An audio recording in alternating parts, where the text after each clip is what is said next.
Mercy Veto. More competitive, more comebacks, and more excitement.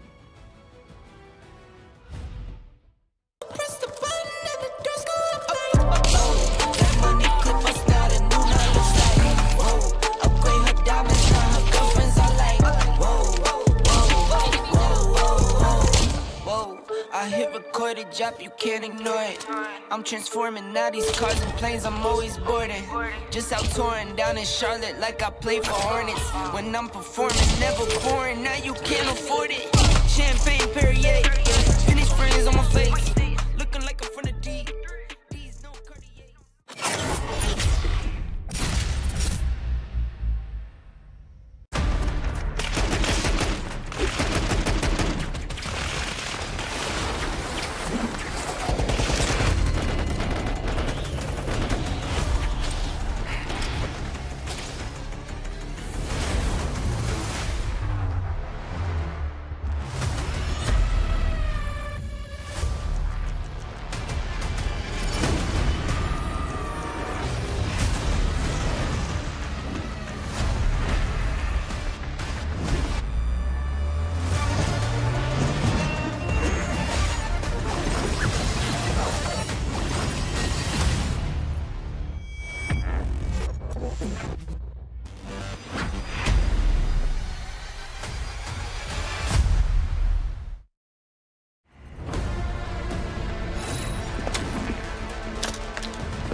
Welcome to Garena Masters Season 8.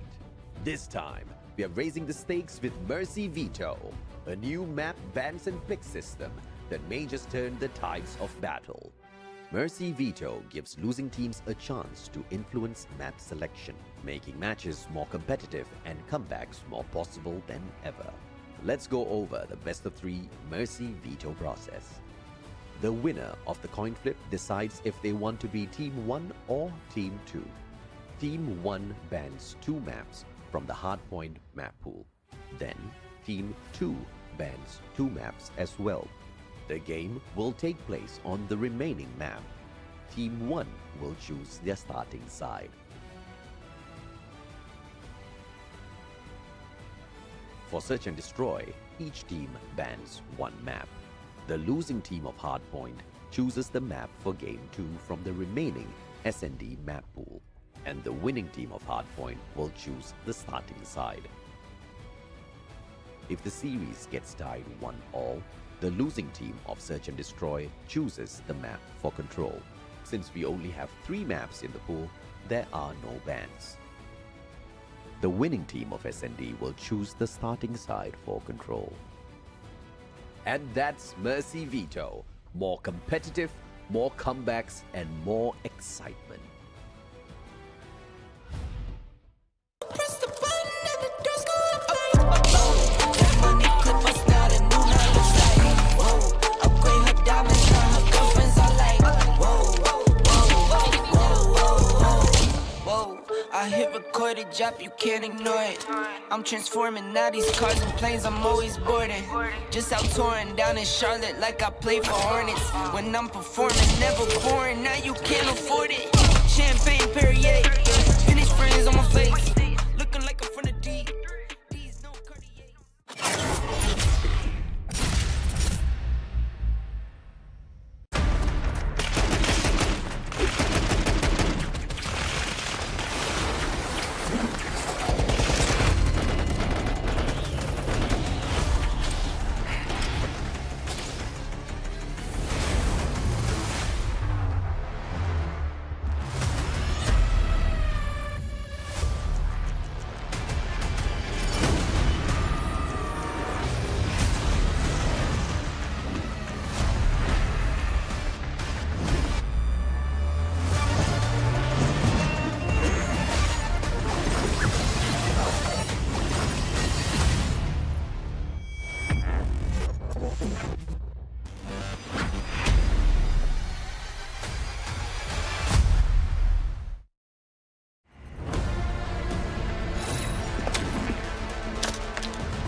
Welcome to Garena Masters Season 8.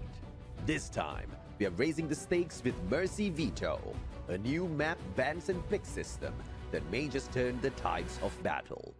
Mercy Veto gives losing teams a chance to influence map selection, making matches more competitive and comebacks more possible than ever. Let's go over the best of 3 Mercy Veto process. The winner of the coin flip decides if they want to be Team 1 or Team 2. Team 1 bans 2 maps from the Hardpoint map pool. Then, Team 2 bans 2 maps as well. The game will take place on the remaining map. Team 1 will choose their starting side. For Search and Destroy, each team bans 1 map. The losing team of Hardpoint chooses the map for Game 2 from the remaining S&D map pool, and the winning team of Hardpoint will choose the starting side. If the series gets tied 1-1, the losing team of Search and Destroy chooses the map for Control. Since we only have 3 maps in the pool, there are no bans. The winning team of S&D will choose the starting side for Control. And that's Mercy Veto. More competitive, more comebacks, and more excitement.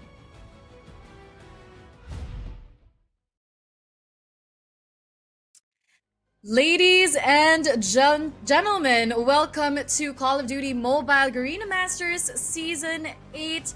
This is going to be the group stage, day number 5. We are going to be your shoutcasters for today. I am Miss Air together with Pika. Oh my goodness, what a day indeed. I, for one, ladies and gentlemen, am super excited to see how this goes because we are down to our second to the last day for this stage of the tournament. Miss Air, I would dare ask you as well, how has your past 5 days been? Well, the past 5 days have been such a roller coaster ride for all of the teams. We had some unexpected wins as well from yesterday. That's going to be Absolute Zero versus A&M Finado. So I'm really looking forward to what type of game they're going to be showing us for today. So we are also expecting ELN and of course Unk to, get on and hit the gas for this one, as the pressure is on for these teams just so that they can accumulate enough points to actually get on to our top 4 slot.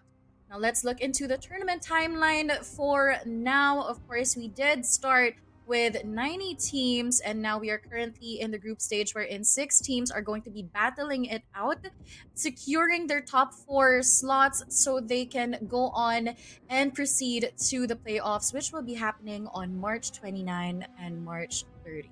It is insane as well, looking at it, it's not a lot of days for these teams to recuperate, to regroup, to prepare, right?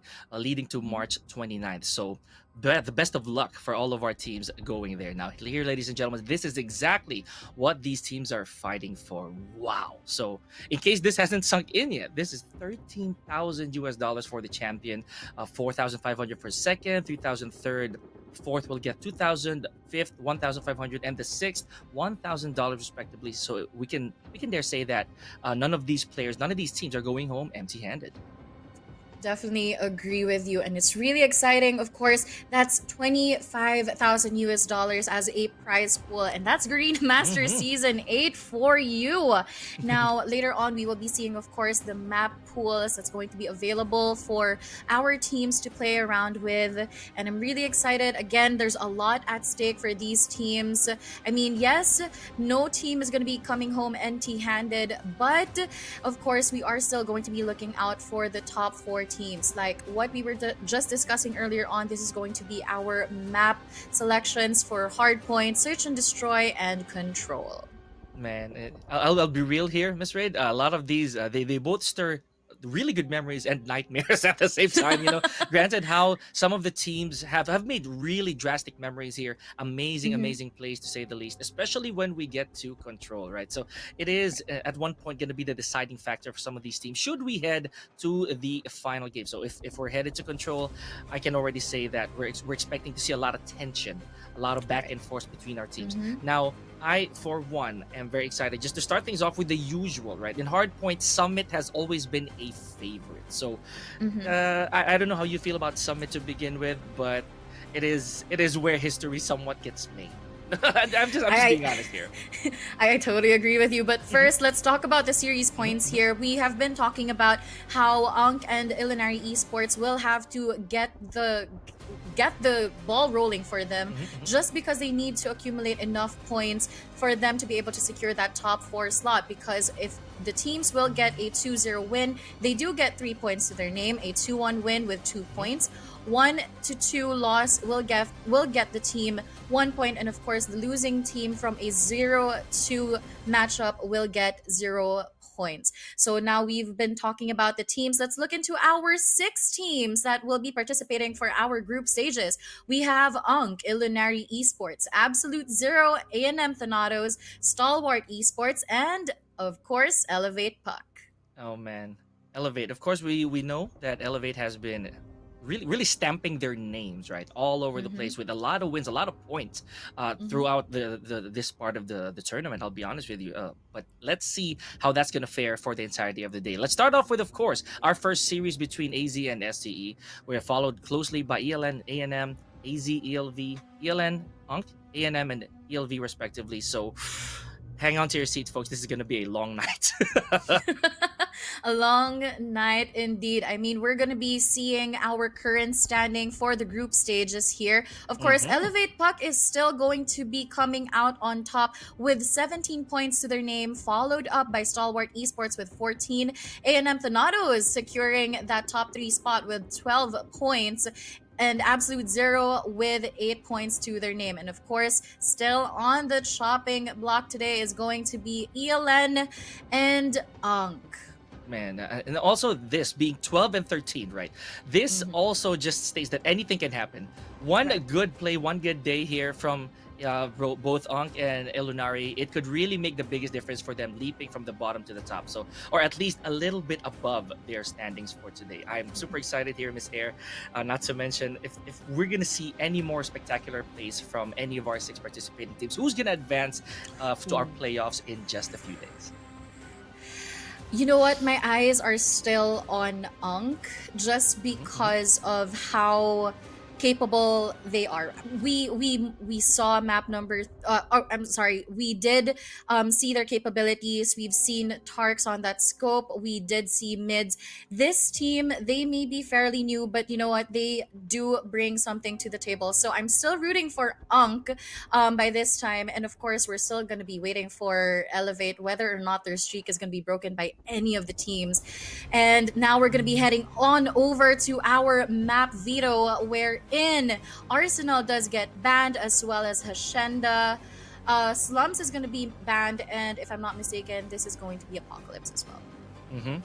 We also talked about this, right, prior to going live, that it is almost as if it's a given that Arsenal's really out the window at this point. These teams want nothing to do with this map, ladies and gentlemen. So again, naturally, so we would want to see what they did select for the upcoming match, especially as Hardpoint is a good indicator of momentum, right? If they start, okay, there we go. Definitely, as we mentioned, Summit.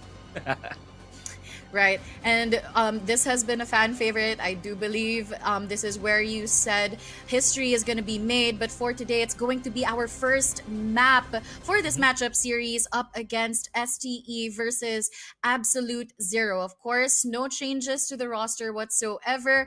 The operator skills are going to be coming into play later on for the side of Yato. He does have that claw on hand and Skurred with the death machine, which we did saw from STE yesterday. So they did their job well. Skurred with the death machine is pretty deadly, so I'm going to be looking forward to seeing how he's going to be able to capitalize on this as well. Freezy with the purifier, though, he also knows how to utilize that very well, especially on the battlefield. So I'm really excited to see how STE, or how Absolute Zero rather, is going to be responding back to STE, as you know, the last time that they went up against each other, it was a 2-0.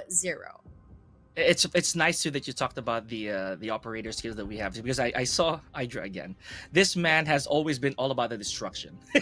For how many years since I've known Hydra, he always has that feel for a little bit of violence, if so to speak, right? Thus I'd say that's the pick, right? Also risky. So risky, I know for a fact that the guy, a little bit of behavior call out, if you will. He's quiet.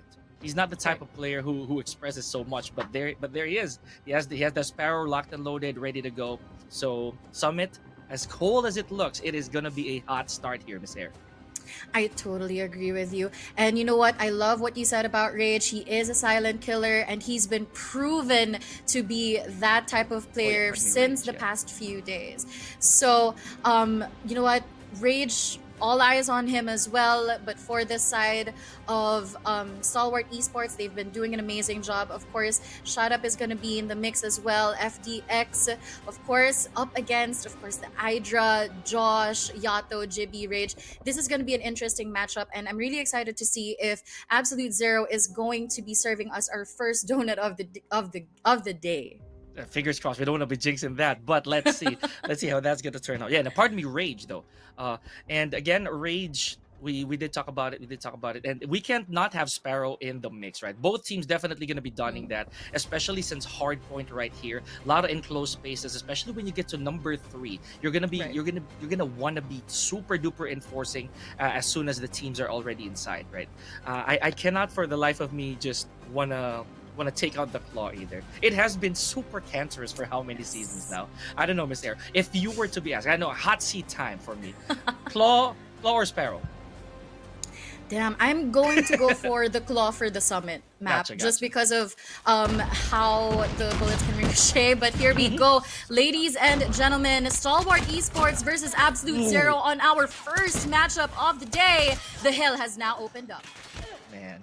Okay, as the usual, we know how it goes. The first team to establish their position obviously will get that advantage. Let's be honest here. USS9, ladies and gentlemen, just staying a little bit from the zone is Rage. Never mind, he went right back in, and the clock just ticks right here for AZ.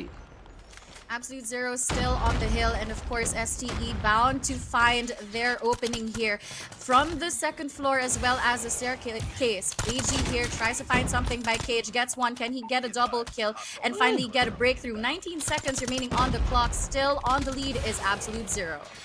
Okay, still no action. And last 13 seconds here, who is going to be rotating? I'm pretty sure they're already starting to position themselves for number 2. Here we go. Yato back to the spawn point. Taking it ever so slowly here. Okay, last couple seconds. Yep, I believe they're definitely going to abandon this now. HS0405 from Skirt. Good stuff. A good start for the side of Absolute Zero. They did manage a 051. That's a full 60 on the hill. And now Stalwart Esports just struggling. Rage here on the second floor. We did say that he is a silent killer. The spawns are going to be in favor of Stalwart Esports, but still no breakthrough coming in from them. Man.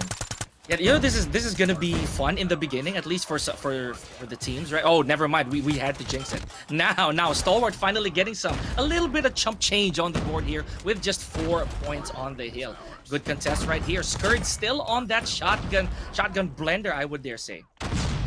And that's going to be the last 20 seconds of that hill. We have to be able to see, or we have to start seeing the rotations coming in for P3 here. Yato and FDX on the hill. He is going to be taken down by Jibby here. And now looking like that rotation is about to happen. Unfortunately, a player from Absolute Zero is going to be taken down. But no, Hydra says, I'm going to get this spawn for my team as Clove spots him out. And now Stalwart Esports has to hold this down. Wow, okay, FD right there, sniffing the enemy, ladies and gentlemen. Now, let's see. Oh, wow, okay, so STE now getting a little bit of action going here, but 80 is still a lot of points for them to try to catch up on. There's good news, though. A lot of these frags from FD is actually paying off, I'll be honest. AG now locked and loaded with the Sparrow. Does he... Oh, spots Rage right on the kisser right there.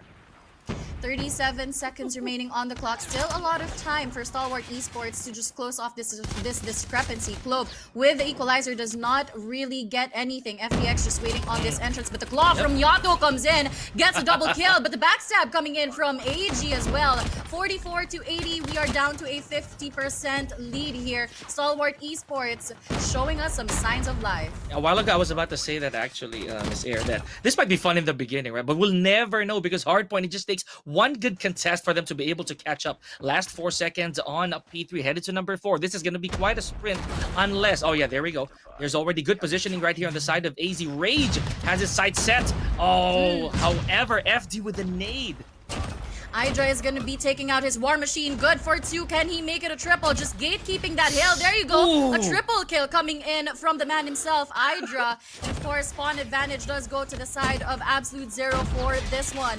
They are going to be penetrating. I mean, Stalwart Esports is going to be penetrating through, but Hydra still on that War Machine. And Freezy with a Purifier. Can he spot this player? FDX with that chase down is going to be stronger in that 1v1. 59 to 105 with still a lot of time for contestment coming in from Stalwart Esports. Yeah, this time the point is empty. Never mind. I had to say that. Stalwart Esports slowly trying to get those points back in. They were pretty close a while ago, Miss Air. So I would say confidence would play a factor here. Clove still on that streak. Beautiful 4-piece right there. And FD making sure that the back end of this hardpoint does not get compromised.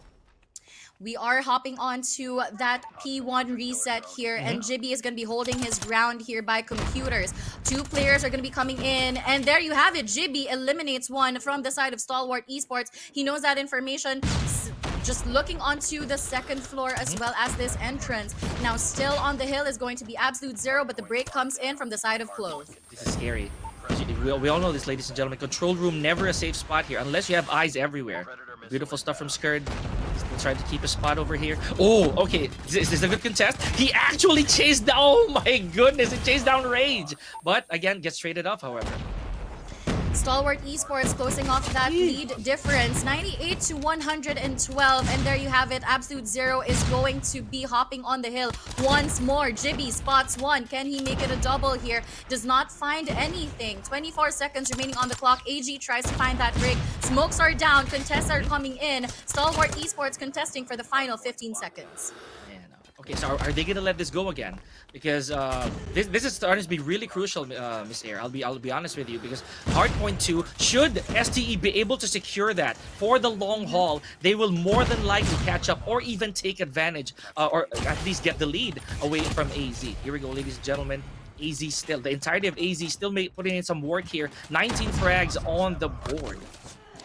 Right, and there is going to be one operator skill available for the side of Stalwart Esports and Absolute Zero with 3. Now it's a matter of who's going to be able to deploy all of those investments in, or are they even going to be using any investments on this second hill and make it a money hill for Stalwart Esports. FDX knows that spawn. Unfortunately, he does get taken down. Jibby with the equalizer whips it out, and he's about to slay around the parameters of the hill. He's just going to be playing for that information. Good for 1. Clove goes in for that trade. AG on the hill as well, followed up with Rage and Yato, and Stalwart Esports just hanging on to dear life. And just like that, we talked about this. Look at this. Now, ladies and gentlemen, we are tied 132 to 132. As soon as I said that, here we go. Retake by AZ, doing really good here. Oh no, but Stalwart not really. Okay, that encounter was a bit too scary for me, Miss Air. That was a little too fast. All right, and we are going to be seeing that P3 rotation come in. Of course, Stalwart Esports spawning a little further. Rage tries to find something. Unfortunately, that's going to be a big opening for Skurd. Unfortunately, he does get taken down. Back here, we are going to be seeing the Pretty fly through. Gets canceled out. 137 to 144. Absolute Zero is still on the hill. And Freezy with the Purifier, unfortunately, does get canceled. Skurd with the Death Machine tries to find something. Can he deny that entry? But no, Hydra with the War Machine says, no way, Jose. I'm going to be better with this War Machine. 150 and counting. Stalwart Esports still on the hill. That was very sad. No time to post up for the operator skills. And speaking of Yato over here, I think he has to try and keep his position. Oh, okay. Still so far looking good. Freezy once again taken out by Skurd. Skurd is on a tear here with this HS0405. Ladies and gentlemen, AG though trying to hold the hill, but wow, rendered empty right here, Miss Raid. Now we are down to our last 15 seconds. Let's see who has taken advantage, or who has taken the lead, rather. I think they're headed to P4 right now. Scrap points does go to the side of Absolute Zero here, and if we know anything, scrap points does win you games. But now it's a question of, is Stalwart Esports going to be able to deny the entries coming in from the side of Absolute Zero? The Pretty comes flying in. Can he find something? Unfortunately, not good for anything. 156 to 177. Yato finds a kill. Can he make it a double? Unfortunately, Shot Up is going to be stronger with that 1v1 situation at the backside. But here, Stalwart Esports still on the hill, closing off that difference. Stop me if I'm wrong, but I don't think we've had any successful Pred frags as of the moment right here, Miss Air. So again, I would say no dice, but here we go, ladies and gentlemen. Starting to slow down, but at the same time, this is exactly what Stalwart needs: a little bit of breathing room. Look at this. Now 178 apiece here, ladies and gentlemen, and no signs of contesting at all. No signs of contesting indeed, as AG tries to gatekeep all of these entrances. The Sparrow does come in. Unfortunately, that's going to be such an unfortunate death for AG there. 190 to 178 scrap points once again goes to the side of Absolute Zero, and looks like Stalwart Esports will be giving this up, so just so that they can handle, or they can actually go on to the power positions of B1. Another reset, ladies and gentlemen, and equalized are the scores. Sometimes we hate being right, don't we, Miss Air? The fact that this was actually going to be caught up by STE, ladies and gentlemen. Now 191 on the side of Stalwart Esports. They are trying to make amends with how they dropped the ball earlier. Now a bit of contest here from Absolute Zero. Still looking really good here. Look at the frags, by the way, ladies and gentlemen, from these teams, specifically AG. Well, a while ago, we saw had a blunder with the Sparrow, so we're going to be looking at that in the highlights, I'm pretty sure. Right, and 2 operator skills available for both teams here, 207 to 190. That's not much big of a difference, but Jibby here will have that equalizer available. Nice. Good for 1. Can he make it? Good for 2! And that's already going to be the final 20 seconds on the hill. That's going to belong to none other than Stalwart Esports. Absolute Zero does get a break, and there you go. Rage with that kill on Clove. AG still on the hill. Does find Hydra, and that's going to be a successful kill as well. Now P2 is about to open up. FDX with a Purifier. Can he capitalize on it? Oh, man. I don't know. I don't know right now. This is so hard to call. 222 again. A while ago, this would have been nice. This would have been a bit of a comfort zone for AZ if they had these numbers on the flip side. But no, not anymore. Stalwart, ladies and gentlemen, gets the I'd say the first blood off of the 3rd hardpoint. And now Rage trying to clear house. Oh, beautiful a couple frags there. Let's see. FD falls to a nade. Rage does get a couple of frags there, but shot up with a War Machine. Unfortunately, he's going to be taken down. He didn't even manage to get anything. AG with a Sparrow here, just trying to redeem himself from earlier's death. 231 to 204. Stalwart Esports, can they finish it on P2? Yato with his claw available, he can whip this out. Or is Absolute Zero going to be able to contest? No breakthrough whatsoever, as the trades are going to be coming in. Final 3 seconds, ladies and gentlemen. Stalwart Esports. It does get contested in the last second, but there you have it. Stalwart Esports is going to be taking the win for Hardpoint on our matchup series number 1. My goodness, I love the fact, ladies and gentlemen, that these two teams are really toying with our emotions, right? We had to start off strong with Absolute Zero, but Stalwart Esports, it just took a couple of contests, a couple of good holds, and there you have it. They were able to flip the script, getting the first hardpoint victory of the day. Good stuff right there, Miss Air. I would say so.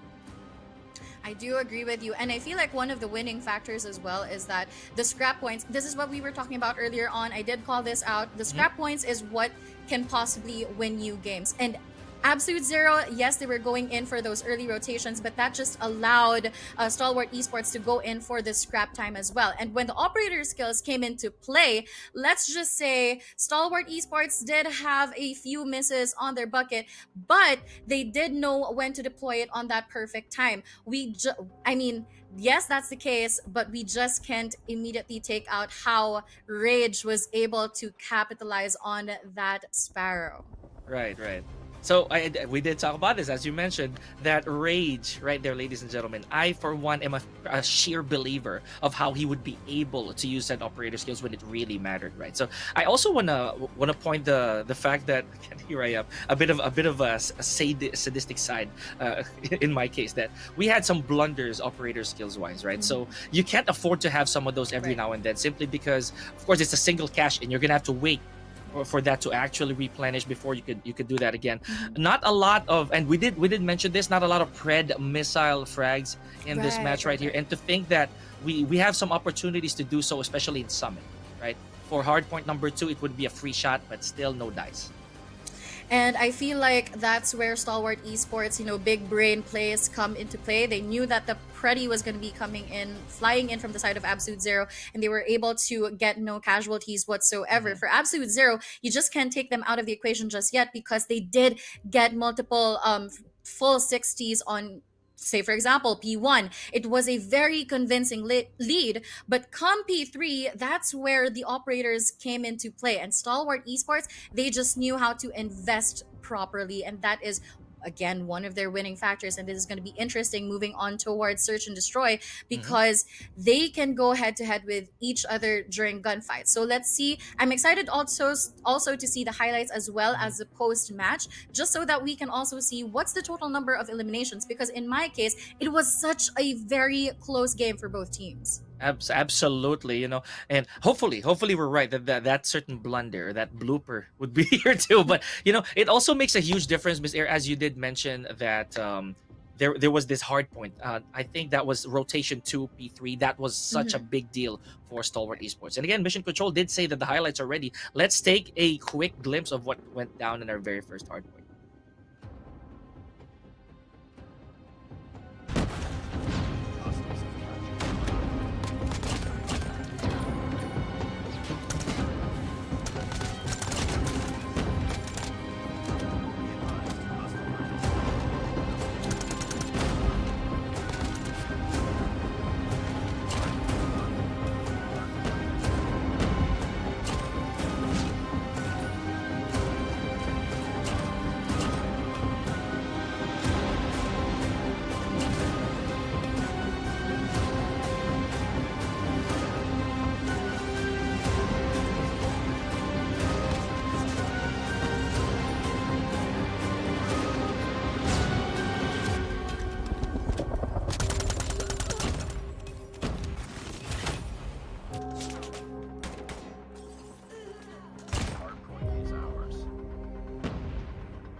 What an amazing run coming in from both teams. Again, like what I said, it was a close game. Not that much big of a difference in terms of the eliminations as well as the hill time.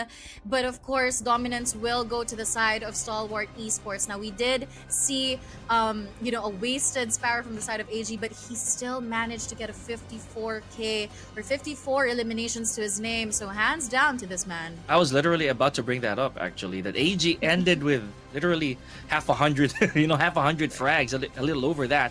And yeah, regardless whether or not he did stumble a little bit, it was still a very, very fruitful, I'd say, outcome for Stalwart Esports. So yes, ladies and gentlemen, I'm gonna give it to you. I'm gonna give it to you right there, Miss Air. You did call it clean, right in the middle, right? You did say it was gonna be really, really close, and here we go. Now, after a very high octane start, ladies and gentlemen, it is now time for Search and Destroy, where tactic, where patience, and of course strategy all come into play. I totally agree with you. Now, the upper hand will go to the side of Absolute Zero here. They're going to be able to pick their map. Looking like it's going to be... here we go again. Is it going to be Tunisia? Is it going to be Standoff? Is this the final map? So, okay, there you go. It is going to be the final map. Search and Destroy is going to be happening onto Standoff here. Wow. Now, a lot of sniping spots here. So, one of the key players to look out for is probably going to be FDX and, of course, Idra. So, we're going to see that. We'll see if he pops off. If Idra pops off, we've seen this multiple times already. But, of course, up against FDX and the fire power that does come from Clove and Skirt as well. STE has it all in the bag, but we'll see. I mean, they do have Rage here, the Silent Killer. They do have Jibby as well as Idra. So we'll see how that plays out here on Search and Destroy. You know, for someone as young and talented, very brave like Clove, right? Because we know this for a fact that Clove has been he made waves in the past for being one of the most mechanically skilled players in Call of Duty mobile history, right? So I am super excited how as a map like this will fare for Clove. Because I personally feel that I'll be honest, I personally feel that Clove, this is gonna feel like home for him. But you said it also clearly as well, Miss Air, that Hydra is one of the best snipers that we can actually look out for here. Definitely, and we are now going to be starting things off in Search and Destroy once again. one. Map number 2, Freezy gets a kill on Skirt and off. Ooh, shut up with that quick scope on Jibby, but the trade is going to be coming in. Freezy for that punish. A side is going to be stacked here. FDX knows that information, and Freezy is down, pushing us into a 2v3 situation. AG here still on A side. Hydra with a crucial kill on FDX. AG with a kill on Yato, and it's all up to Hydra here with the scopes. Can he spot Clove out into this cubby though, or is he gonna be the one spotting out? Clove finds him, the pinch comes through, and there you go. 1 round win for the side of Stalwart Esports. You know, it's kind of a tall order. We always know that numbers really play here, right? In Search and Destroy, but that was beautiful. I have to give Hydra, you said it yourself as well, Miss Air, that was a crucial shot for Hydra to begin with, right? But again, 2-1 ending, very beautiful start. Here we go, Stalwart Esports. And I've been seeing a lot of MG42s, right? I'm a huge bias for this weapon right here. Oh, but again, good push by Clove. I did say that Clove is a very brave player, to say the least. And Rage did get a 2-piece right off the bat, and there you go, pushing us into a 1v3 situation. FDX does get tagged up. Not looking too good for the side of Stalwart Esports here, but we just can't take FDX out just yet. He does know how to rock the scope, so it's all about isolating and eliminating all of his opponents one by one. Jibby is going to be holding on to this angle, and bomb has been dropped nearly by A side. Now, what is going to be the call for FDX here? Let's find out. Now, yeah, he's gonna have to play ever so slowly here, a predator mode, if I can say so. He cannot take everybody out in one go, at least not safely at this point. And sadly, I'll be honest here, Absolute Zero could just weather the clock out. You know what? That is my curse. Now I just had to say it. FDX will find Hydra in the process, so no more scopes for the side of Absolute Zero here. FDX wrapping around. Is he going to be going through hotel, or is he going in for that long haul? Rage is going to be in the cubby. FDX with 36 seconds remaining on the clock. Pressure is on. He is actually avoiding all those possible pinch here, but Rage in the cubby and Jibby on this angle. Shots have been fired. He can probably wall bang this, but we'll see. There you go, a successful kill coming in from FDX. He does get tagged up. FDX for that double kill. That 3 elimination clutch, ladies and gentlemen. The scopes of Stalwart Esports, FDX. No way. That just happened. Okay, ladies and gentlemen, you know, see, again, this is what we were talking about. These players more than capable, but you know, I cannot be any more wrong in that exchange, or at least, you know, I'll be the first to say it. I was actually right. He did play Predator, but what really caught me off guard there was the final couple frags there, Mister. That was beautiful. I do agree, but now we are going to be starting this round off a little bit slower, more passive than the previous ones. No casualties whatsoever from both sides. Shut up on this second floor. He can peek this. He does spot one. Unfortunately, does not connect. FDX. This can be a wall bang coming through. Information is going to be played out here, and the bomb is going to be successfully planted onto B site. Yato at the back. Jibby for there, and there the trades are going to be coming in. Jibby with a double kill, Yato with a follow-up. Clove is down, and that's going to be a 3v2 situation. FDX, yet again, he spots one, but the pistol is going to be stronger. Rage is taken down. AG on fire here. Yato is down as well. Hydra, last man standing. Unfortunately, AG is going to be securing that double kill.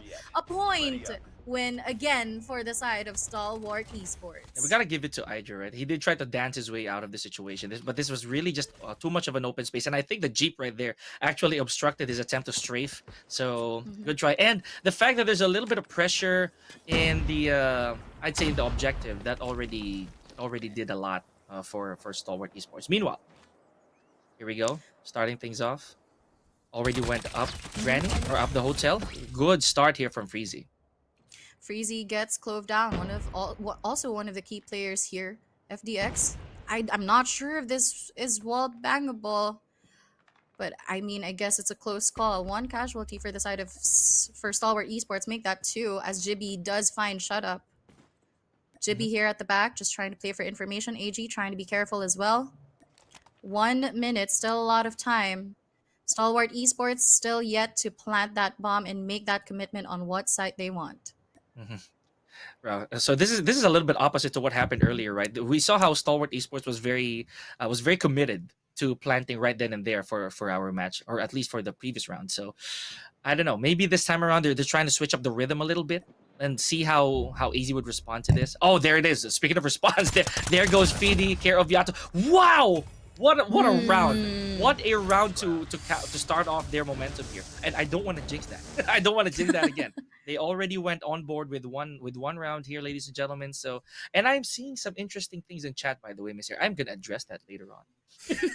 Absolute Zero, what they did was basically apply pressure to the side of Stalwart Esports. I mean, they are going to be the attackers, so you know the pacing, the passive play coming in from Stalwart Esports just allows Absolute Zero to actually go in for those eliminations, and it was a very respectful take as well. But Freezy here is going to be finding one. AG with that response. Current standing 1-3. Yato with the kill on Clove. AG is still on fire here, going in for the double kill, and there you have it. Shut Up is going to be closing off that round. A quick round for the side of Stalwart Esports, just punishing Absolute Zero for the quick trade that came on from the previous round. Yeah, they did not like that. that was something. Okay, that really does leave a mark, you know, and you can't afford to give these teams even the slightest bit of confidence, especially for Search and Destroy. We've already seen comebacks happen earlier in this era, so, or at least in previous games. Meanwhile, hold that thought, ladies and gentlemen. We have Yato. Oh, you know what? Forget it. The trades are just going too fast. So far, last touch on Skurd takes out Yato in the process. We are now down 3 to 3 on the side of Stalwart and 2 for Absolute Zero. Looks like it's going to be an A execution here for the side of Stalwart Esports. Now, this is going to be the good call for them. They can play around with the head glitches as well. But look at Absolute Zero, Jibby, and Idra going in for that wraparound. I love this tandem coming in. Jibby just trying to peek this. FDX, ooh, what a timing. They do miss the opportunity to actually eliminate one here. 31 seconds remaining on the clock. The pressure is on for the side of Absolute Zero. Idra just continuously playing for information. He is going to be spawning Skurd! Skurd does go down. AG by the cubby. Can he get this elimination? A 2v2, ladies and gentlemen. And AG still trying to play for that information. He spots one. One more to go. And there you have it. AG yet again on fire with one win for the side of Stalwart Esports. Man, what is gonna stop Stalwart right now? So this is like I would say a little bit of a tease on the side of Stalwart too. I'm not saying obviously that they dropped that one round against Absolute Zero, but they were so eager to get it back, Miss Air, and they did not hesitate to do so. Now, ladies and gentlemen, off of the for the switch, right off the bat, we have Rage already scouting A. Yato taking out Shut Up in the process, though. Let's see. FTX is still going to be on the scopes. AG is now down. Numbers advantage does go to the side of Absolute Zero here. Idra through the smoke. Can he connect? No. Rage does go in for the kill on Clove. And Skurd with the shotty does get a kill. But Yato is quick for that trade. And it's all up to FDX yet again. And it's going to be a 1v4 situation. Bomb has been planted onto a site here. Hit marker goes through. The information is there. Can he go in for that kill? Yato is down. 1v3 situation. The scopes for the side of Absolute Zero is still alive. I mean, this was doable for the side of FDX earlier on. Now let's see if he's going to be able to do it yet again. Yeah, I don't want to jinx it because a while ago I was starting to lose faith, but he was able to prove us wrong, right? Miracles do happen, ladies and gentlemen. And the good thing for FDX right now is he does have information on their whereabouts. He knows where movement is. He knows where the objectives are. Okay, you just get a little bit of a swig there. Oh, okay, but Jimmy with the assist, beautiful stuff. And that is what's scary. I mean, I guess the pressure was also on to FDX. Of course, that Mhm. bomb has been planted, but 1v3 situation, and he was already on site. Now, if Mhm. that first shot connected, probably Hydra was going to be out of the equation. He would have done that beautifully, but again, just the energy as well as the teamwork here coming in from Absolute Zero. They know, and they are not going to be backing down without a fight, and that's what you feel from them. And there you go. Mhm. Shut Up is going to be opening that round up with a kill on Yato. A good first blood, and Clove taking out Rage in the process. So, I would also say that maybe one is enough, for FDX. A couple. Oh, okay. But yeah, that round right there. I'm gonna go back to that real quick in just a minute. So here we go, ladies and gentlemen. Still a complete stack over here on the side of Stalwart. Now Jibby and Freezy left with a little bit of pressure here because more likely than not, yep, they will not be able to go for any objective play here. Jibby is going to be the last man standing of Absolute Zero up against 5 members of Yeah. Stalwart Esports. What can you do? At this moment on, he does have that information. One is down. 4 more lives to go, but the information is already there. But Jibby's gonna be stronger. Double kill. Shut Up is gonna be down, but Skirt is quick to trade. And there you have it. Match point for the side of Stalwart Esports. Yeah, the numbers, right? There's no denying. The moment it trimmed down to 2 to 5, it already became a very uphill battle to say the least. So, not to mention, again, no objective play gonna happen there for sure. Granted that they could just be stormed into whichever side they pick, that was gonna be a problem. Now, match point, supposedly Shut Up taking out Jibby. They can feel the momentum here. The flow state has kicked in, ladies and gentlemen. We have it. Shut Up trying to find something again. 2 players from the side of Absolute Zero by Hotel. Jibby's gonna hold on to this. Oh, Jibby's already down. Yeah. 4v5 situation. Rage is going to be by Gasoline Station here. I like this positioning coming in from the side of Absolute Zero, but they still have to be able to commit to one side. Now, if we're just talking about angles here, I mean, Stalwart Esports, just looking at the map, that's a 2-1-2. They got all the sides covered here. Now it's a matter of who are they going to be spotting out first. Yeah, I think time should be the friend here. But again, this definitely applies more pressure on the side of Absolute Zero, to say the least. The last minute remaining, and they're down 1, right? What could be the play here? It could be a lure, They could just go for a non-hesitant plant here for any side, but numbers might really come into play, unfortunately. Yato is going to be shooting a few shots there. It looks like it's going to be a 3-stack on A side for the side of Stalwart Esports. Less than 1 minute here. 30 seconds remaining on the clock. Player 3 and player 5. Ooh, shots are fired. Rage finds Skirt. AG for that trade. Yato with a kill on Shut Up. Clove does find one. Can he make it a double kill here? He is going to be the last man standing, but unfortunately there, Rage is going to be stronger. FDX finds one, and there you have it, ladies and gentlemen. Our first donut of the day, Stalwart Esports, is going to be taking that search and destroy match. And that's going to be huge scoreboard-wise, right? So that's a solid 3.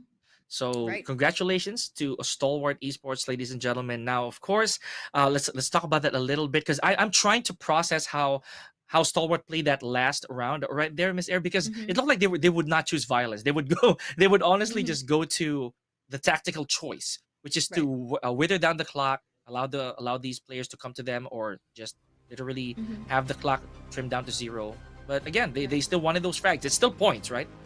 Those are still frags. I totally agree with you. Now, one of the things that I like about Stalwart Esports is that they are very disciplined players. As the defending side earlier on, they weren't too greedy to just go on and look around the map, go in for those eliminations. They stayed on to their angles, patiently waiting. And that's one of the things that, when it comes to this stage of the competition, you can't be too cocky around even if you have the numbers advantage, because it did come down to them being a complete team, and they had those angles in. Again, disciplined play coming in from Stalwart Esports. I feel like that was their winning factor here. For Absolute Zero, I feel like they were just really caught off guard. I mean, it was a good run for them for their first win, or for their first round win for Search and Destroy, because they did apply that pressure. Unfortunately, it just didn't convert on the following rounds after that. True, true, true. And there's a lot of rounds to chase, right, Miss Air? So to Right. begin with, you can already tell that these players are trying to be more Mhm. calculated with the way that they would approach things. So Absolute Mhm. Zero, very unfortunate that they had to fall off of a 0-2 start for our Mhm. day, because that's not gonna bode anything for their scores, right? So on the other hand, Stalwart already has a lot of steam headed their way. Yes. I'm excited to see what's next. And should we have gone to Control, that would have been a very intense finale for our very first, I'd say our very first match for the day. But yes, ladies and gentlemen, don't let us be the ones to tell you how the action went. Here are highlights as Mission Control said that it's ready for us. Here, take a look.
A dominating finish indeed for the side of Stalwart Esports, but surprisingly, elimination wise, it was just 28-37, of course, in favor of STE, and points wise, it's not, again, it's not that big of a difference, but we did see the standing earlier on. So I'm gonna go ahead and say it was very dominating for the side of Stalwart Esports here for Search and Destroy. Yeah, it goes without saying too that I think they're still fresh off of the momentum coming into this from that Hardpoint reverse sweep, if I would say so. So good stuff on the side of Stalwart Esports. We did see the highlights, so I got a glimpse again of some of those beautiful moments that we showed earlier. Of course, I would dare say my personal MVP would be FD. But that's just me. That's just me. You could have a completely different idea here, but is it? It's AG though. Okay, you know what? I get it. I completely understand. I mean, well deserved for the side of AG as well. He did get 63 kills to his name with a KDA of 1.85, average death of 17, and 4,313 score. We did see him pop off starting Hardpoint. Since Hardpoint, he carried that energy over to Search and Destroy. This man was the playmaker for Stalwart Esports for today. So well deserved for that series MVP. Yeah, true enough. You know, I mean, I'm gonna put that into account, obviously, not just for our Search and Destroy, but yes, I will definitely add on to how he did perform off of Summit, right? So yeah, good stuff on AG. Hopefully, we get to see him and the other players pop off in the succeeding games from the other teams as well, Miss Air.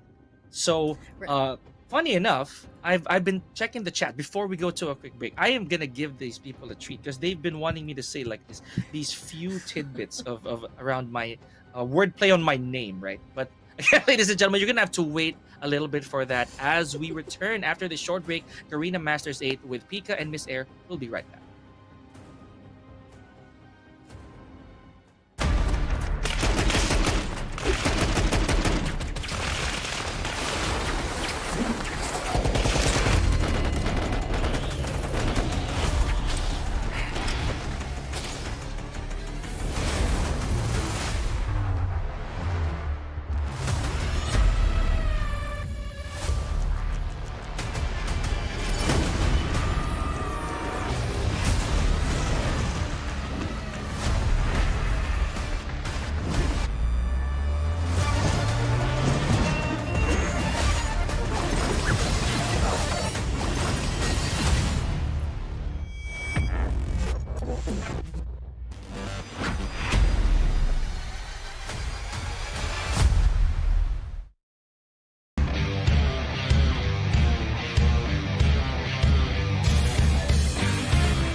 Welcome to Garena Masters Season 8.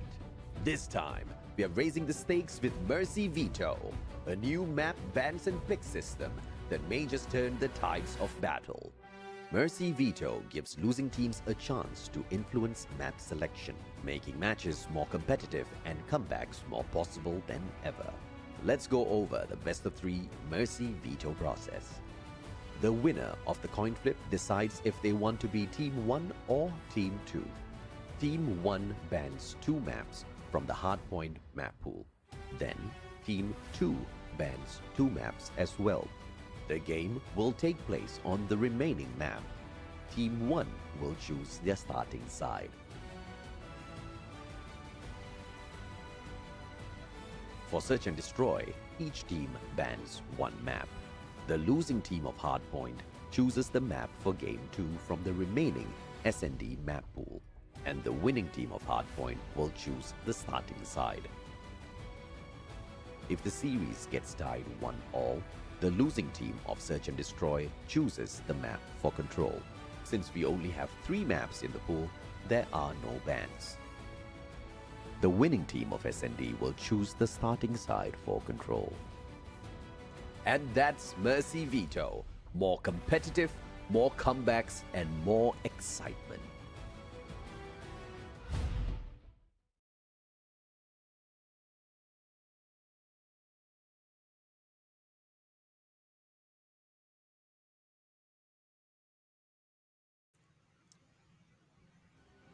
What a way to start our day here, ladies and gentlemen, for Garena Masters 8, day number 5. My name is Pika, joined by Miss Air, and we did see our first 2-0 of the day, care of Stalwart Esports. And of course, do we expect anything less? But of course, it was a really amazing run for Absolute Zero earlier on. Again, during their hardpoint match, it was an interesting take because they did get full 60 on 2 hills, I believe. So that's going to be exciting come their match series later on. So that I am really looking forward to. But before we head on to anything else, of course, that is already done. SDE versus Absolute Zero. Up next, we will be having Illinois Esports versus A&M Thanatos. Now, let's look into that schedule. Yes, there we go. Illinois Esports versus A&M Thanatos here for our second series of the day. Now, Illinois Esports, we have our fan favorite here. I mean, Whoopi is here as well, and A&M Thanatos, well, they do have, of course, none other than Jai as well as Aurora. Now, we are going to be looking on to the Hardpoint map, Veto. Oh, this is also a bit of a heartbreaker for me. Granted that I know players from these teams, right? So some of them I've actually worked closely with. So, man, I'll be honest here, Miss Air. This is going to be a bit emotional for me. But at the same time, a competition's a competition, right? It has to go. So Hacienda right here. So one of the more aesthetically pleasing maps, would you say so? I am a huge fan of Hacienda. So let's see how the floors are going to come into play here. A lot of these blind corners, to say the least, that will definitely be a problem in close quarter combat. Totally agree with you there. But looking onto our operator skills, still no changes. Illinois Esports, no change whatsoever, as well as A&M Thanatos. Now, this is quite scary because from yesterday's game, we have seen Jai as well as Aurora. I'm going to be putting the spotlight on Aurora for the day. Yeah.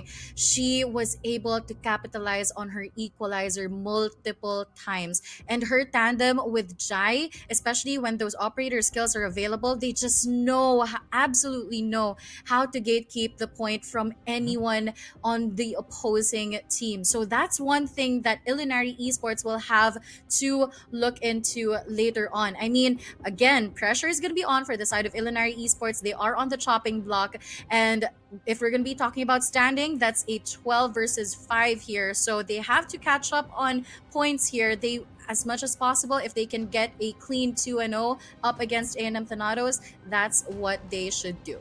And since you brought up equalizer, right? We didn't get a lot of fruitful results, I would say, or not really something too explosive on the side of equalizer. So hopefully this is going to be a very interesting match to begin with in that department, right? So we had some purifiers here and there, sure, but the equalizer, not quite a bit, right? Not to mention, I would say score streaks. Not a lot of score streaks that we can actually rely on or really count by hand how many of those were really, really effective moving forward. But here we go, ladies and gentlemen. It's also nice that you mentioned Aurora, because I did have the opportunity of meeting Aurora just I'd say a few months back. This was I could not remember what exact tournament this was, but this was I saw the focus on the eyes of Aurora as a competitor, right?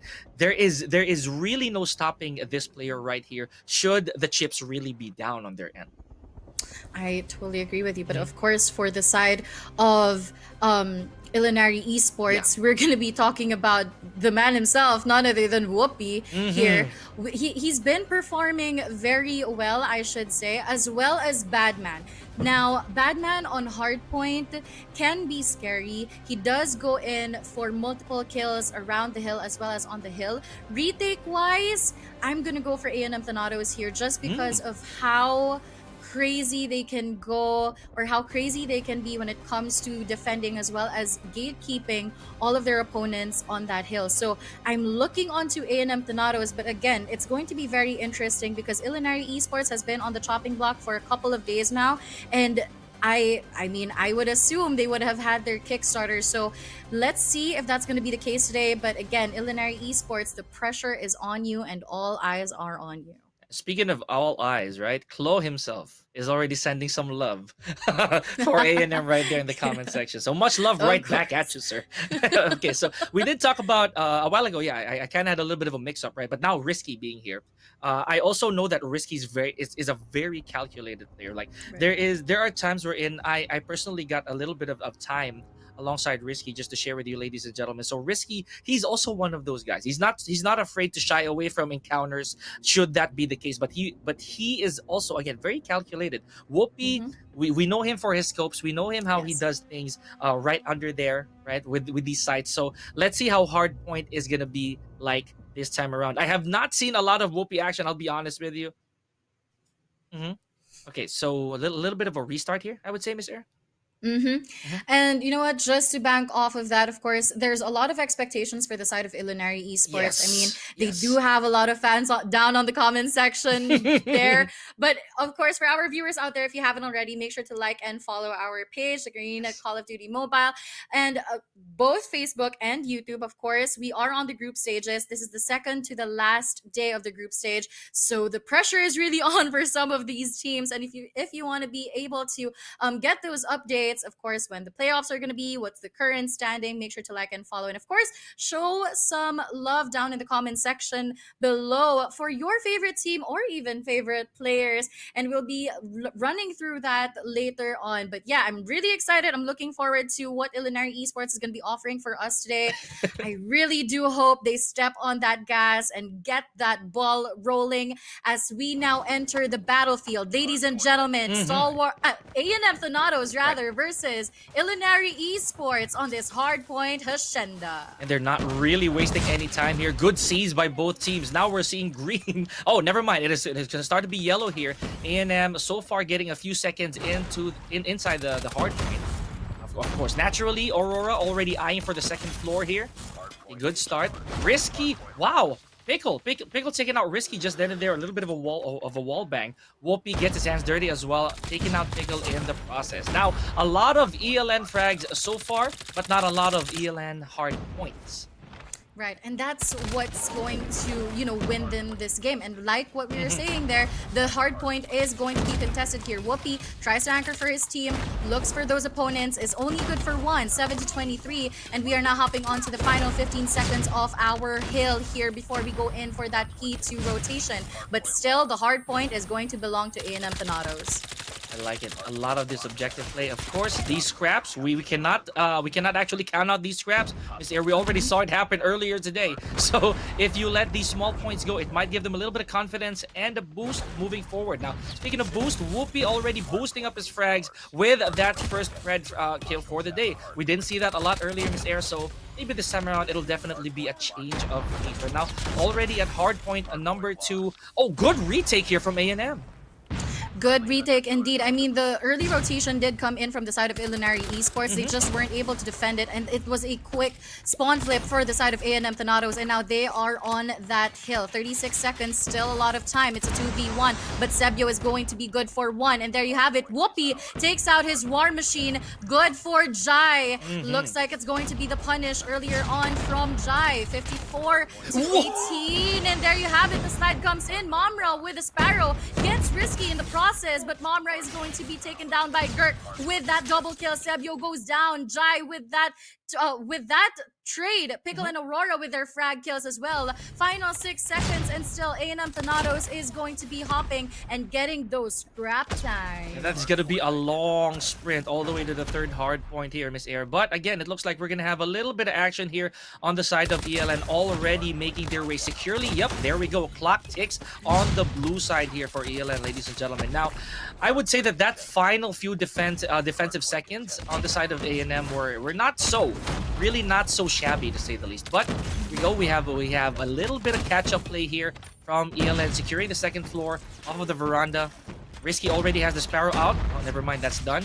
Gurk with pretty ironic here, as we did mention that Aurora was originally making a lot of work with the Equalizer, gets taken out by Equalizer herself. I totally agree with you, and there's going to be 2 operator skills available for the side of A&M Thanatos. Unfortunately, Jai is now going to go in with his War Machine, but he does not find anything. Rex, though, good for 1, good for 2 with that spray down. Type 19 on hand. Jai is going to be contesting this hill. Another kill coming in. He's going to get it, and that's going to be a 5-kill spree for him. Unfortunately, he does get taken down by Whoopi himself, but ELN still on that radar as we now open up for P3. Oh man! Now this right, yeah. Here we go. Now this is gonna be one of those, in my opinion, this is gonna be one of those really tricky hard points, ladies and gentlemen, because enemies will be coming in from left and right, and this is also very open for almost any kind of score streak, ladies and gentlemen. But we're gonna have to wait how that's gonna bode a little later on. Aurora, we did mention, there we go, the Equalizer Queen from the previous games, but yep, now she has to respawn. You gotta make her way back to her teammates. 33 seconds remaining on the clock. Momra is going to have that operator skill available for him to use. I'm not so sure if they're going to be able to invest it here. And now retake is on the works for the side of ELN, and Risky just makes sure that they do get that successful retake. Unfortunately, he's going to be taken down with that Sparrow in hand. And now A&M Thanatos again hopping back on that hill. Okay. So far, ladies and gentlemen, I'd say the momentum is still now completely on the side of A&M. A little over 30 points here. Now, we are going to go on a quick reset in just a few. Here we go, ladies and gentlemen. Hardpoint 1 is still looking cold. Let's see who's going to be taking control of this right then and there.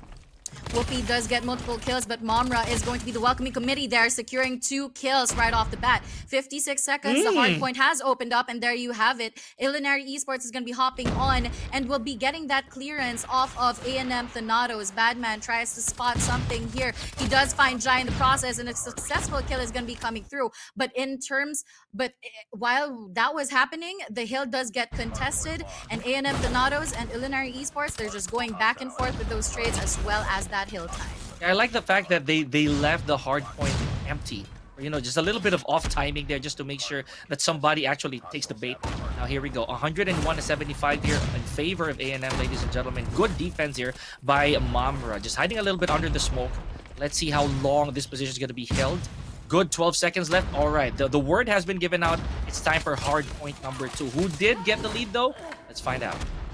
A&M Thanatos is still going to be on the lead with 118 to 75, and this is going to be the rotation Illinois Esports would want to hold off all of the angles coming in just to be able to deny those entries. But right off the bat, Whoopi is going to be getting his triple kill here, just gatekeeping this entrance. But they have to be careful with the spawns as the players of A&M Thanatos will start spawning from the back. But here we go, Rex with a Tempest finds 1, finds 2, but unfortunately he's going to be taken down. Whoopi with a War Machine continuous what Rex had begun. Gurk as well with the equalizer. Again, the Illinois esports players hopping on that hill with 34 seconds remaining on the clock. Still a lot of time, but a very, very expensive hill for them as their investments go in, and now the hill will be contested. Yeah, I like that you mentioned that, Miss Air. The fact that they have to bring out everything just so they could gather these points to potentially tie this up. However, good contest right here on the side of A&M. Jai holding his spot, never mind. He does get taken out.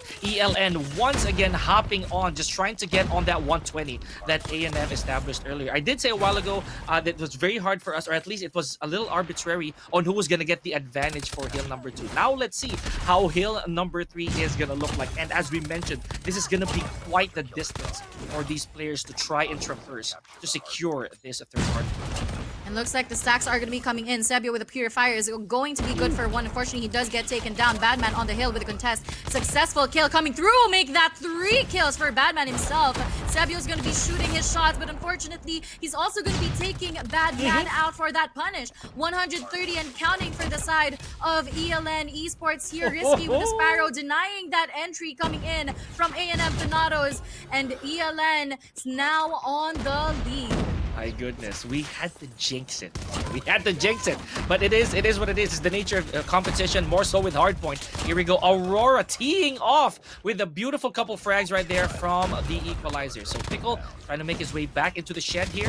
Beautiful. And Aurora still in this. There goes the equalizer, went 0.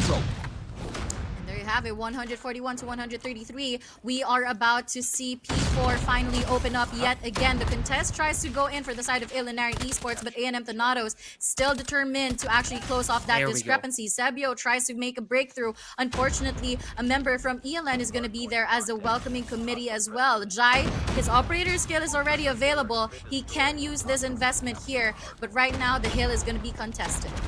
Man, and a while ago this used to be a big lead, right? This used to be quite a big chunk, but now again the gaps are closing in, ladies and gentlemen. A&M reclaiming the momentum that they had earlier on. Hardpoint number 4, as we mentioned, this is a very stressful hardpoint, ladies and gentlemen. Small peak right there, and Whoopi once again cashes in the war machine, goes around though, tries to stay submerged just a little bit. Let's get back to him a little later on, and successfully flushing out 4 in the process, but he does get a bit of retribution. I mean, those were big kills coming in from Whoopi with that war machine, and they were able to successfully do that. But Jai is going to be coming in for that punish. Unfortunately, he does get taken down. Risky with that backstab. Final 9 seconds here on the hill. A&M Thanatos looking for the scrap points here as it gets contested, and we're going to see yet another reset coming in from both sides. Again, a very neck-to-neck game here. 156 to 158. Jai is going to be getting a Sebio. They're going to be getting the second floor, but for how long, as Jai is going to be taken down. Rex enters the battlefield here, but Aurora is going to be quicker. Yeah, you know, I like what you said there. This is definitely what it is, ladies and gentlemen. Neck to neck they go. And A&M this time around not really leaving the hardpoint empty, Miss Air. They went right in, making sure that the lead stays on their side. A while ago, that was a little too close for comfort. Actually, they already lost the lead for a little bit. Now, here we go. 170 and counting. Never mind, it's left cold once again. This time, ELN hops on. Let's see if they're going to be able to close this out as much as they did earlier. Oh, I had to say it. There we go. 170 and pushing. 170 and pushing indeed. With the final 15 seconds remaining here, Whoopi is going to try and get the clearance for his team to actually get the scrap points here. We are about to see that P2 reset, and still no one is going in for that early rotation, but looking like A&M Thanatos player number 5 here, Pickle specifically, will want to hold down this angle together with Sebio. Now are they going to be successful in doing so? Now he does get that purifier out. Good for 2. Risky off cam with the Sparrow. He tries to make a breakthrough for ELN here. Who's going to be more successful? Womra with the Sparrow will get multiple kills. Jai as well from the back. Sebio with the purifier as well. A very expensive, yet that return on investment is very big for A&M Thanatos as we welcome them to our 200 score mark. 172 to 200, and still ELN trying to make a breakthrough through this hill.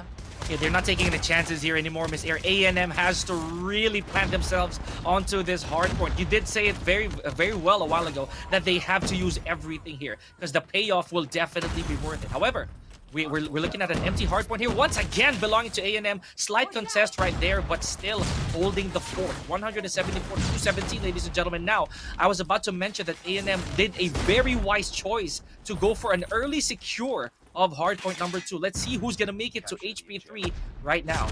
Oh my goodness, Miss Air, this is getting a little too intense.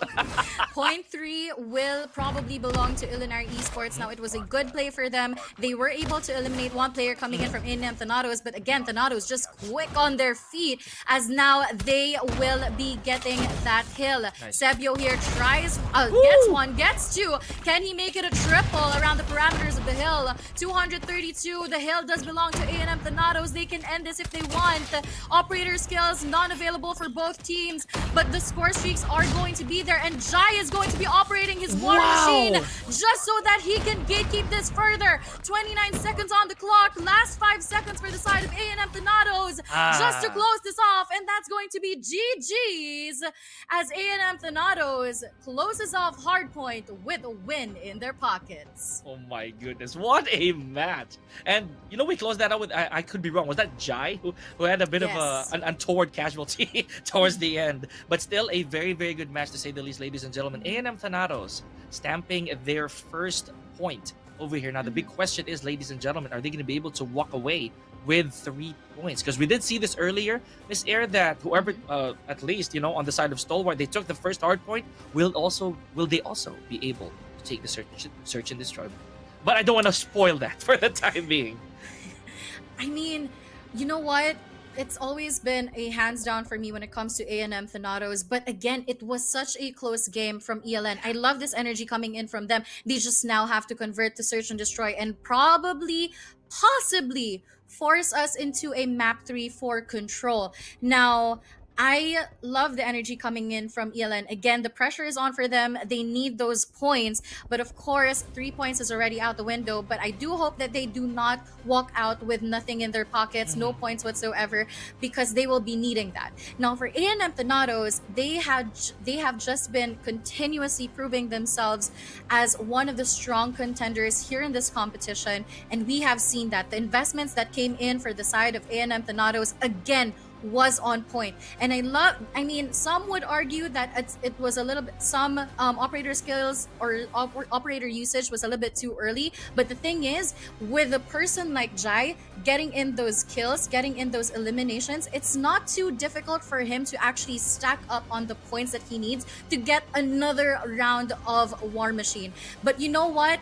In case you guys missed it, let's look into the highlights and see what went down on this Hardpoint match.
Beautiful, beautiful handiwork there, ladies and gentlemen. But here we go. I would actually, in this case, I would take something off of Miss Air's book, but twisted a little bit because you can see the big drastic difference here on the hill times, right, Miss Air? This is like 6.5 minutes on the side of A&M, whereas ELN did their best but scored only about 4 minutes and 17 seconds. The dominance, of course, still favoring the side of A&M. The frags, in my book, this is a bit chunky, say the least, Miss Air. What would you say this would be like in terms of in terms of ratio? I mean, I would still say it's close. ELN, this is probably one of their good hardpoint games for me, especially up against A&M Thanatos. So I love that coming from them. I mean, if I'm going to be comparing their, just their mechanical play style as well as their strategies, I feel like there was a bit of a slight change, and that worked out well for them. Now, in terms of mechanical play style, this is where it all goes down as we head on to search and destroy. Now, Standoff and Tunisia are already out of the picture, but now, are we going to be seeing a firing range? Is it gonna be a firing range? Don't do that to us. Kurana Metropolis, possible. But is it going to be Kurana Metropolis? Okay, there you go. Metropolis it is? Final. Okay. Okay, all right. So this is exactly, we know for a fact that this is where Whoopi would usually feel like home, right? So yes. Because in Search and Destroy, he definitely wants the slow pace, really tactical, really covert approach. He can bring out the big guns, literally. So let's see how that's gonna be like for him a little later on. Meanwhile, on the side of A&M, I can actually only speak about momentum here because that's exactly what happened earlier with Stalwart, right? So Miss Air, what about you? What would you say would be the approach here of A&M coming off of that monumental first win? Okay, here's the thing, right? A&M Thanatos, I have seen them play Kurana Metropolis already, and they know those angles well.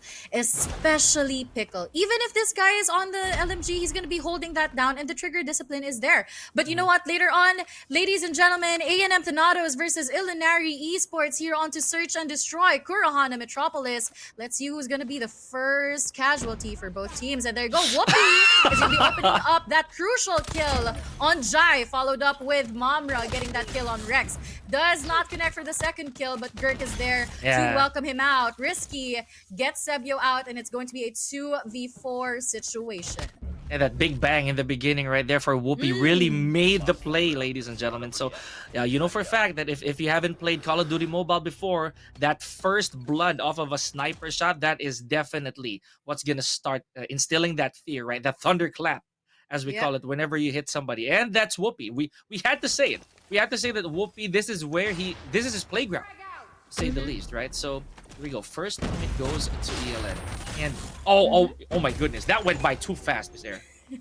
Too fast indeed, and the bomb is going to be planted here onto this B site.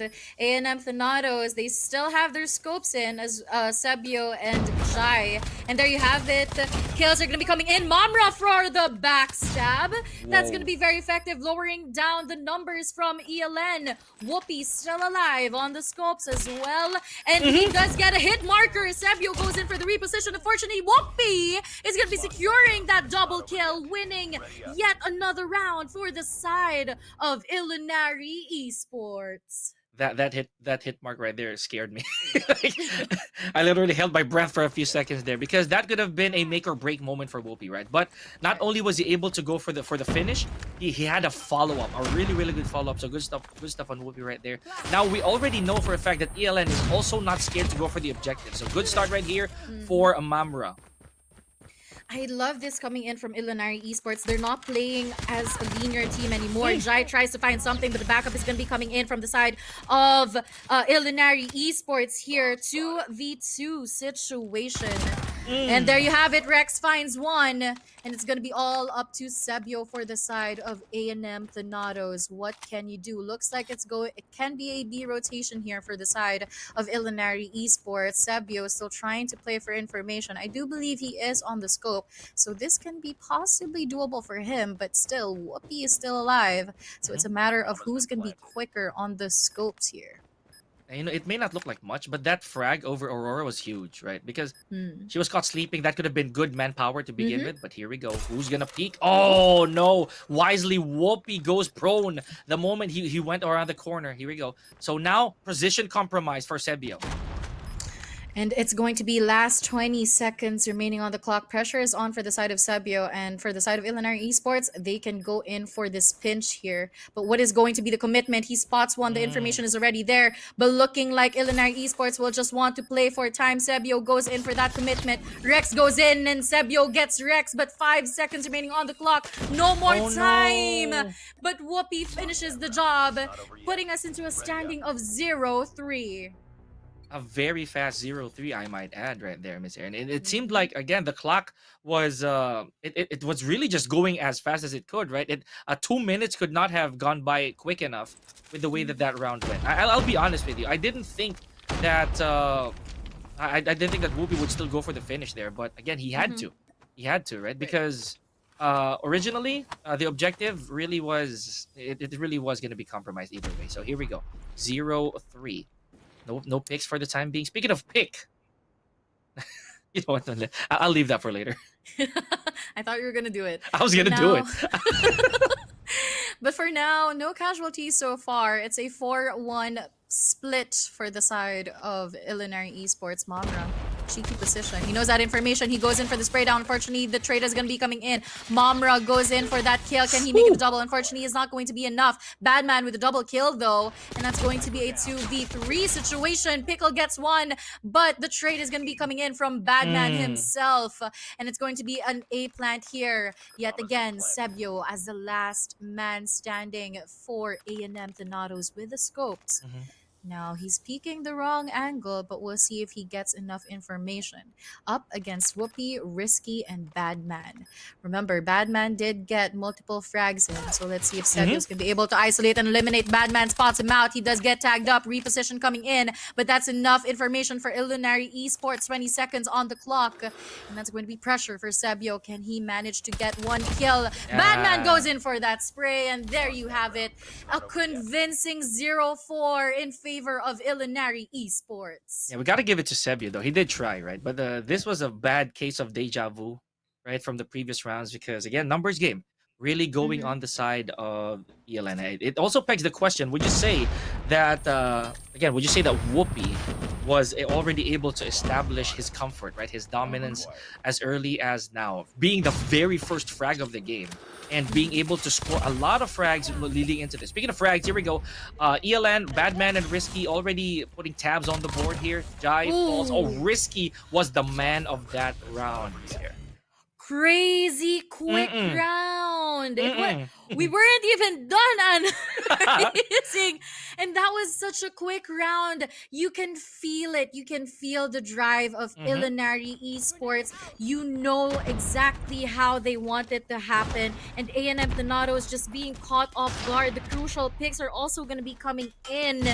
And the trades that are coming in from Illinois Esports was amazing.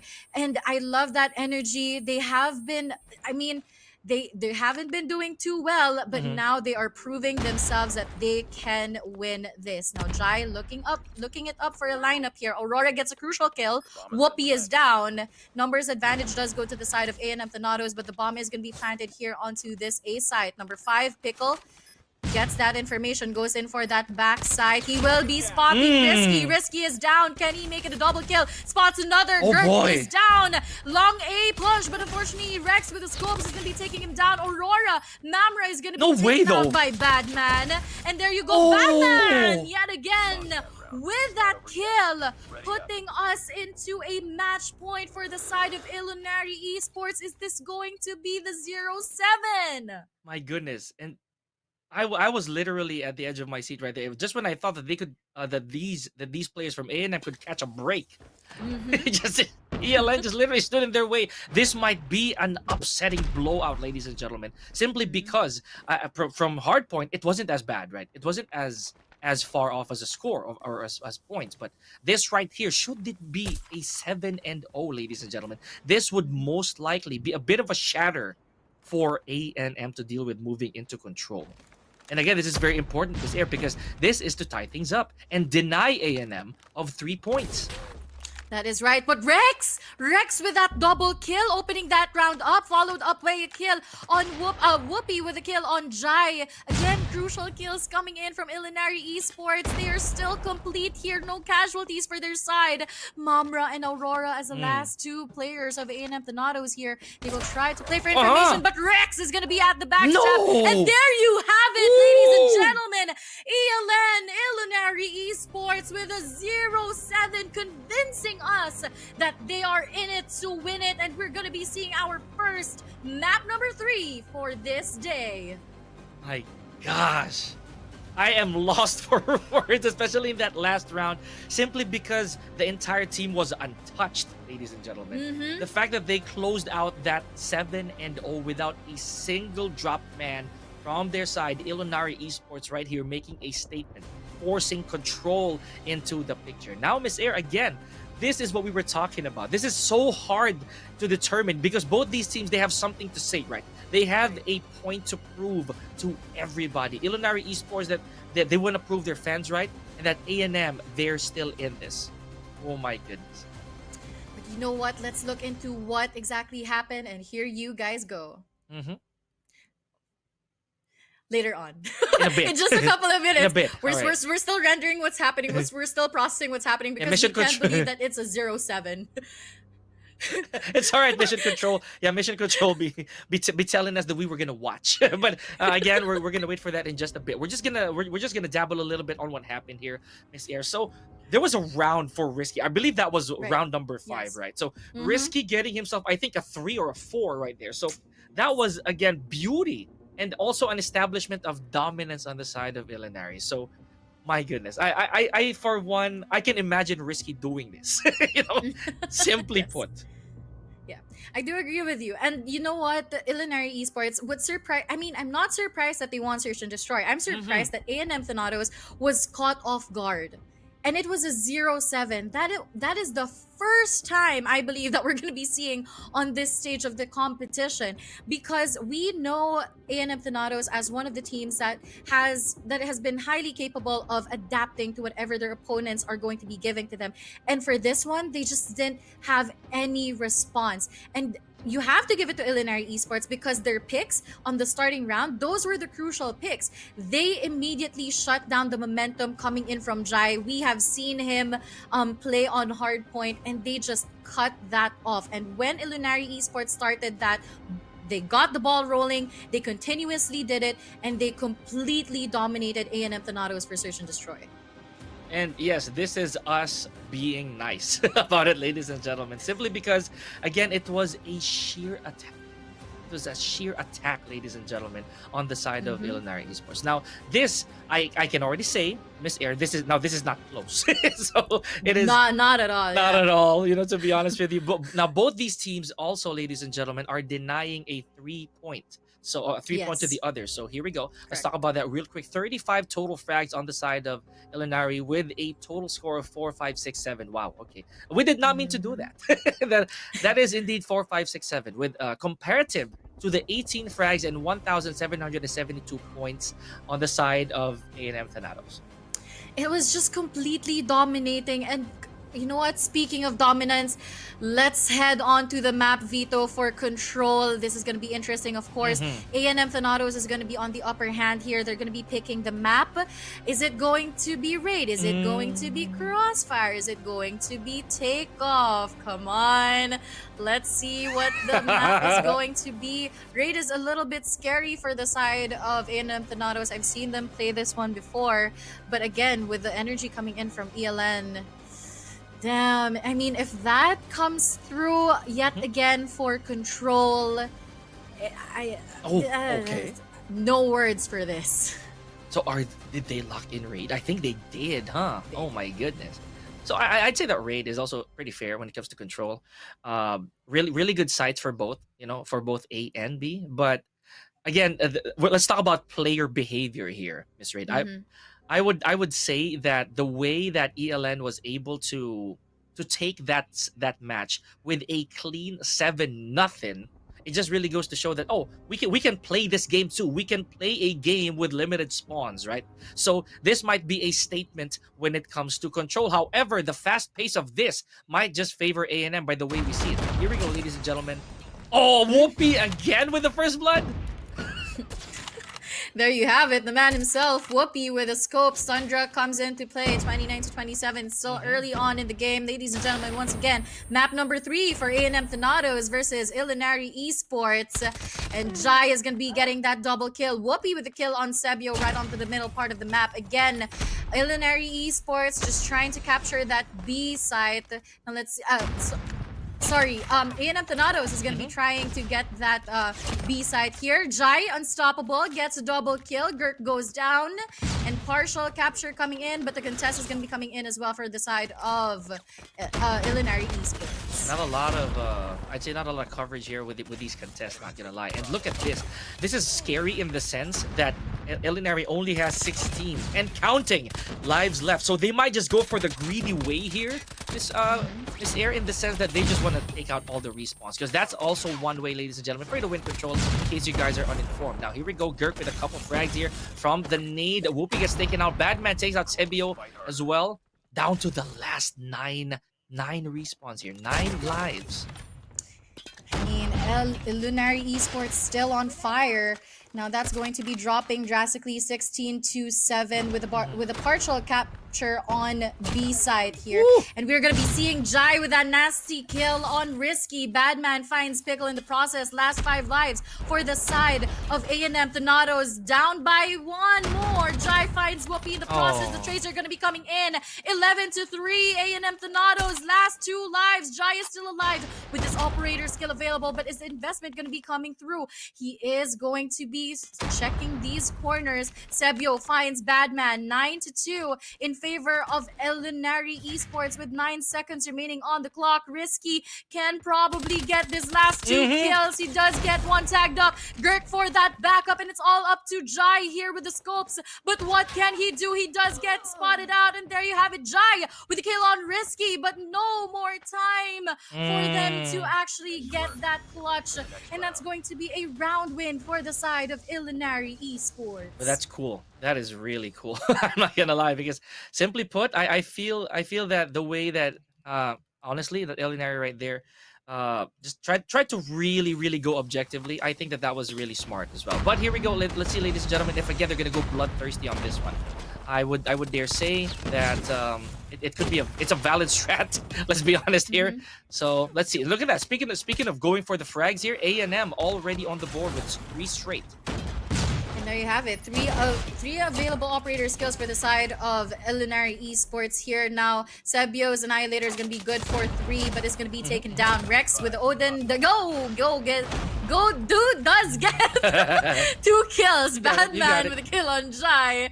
22 to 23. I mean, the match is just heating up. I'm lost for words. Badman with that equalizer, getting multiple kills on the board. Whoopi is going to be whipping out his war machine as well, giving no chance to A&M Thanatos to even respond back. Gurk is also going to be finding one with a claw. He's going to get multiple kills here, but he does get taken out. 17 to 14 with that partial capture on B side, and looking like it's going to be a complete capture from the side of Ilinari Esports. Okay, that's huge. That right there, ladies and gentlemen, that is huge. Now a little bit of pressure on the side of A&M here. So I'd say with it's very identical amount of lives here this air. So this could be a bloodbath to say the least. Let's see who's gonna be the sharper shooter here, because this right here, this is looking to be very close. With a minute and a half left, let's see if these teams are gonna start exposing themselves, or are they gonna go objectively once again. A is still relatively free here. Right, but Rex is going to be finding 2 in the process. Can he make it a triple? Unfortunately, Sebio is going to be there with the USS spotting him out. So that Annihilator is not going to be capitalized on that much. But again, 11 to 8, not that big of a discrepancy here in terms of life count. A&M Thanatos and ELN, I mean, The good thing about the objective is that they only have 8 to worry about. Jai here with the scopes will try to find anything, Oh, no. try to deny anything from the side of Illinois Esports. Does get one, but again, A&M Thanatos down to their last 4 lives here. Risky will be spotting out Aurora. Will he get Sebio? He's going to be getting away from that situation. Whoopi with a kill on Mamra, and it's going to be the last 3 lives of A&M Thanatos here. And there you have it, one more life, and it's all up to Pickle here. Shots are going to be fired, and 38 seconds still remaining on the clock with 7 more lives to play with. Illinois Esports, Badman does go out. Girk is going to be holding on to this angle. Pickle, he does have this Tempest available for him to use, but he's not going to be spotting Girk, and there you have it. A game of patience for Girk there, and that's going to be match point for the side of Illinois. Yeah, momentum has nothing to do with this anymore, Miss Raid. I would say this is just plain out play. I feel the way that this goes, right? So, and I'd like to correct myself a while ago. Yeah, I was referring to I'd say ELN having a higher life lead. Pardon me for that. Now here we go, and already first blood drawn here by ELN. Right, and now it's the time for A&M Thanatos to actually A lot of hold on. N's right here and M's, folks. Right, and it's their time to hop on those objectives already. 24 to 28, favoring the side of A&M Thanatos. Now, operator skill wise, one is available for both teams. Whoopi is also going to have that war machine ready for him to use. Sebio finds one. Unfortunately, he's going to be taken down by the side. Risky trying to look for something. 22 to 23, again, not that big of a difference here, but Whoopi is going to be whipping out his war machine. Good for one only. Risky is going to be challenging that. Unfortunately, he's not going to be successful in doing so. Partial capture coming in from both sides. Oh man. Okay, so we did mention towards the latter part of control. This is more likely than not gonna happen here, Miss Air. All going for the frags. You see how there's a bit of a beat right here. Oh, there we go. I was gonna say that the objective is definitely there, and B just let go right then and there. This is the exact same situation, or almost like it, that happened to our previous round. So here we go. A little bit of pressure this time on the side of ELN. A bit of a lead here on the side of A&M. Bit of a lead. Yeah, and they would just need this A site as a problem now, as they have fully captured that B site. 11 to 16, favoring the side of A&M Thanatos. This is good for them. They do have 2 operator skills available. That's going to be Sebios and Jai. Now, if we know anything from Jai, he can rock it with that war machine. But looking like Rex and Whoopi, as well as the rest of the team of ELN, will just be continuously spotting them out. Equalized life count here. 1 minute to 22 seconds. Sebio does get taken down by the claw of Girk. Can he make it a double? Unfortunately, he's going to be taken out by Jai. 8 to 8 is our life count. Oh man, now this is as close as it can get, folks. I'm not gonna be breathing from this point forward. But here we go. Bit of an advantage here, ladies and gentlemen. 5-2-7 in lives, and we only have a minute left. B is long gone, folks. So this is it. This is it. I'd say whoever makes the wrong choices here, Miss Air, as we did mention decisions. Wow, okay, so Whoopi taken out by Jai. Not looking pretty shabby here, ladies and gentlemen. Right, and it's the last 3 lives of Illinois Esports here. Jai is going to be taking that shot there, and he does get he manages to get 1, make that 2, and it's going to be up to Rex here as the last man standing. Jai. Yep. And there you have it. There you go. That's going to be a round win for the side of A&M Thanatos. And they're still alive in this competition. They're still alive in this match. They don't want to give an easy win to Illinois Esports just yet. I mean, search and destroy, that was the case. But looks like A&M Thanatos slowly getting back out there. Oh my goodness. So this is a first of 3, ladies and gentlemen, for those of you who may not be too familiar with the mode. And now, this is also a little bit predictable. I would say, Miss Air, that the operator skills are definitely coming into play. A little bit of a farming phase, if you will, from the previous round. So here we go. Tempest locked and loaded here for Pickle. Sebio takes out a couple with the Annihilator. Risky though, trying again, good kickoff off of Pikachu, but again, Ah, you got it. Jai is gonna be taken out. There you have it. 2 operator skills available for both teams. 22 to 25. Life count in favor for A&M Thanatos, but again, not that much big of a difference here. And still, no objectives has been completely gotten here from the side of Illinois Esports. Way to gatekeep from the side of A&M Thanatos. I can't believe that happened. Anyways, here we go, ladies and gentlemen. So 24 to 18 in lives here, ladies. Whoa, okay. That was a funny exchange between Jai and Whoopi right there. But Jai emerging victorious. Aurora back with it with the equalizer. Good stuff we're seeing here. 37 seconds. And around this time a while ago, I would say, Miss Air, that the objective has already been seized. But not this time around. Right. No, they're going for frags. And now A&M with a I had to say it. Now Beast captured again. A&M now with the hefty life lead against ELN. 9 to 18, I mean, it's a 50% lead, right? So we'll see if A&M Thanatos is going to be able to keep this life count on their side, but Whoopi is going to be unstoppable with that triple kill. But there you go, the War Machine comes in, good 4-6 kills. Whoopi, the man himself, Badman takes out the equalizer, 8 to 12. Now the lives of A&M Thanatos is slowly decreasing. Now let's see if it's going to be continuous from here on. Again, just one more round win for the side of ELN, and you can see the determination. Whoopi gets the scopes out, but Mamra with a sparrow tries to find anything, but not a good match. And there you have it. A is captured. Ladies and gentlemen, Illinois Esports will be taking that win for this matchup series, putting us into a standing of 2-1. That did not just happen. Oh my goodness.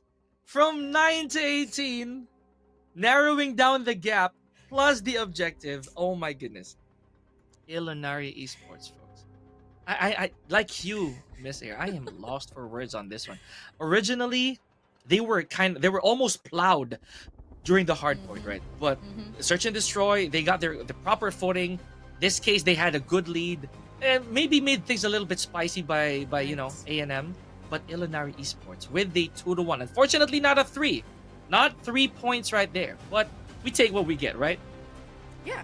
I mean, they still have 2 points to their name, and that's not bad. They will still, they're still going to be able to accumulate the points that they will be needing. But then again, just looking onto our schedule, we are going to be seeing ELN once again later on. So we'll see how that plays out for them. But then again, they will be securing 2 points to their name. I'm not sure if anyone expected this. I mean, I feel like everyone was rooting for A&M Thanatos down in the comments section. I don't know where we are both reading, but you know what? This is a good start for Illinois Esports. The energy as well as the gunfights and the strategy did come in for them. We saw quite a close game from Hardpoint, dominating win for Search and Destroy, and of course that win, that surprising win coming in from Control. It was crazy. But you know what? Let's take another look at what went on our Control match up against ELN versus A&M Thanatos.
in an insane turn of events, ladies and gentlemen. Look at this.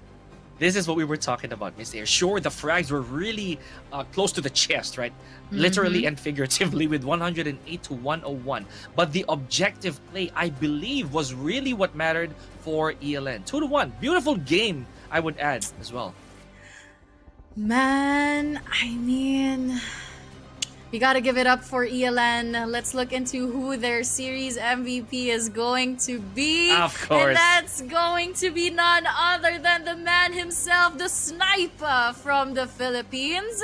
ELN Whoopi securing himself a whopping 76 kills, 1.23 KDA, average death 22, and a score of 2,192. We just felt the presence of Whoopi for this matchup series. And I love this for ELN. Yeah, you know, I like that you made that claim, right? The aura, right, of Whoopi right there. That was resounding, I would also to say Yes. the least. Sure, the hard point might have been a little arbitrary, a little bit of a roll of a dice for Whoopi, but when Search and Destroy came about, it already, you know, the engine was already hot. He went from 0 to 100 with just one step of the pedal, carried it all the way to control. And we did see that. We did see that Whoopi really did find his footing moving forward. But again, I can't help but feel for A&M Thanatos, right? Because they had it. they actually had it. Right. And they had that advantage already, but you know what? That's already done and dealt with. A&M Thanatos, we are going to be seeing them later on, as well as Illinois Esports. So I'm really excited to see that. But again, let's all take a breather from that shocking happening, and we'll be right back.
Welcome to Garena Masters Season 8. This time, we are raising the stakes with Mercy Veto, a new map bans and pick system that may just turn the tides of battle. Mercy Veto gives losing teams a chance to influence map selection, making matches more competitive and comebacks more possible than ever. Let's go over the best of 3 Mercy Veto process. The winner of the coin flip decides if they want to be Team 1 or Team 2. Team 1 bans 2 maps from the Hardpoint map pool. Then, Team 2 bans 2 maps as well. The game will take place on the remaining map. Team 1 will choose their starting side. For Search and Destroy, each team bans 1 map. The losing team of Hardpoint chooses the map for Game 2 from the remaining S&D map pool, and the winning team of Hardpoint will choose the starting side. If the series gets tied 1-all, the losing team of Search and Destroy chooses the map for Control. Since we only have 3 maps in the pool, there are no bans. The winning team of S&D will choose the starting side for Control. And that's Mercy Veto. More competitive, more comebacks, and more excitement.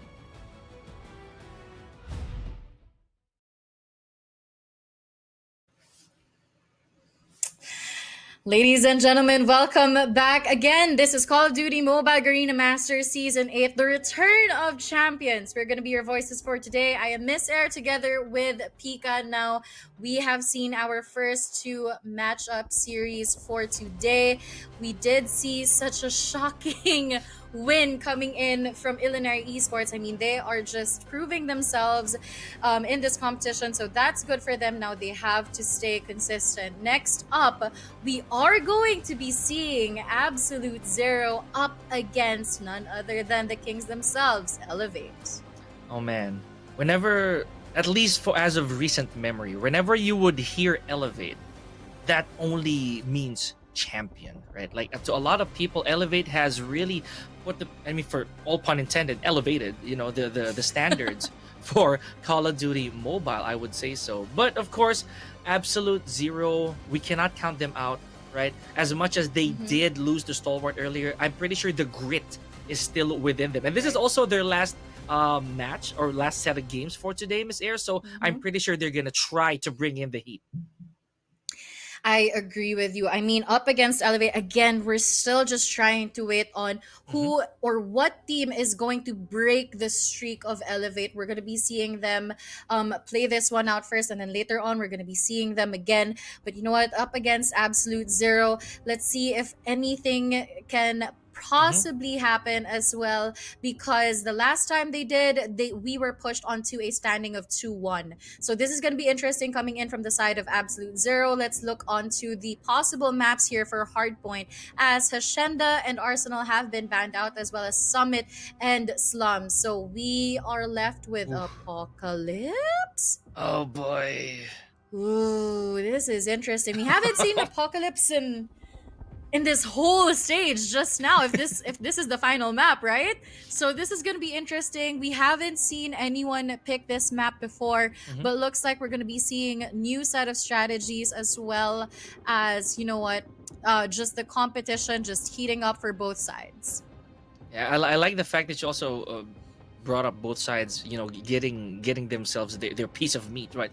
To begin with, again, a while ago we saw how Hydra and Rage they popped off, even Freezy, right, for on the side of AZ. But in this case, the Kings, and I personally have had the opportunity to talk to Chloe, Candy. I share the same camp with Candy, and these guys, they believe in my opinion, they believe in the essence of fragging out. And Apocalypse, I feel, is, or at least that's what Candy said before, that they believe in the essence of being able to frag out in Hardpoint, regardless whether the objective would be attended to or not. And Apocalypse, like I said, is the best place for that. The amount of effort you have to go from, I'd say, Hardpoint 4 all the way back to 1, that is kind of perilous. There are so many tight corners in the stages, a lot of rooms that you could actually be stalked out of. So let's see how this is gonna go. You said it yourself, Miss Air, we haven't seen this stage in a hot minute.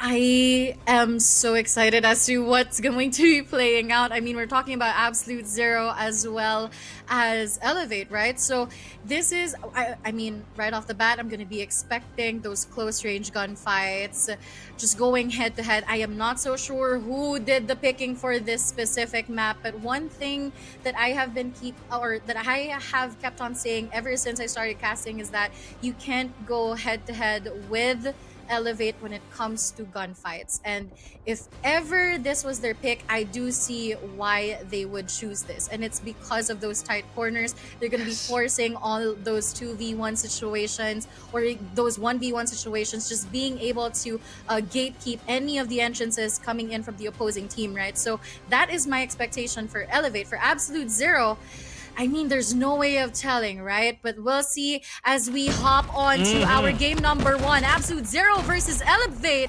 on this Hardpoint number 1. AZ wasting no time here. Already had a couple, like 4 frags on their side, ladies and gentlemen. Here we go.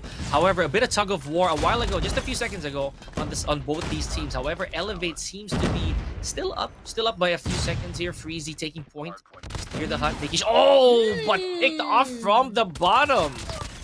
Right, nasty pick off, and I love how Absolute Zero is also doing it. They've made sure that they get that clearance even before they get to that hard point. Unfortunately, not all angles are covered for the side of Absolute Zero. So now Elevate is going to be hopping on that hill, but the contest is going to be coming in from the side of Absolute Zero, and the smokes are just making it a lot more difficult for both teams to play around with. Yeah, you know, that's right. A good visual obstruction here would definitely come into play. However, I'd say left with scraps here is Elevate. And look at this, very, very generous still with the points. Just making sure they get a little piece before they head to the second hard point. Hydra gets taken out by Susano over there. Now, hard point number 2. Now, this right here is one of my personal hated hard points here in Apocalypse, I would say so, because look at all the open-ended entrances. And this will just allow a lot of flush-ins from any opposition. Right. I totally agree with you. It's you know, it's one of the hills in Apocalypse that's very difficult to defend as well as to penetrate through. And especially when those operator skills are starting to come out. And that's exactly what Elevate is doing here. No breakthroughs whatsoever from the side of Absolute Zero, as Elevate, they just completely have all of those angles down. But while we were saying that, Yato finds multiple kills on that hill, but Susano is going to be spotting him out. And there you have it. The hill will belong to Absolute Zero for a couple of seconds. Last 15 seconds for this hill, no contest whatsoever, as Kalo is going to be denying that entry. Pretty tragic there on the side of Jibby. Self-inflicted damage now. Ladies and gentlemen, we're back at it, and Elevate not wasting, not putting a single point to waste. Now, hard point 3. This right here, ladies and gentlemen, zero. I'd say this is zero escape the moment that this gets seized, right, for any of these teams. Now, look at this. However, I'd say Absolute Zero's kind of stopping the bleeding here a little bit, but leaves the hard point just for a split second. Now, back in the clutches of Elevate. Equalizer by Chloe here coming into play, but gets picked up in the air. My goodness. PJ will be taking out the claw as well. 37 seconds remaining on the clock. Ooh, PJ does get a quadruple kill on that claw. Make that 5. This man is on fire. Enough for him to accumulate enough points for those score streaks. 3 operator skills available for the side of Absolute Zero. And there you go. The Preddy flies by. Yato finds himself eliminated from the map. 17 seconds. Most likely, scrap points will be going to Elevate here. If I were Absolute Zero, I would start stacking on the following hill just so that I can get those angles right. But Susano, again, unstoppable with that Tempest. Oh man, 3-digit mark easy right here for Elevate so far, ladies and gentlemen. This is not a joke. This is 100+ points off of the first rotation for the hard points, ladies and gentlemen. So again, this is going to be an uphill battle, I would say, all pun intended, you know, talking about hills and all that. But here we go. Not to mention the confidence right now on the side of Elevate with a ton of frags and the opposition not making anything happen. Rage did pull out his Sparrow earlier on, but up to no good. He was just immediately taken down. Jibby here will try to find something with the equalizer. He does get one. Can he follow that up? And there you go. The clearance comes in finally from the side of Absolute Zero. And they can penetrate through this hill, hopping on to the last 20 seconds. Now it's all defense mode for the side of Absolute Zero. Man, okay. Now we have a clean hard point. Never mind. That's Elevate taking some points again. I like the fact that they're very meticulous with the points here, Miss Air, because they want to end this quick. I can already tell the way that they're playing. And look at PJ with 26 frags to his name alone. That is already doing a bit of heavy lifting, if you will, on the side of Elevate. We are past 150. We're about to unlock the next hard point. Here we go. Still left hold here. I mean, 23 to 153, this is a very convincing lead for the side of Elevate, and still Absolute Zero is just completely struggling with these hills, right? So now the Claw is going to be available for Yato to use, but Yopi will have his operator skill available as well. Absolute Zero just going in for their corners here. I mean, Kalo is going to be taken down. Yopi is going to be taking his Sparrow out, trying to get in for that clearance. Unfortunately, no good for him. So Absolute Zero showing us some signs of life as they slowly get the points that they need. Oh man. So 52 to 153, right? What could be the plan here? We've seen this happen a while ago that, you know, some of the teams were still able to turn this around, right? Or at least get the gap a little bit closer. But with the way that things are looking, I would say that the momentum still on the side of Elevate. I'd say they have to be cautious too. You know, I'm gonna say that, oh, okay, it's good, it's very overwhelming, it's 100 points. But if they do not, and I repeat, if they do not take good care of this lead, this might just flip. Okay, so far so good. Look at this. This is the hole that we were talking about, Miss Air. Hard point number 2 is very difficult to contain, but they're doing it.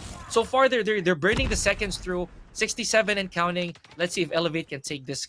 I'd say hopefully flawlessly.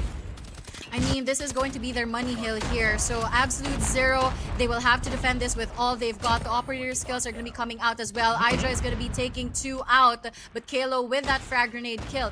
Now, Absolute Zero, they're doing an amazing job. Nice. He's going to be taking out the Purifier, getting 1 elimination.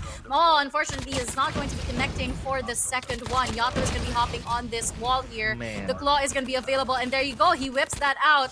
Money hill for the side of Absolute Zero, just decreasing the lead that they initially had up against Elevate. Okay, so they are close right here.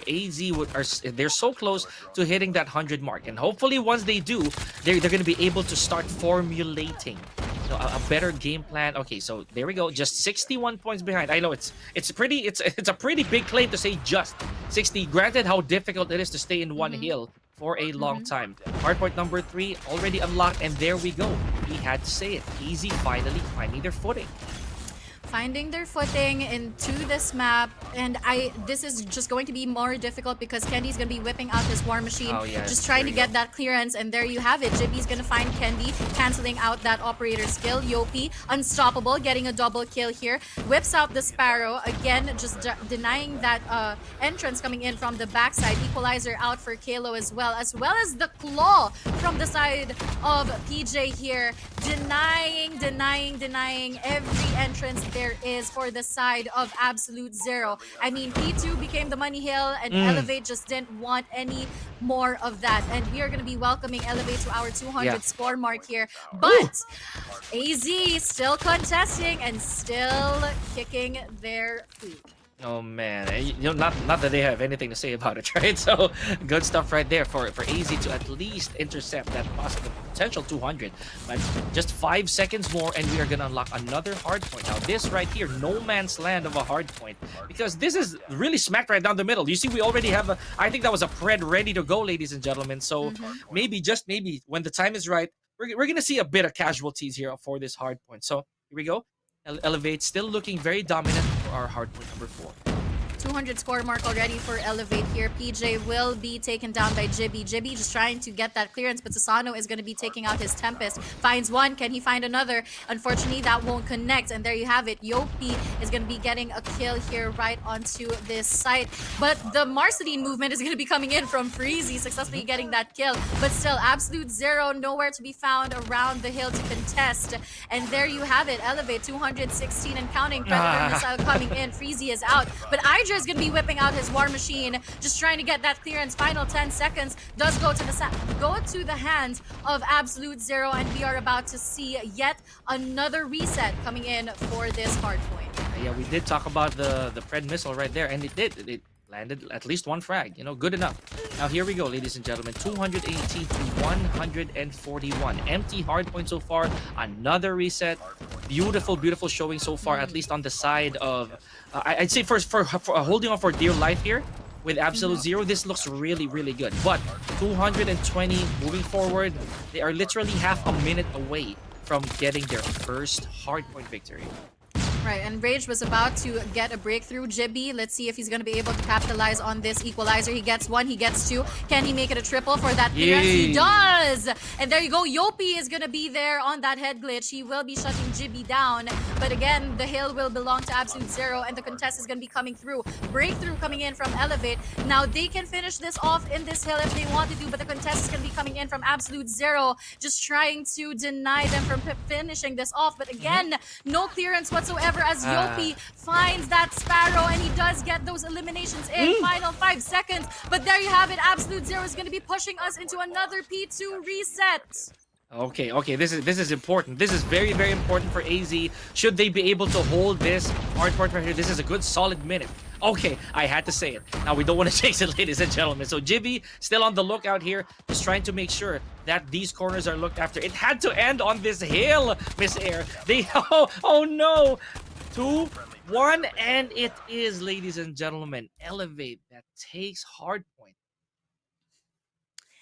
I mean, we really don't expect anything less from Elevate at this point in the competition. Yeah. But then again, you know what? GG's for Elevate Puck for their hardpoint match. It was very convincing. We're going to go back to what we said earlier on. We're not sure as to who picked what map they're going to be playing on, but it looks like Elevate played to their strengths very well. Again, you can't go head-to-head when it comes to the gunfights because Elevate Puck's firepower is just too much to handle. So that's exactly what they played around with. The lead was 100, I believe 120 or 110 at the first few rotations, and then I mean we have to give it to the opposing side as well, because well, they were able to close off that gap. They did go in for that P2 reset, and they did make that their money hill, so props to them. But then again, the consistency as well as the firepower coming in from Elevate, it's just flawless coming in from them. Yeah, I can't also say that skill was really that drastically different. Obviously not. They are here for a reason, folks. And for me though, it was just too much of a fortress to try to break down, right? On the side of Elevate. They had concrete plans moving forward. You could already see it. Like if ever that they would be a little late to the I'd say to the push towards the next hard point, they would be confident enough to take it back. So, and I'm gonna add up to what you said earlier. Yes, Absolute Zero, they really did put on a valiant effort on holding as long as they could. We already saw some good spots that they tried to hold. They tried to post up, but in the end, the firepower, you said it so clearly a while ago, the firepower and the pushes were just really a little too overwhelming. I mean, we saw that during the first few hills, right? Yeah. And they just did an amazing job. I mean, this is Elevate we're talking about. This is the Kings that we're talking about. Then again, you just can't take Absolute Zero out of the equation just yet, simply because of how they performed. They were able to close off that gap. Props to them. Now it's going to be interesting moving on over to Search and Destroy, but we'll see first how Hardpoint did go out for both teams. So let's all take a look.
Wow. So you see the mayhem right there. that was insane, ladies and gentlemen. It was in some manner that was kind of hard to watch, but at least I would say so that the action is still worth looking back on, right, Miss Air? So here we go. Hail times of 5 minutes. This is actually pretty commendable on the side of Elevate, right? And also I would give the flowers where it's due, for AZ, because again they did try to come back. Remember, they started picking up the pace after being led 111 to 11 or 122 to 11. Right. And again, props to AZ for what they showed us. But now it's going to be interesting as to we are going to be seeing the map veto for Search and Destroy. So now the advantage does go to the side of AZ, as they are going to be able to pick what map they're going to be playing on for this one. Firing range and standoff immediately out of the equation, so that leaves us with probably Kurana, Metropolis, Coastal, or Tunisia. So let's see what it's going to be. Please, are we gonna see another Metropolis here, guys? Oh my goodness. I mean, we take what we can, right? But we have to I'd say on the side of our teams here, they have to be very tactical, right? They also have to be very wise with their choices. So is this gonna be it? I don't know. It is going to be Tunisia. There you have it. All right. Yeah, we've seen Absolute Zero play around Tunisia as well as Elevate in this stage of the competition. We'll see what Idra's going to be bringing us on the table for today. He is one of the scopes here, and immediately we're going to be hopping on the action here, ladies and gentlemen. Map number 2, game number 2, Elevate versus Absolute Zero. And looks like it's going to be a B execution for the side of Absolute Zero. I'd say a lot of missed opportunities right there on the side of Susano, right? There were like three opportunities for a pickoff, but here we go. Elevate up by like two players. No, never mind. Oh my goodness. That went by really quick. I agree with you. Look at that instant replay there. Candy with the scopes, as well as PJ getting those frags in. I like the intention coming in from Absolute Zero. They went in for that aggressive push towards B, but then again, at what cost, right? So Elevate, very quick on their feet, and now we're going to be starting things off with PJ playing onto the middle part of the map. Shots are fired, but no casualties whatsoever. A good retreat, at least so far. They have to regroup. Position already compromised, as we always say, because this is what's fun about Tunisia. It just looks like that the map, ladies and gentlemen, is a little too complicated, but no, this is a very simple case of rotation. A lot of moments here. These are just shortcuts, right? So let's see how this is gonna go. A good scouting right here on the side of Candy, just making sure that no one passes through the balcony, through the connector, I would say. Gotta take it slow. Oh, never mind. I was gonna say take it slow. Candy got scouted out. I was just talking about him. Freezy with that crucial kill on Candy. So that's one scope down for the side of Elevate. It's going to be an early 4v5. Now looking like it's going to be an A execution from here on from the side of Absolute Zero, but they have to be careful with PJ as well as Yopi by the connectors here. Jibby trying to anticipate the a player onto Shadows, but we'll see how successful they're going to be doing so. PJ does go down. Rage goes in for that spray down. Yopi goes in, but the trade is going to be coming in from Idra himself. 2 players remaining from the side of Elevate, and the bomb is going to be successfully planted here onto A side. Idra trying to play around with the scopes. Can he manage to get this kill? You saw the attempt right there as well. Now Kilo falls to Yato. Let's go. Let's see if someone's going to be peeping through the winery. They gotta be can't be too careful here. Oh man. Okay, what a clapback from Idra right there. Beautiful stuff. 1-1. This, ladies and gentlemen, in case you missed our previous set, in case you missed our previous matches, this is a complete I'd say 180, because around this time this was already a 2-0. And we're already at a 1-1 at this point. Right, and this is what we call responding back to each other. So I love this coming in from Absolute Zero. For Elevate, they are a force to be reckoned with. Now, for the side of Absolute Zero, they have to get all those crucial picks in, because earlier on they did manage to get Candy, but now Candy's gonna be punishing Rage. Make that a double kill coming in. Make that a triple. Idra is gonna be down. 2 more lives to go. Can he manage to get it? Candy What? with a 4K to his name, and it's all up to Freezy. Are we going to be able to see an ace coming in from Are Candy? they giving Candy it? gets punished. And there you have it. Kalo knows that information, and he finishes off. Freezy is down, and that's going to be a 2-1 in favor of Elevate Puck. Sweet frags right there from Candy, I would say. I mean, the counter stopped, yeah, but that was still a solid 4 on the side of a Candy, ladies and gentlemen. My goodness. And I was thinking casual here. Are they gonna give him the ace? But nah. They gotta play smart. Okay. Right. And that's what's good about Elevate, you know, they're not too overconfident. And while we were saying that, PJ does go down. I feel like that's going to be a crucial kill coming from the side of Absolute Zero. Idra with a kill on Kalo. This is good momentum for them. Now it's a matter of being able to sustain and, of course, where they decide to commit. Now, player number 1, Jibby, that's a very cheeky position, but Freezy tries to go in for the information right onto Shadows. He spot Yopi. Yopi's gonna be down. The last 2 lives for the side of Elevate. So Sano and Kendi, last man standing. Okay. So now the numbers are on the side of AZ here, ladies and gentlemen. A while ago, Kendi, this might be the price he has to pay. You know, having picked off almost the entirety of the squad earlier. Let's see if he can stand his ground here. Objective also into play, so Candy, your move. 25 seconds remaining on the clock. The pressure is on. Scopes from Idra spots Candy, and there you have it. Again, both teams just going back and forth with those kills, going in for the trade. But Absolute Zero, they are going to be stronger this time around. Very crisp frag right there from Idra. Okay, so now, ladies and gentlemen, this is, as Miss Air was saying earlier, this is neck to neck, right? So it is clapback after clapback from these teams. This is also interesting because a little bit of history lesson. Of course, some of these players were once teammates, if not close buddies. So the recognition, right? The familiarity on the mindset, that really is a very, very big deal. It's in such a game, in such a mode. Right. And it's going to look like a 1-2-2 split coming in from the side of Elevate. For Absolute Zero, we are bound to find out whether or not they're going to be committing to this B site. Yopi goes in for the wraparound or just trying to play for information right onto Winery. Susano with the scopes, he can find something here. Shots are fired, but that's enough information for Absolute Zero. Now, the repositioning coming in from the side of Kendi here. Cheeky position. Kalo does spot Yato out. Kendi with a kill on Freezy. Can he make it a double? Sasano with a kill on Idra. Crucial kills coming in from Elevate. Kendi, double kill.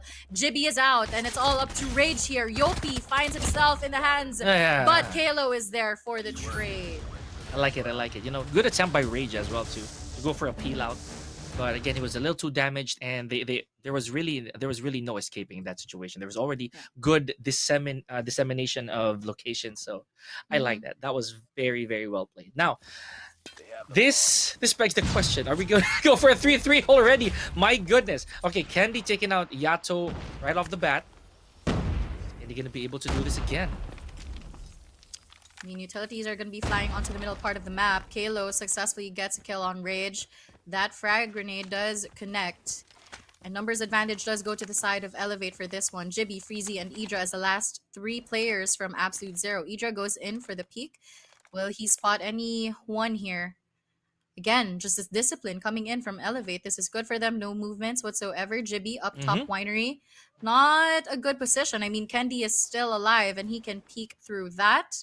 Or possibly a wall bang. But let's see. Oh, information's out. PJ gets Freezy. Kendi going in for those kills. PJ with a triple kill. Just finishes off Absolute Zero. And there you have it. We are now in a current standing of 4-2. But now we are going to be switching sides. Elevate, now the attackers. And that was beautiful. The way that there was a good, like you said, a send-off of information, right? The cue. Basically the go. You got the green light. Go in. Winery's yours. We got somebody. We got a bogey in there. So good stuff. Now here we go. A little switch of pace here. Now we do have a potentially more aggressive Elevate here, ladies and gentlemen. Granted, let's see if the objective is gonna be the play. So far, none of those yet. Yato taking out Yopi. Care of Wallbang. There you have it.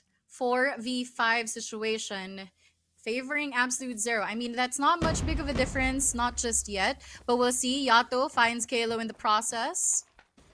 There you have it. Kendi still on the middle part of the map with the scopes. Bomb is yet to be picked up. No commitments whatsoever. But I feel like this is good pressure that is being applied by Absolute Zero. I mean, the numbers are down for the side of Elevate here, so they can just wait this out. I mean, we're going to be moving on over. Oh, there What? you go. Yato finds PJ. Nasty, nasty, nasty scope. Jibby finds Susano. Kendi, last man standing. Jibby is Okay. going to be there. And that's going to be another round win for the side of Absolute Zero. Oh wow, they're making noise right here. I like this. They're not letting Elevate dictate the entirety of this match right here, or of this mode, I would say. Okay, so a while ago it was also a bit, I would conclude that it was a bit risky on the side of Elevate, that they had to hold their position. Maybe they were just being cautious, right? They were attackers. They realized they have a 1 point lead, a 1 round lead. They didn't need to overextend. Now look at this, a change of tempo here, ladies and gentlemen, on the side of AZ. So now they managed to take out one. Never mind, that's a trade. Rage goes down. There you have it. Looks like it's going to be stacked onto B side here. And there you go. Idra Nice. finds one. Can he make it a double? Unfortunately, Susano finds him instead. And it's going to be a 2v2 situation here. Kendi still alive, as well as Susano. Freezy with a kill. Can he make it a double? Oh my Freezy, gosh. as the man of the team, Absolute Zero is going to give us an equalizer. Anything but frozen for Freezy right there. That was nasty, as you would say. Okay, folks, 4-4. Right, this looks like it's a bit more loose on the side of Absolute Zero, ladies and gentlemen. You could tell that they're trying to experiment just a little bit. Oh man, that cost Kendi a lot. And there you have it. Kendi is already down, so that's one scope down for the side of Elevate. Numbers advantage goes to the side of Absolute Zero. It's not Again, they're looking just good. trying to play for information here. I mean, they did put some pressure on Elevate, and that worked out well for them. Susano has that information, but is it going to be effectively relayed onto the team? Looking like a stack onto A side for the side of Absolute Zero. And any commitments whatsoever still yet to be found for the side of Elevate. Yeah, okay, so that was a quick but rough start for this round, I would say, especially on the side of Kendi. It didn't take long for him to actually get picked off. Now here we go. A little over a minute left before the objective starts. Oh my goodness, Rage once again picked off. Susano gets 2. One more, make that 3. My goodness. Okay, they did not like the previous round, leaving only Hydra into the fray. Now this is dangerous. Hydra, however, I'm more than confident that he can take this. 44 seconds left on the clock. Oh no! Watches the shot. Ow. PJ quick with the trade. Ooh, kind of doable for the side of Absolute Zero. We have to give each of the props there. Yes. We have to commend him. If that first shot connected, he could have picked PJ off. But then again, that goes to show Absolute Zero is not backing down. Elevate is on the lead, but Absolute Zero just responding back to them. Looks like it's going to be an aggressive B push here for the side of Elevate. Idra through the smokes. He could hear those footsteps in. Has information been relayed? Yes, Absolute Zero going in for the rotation. Idra gets one. Unfortunately, Yopi will be finding him trades after trades. And it's going to be a 3v2 in favor of Elevate. Kalo and Susano here on to this tunnel. Rage, last man standing for the side of Absolute Zero. 3v1, and this could be what Elevate needs to reestablish that dominance, right? Because a while ago, there was a bit of a commercial break, I would say, in terms of the scoring. Now, 5-4. Oh, their Rage. Too much anxiety going on there. We can't blame him, right? There's a lot of potential spots for him to go wrong. But here we go, 6-4, ladies and gentlemen. Is the end nigh for AZ? Right. Match point for the side of Elevate here. Still, they're going to be the attackers. No aggressive push whatsoever, unlike the previous round. They're still playing for the picks here. You know when Elevate wants to, close things off because they do not go in for that rush immediately, unlike what they did earlier on, right? So there were multiple casualties. They felt Idra's scopes earlier on. So let's see what's going to be the commitment for this round. Looking like player number 2, Yato, and Freezy here onto this connector Are they going to be able to spot one out? And there you go. Kendi goes down. Crucial kill. But can Yato follow that up? No. Susano is going to be killing Freezy in the process, equalizing the grounds in terms of life count. Susano here up top winery. Still no commitments, but leaning a little bit towards A site. PJ versus Yato. They might be able to spot each other out. Idra is going to be crossing that safely. But we'll see if any further pushes are going to be coming in from the side of Elevate. Yeah, less than a minute left on the clock here, and action has been trimmed down a little bit. Here we go, beautiful MG42, couple frags right there from Jibby, but he does get traded off. Now Elevate, are they closing in? This is going to be a duelo. We got a 2v2 here, folks. Let's see. He's scouting for A. Gotta be careful. Manpower. Oh, ooh. Beautiful! Beautiful shots coming in from Idra PJ as the last man standing. This is still doable. Now the bomb has been planted. He can wait for that defuse, but then again, the pinch can possibly go through for the side of Absolute Zero. PJ peeks it, has the information. Rage does get tagged up. One is down. PJ with a double kill, and there you have it. Elevate is going to be the round winners for Search and Destroy, making this matchup series a 2-0. And more importantly, ladies and gentlemen, that is 3 solid points on the side of Elevate. So they are putting more coins in the piggy bank here. Beautiful stuff from the big boys. So this once again raises the question, how long before the Kings are wounded badly, right? Because this looks to be very, very dominant. So but I would not, and I repeat, I will not ever turn a blind eye on the performance by Absolute Zero, because they came in close. They were going back and forth, just duking it out until what, 4-4, I'd say, maybe even 5-4 before they got stuck. But still, beautiful handiwork from both teams. I mean, we did see some amazing rounds coming in from Absolute Zero, and that is the reason why they are within our top 4. But then again, Elevate still coming out on top, securing a clean 3 points to their name, and they are still top 1 as of the moment. Hopefully later on we're going to be seeing the updated group standing, but we'll see how that's going to be playing out for some of the teams. For now, I mean, we might see Ilinari again later on, as well as A&M Finado, so we'll see if anyone's going to be dropping out of the top 4 soon, or there's going to be swapping happening in terms of, you know, just, I guess, the point system. So let's see how that unravels, but I'm excited to see the highlights as well, because we did see some nasty shots coming in from Idra as well as Freezy earlier on. Again, Absolute Zero, they are a force to be reckoned with, but up against Elevate with their big brain games, as well as, you know, just their mechanical skill, it's really amazing. You know what? Let's look into exactly what happened during the Search and Destroy map. Let's take a look.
Amazing run from both teams. Absolute Zero versus Elevate Puck, and Elevate just comes out on top. But in terms of eliminations, man, it's 37 to 39.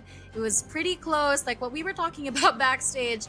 I mean, Absolute Zero did come very close to Elevate Puck during that game. Multiple times it was doable for them. It was just that Elevate Puck, in terms of their timing as well as their speed, you bet Elevate Puck is going to be the fastest, one of the fastest teams here in Arena Masters Season 8. Yeah, you know, there's a reason, ladies and gentlemen, why they are champs, right? And this is just a statement to add on to that prestige. But here we go, ladies and gentlemen, our MVP from Elevate themselves. We have Susano with a total of 57 frags, my goodness, and 17 average deaths, 1.68 KDA, amounting to 3,672. So on to the next, I would say. Yeah, I mean, well deserved as a series MVP for Susano, because we did see him mostly present during the Hardpoint game. Him with a Tempest is very dangerous. So, you know what? GG's, well played for Elevate Puck as well as Absolute Zero. I am excited to see how Absolute Zero is going to be turning out for the following matches that they still have. I mean, it wasn't a completely dominating game, I would say. Yeah. But then again, Elevate Puck, when you talk about that team, you best believe that they're going to be the quickest team alive, and you really have to be able to outplay them most of the time. So yeah, I mean, that's it. That's wrapped up. Matchup series all done and dealt with. Up next, we are going to be seeing Unk versus Ilinari Esports. Time to determine whether or not Ilinari Esports is going to be continuing getting those points for their name. But for now, let's go on in a short break. Press the button and the doors go up. That money clip us now, the new now looks like. Whoa, upgrade her diamonds, now her girlfriends are like. Whoa, I hit record a drop, you can't ignore it. I'm transforming now these cars and planes, I'm always boarding. Just out touring down in Charlotte like I play for Hornets. When I'm performing, never boring, now you can't afford it. Champagne Perrier, finish friends on my face. Looking like I'm from the D. These no Cartier.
Welcome to Garena Masters Season 8.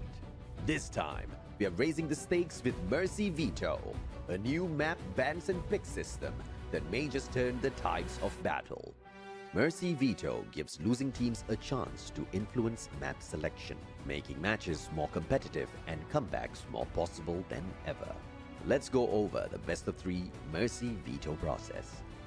The winner of the coin flip decides if they want to be Team 1 or Team 2. Team 1 bans 2 maps from the Hardpoint map pool. Then, Team 2 bans 2 maps as well. The game will take place on the remaining map. Team 1 will choose their starting side. For Search and Destroy, each team bans 1 map.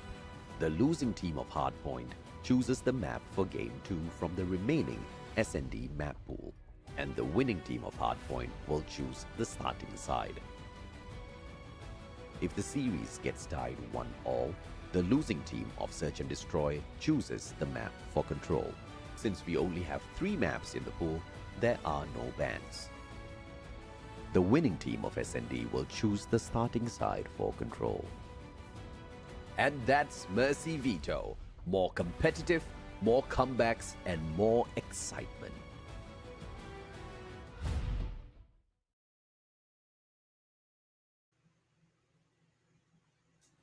We are more than halfway through our day, ladies and gentlemen, here at Garena Masters 8. Yours truly still on the mic, Pika Pikachu, joined by Miss Air. So how are you guys doing back there? How are you doing, Miss Air?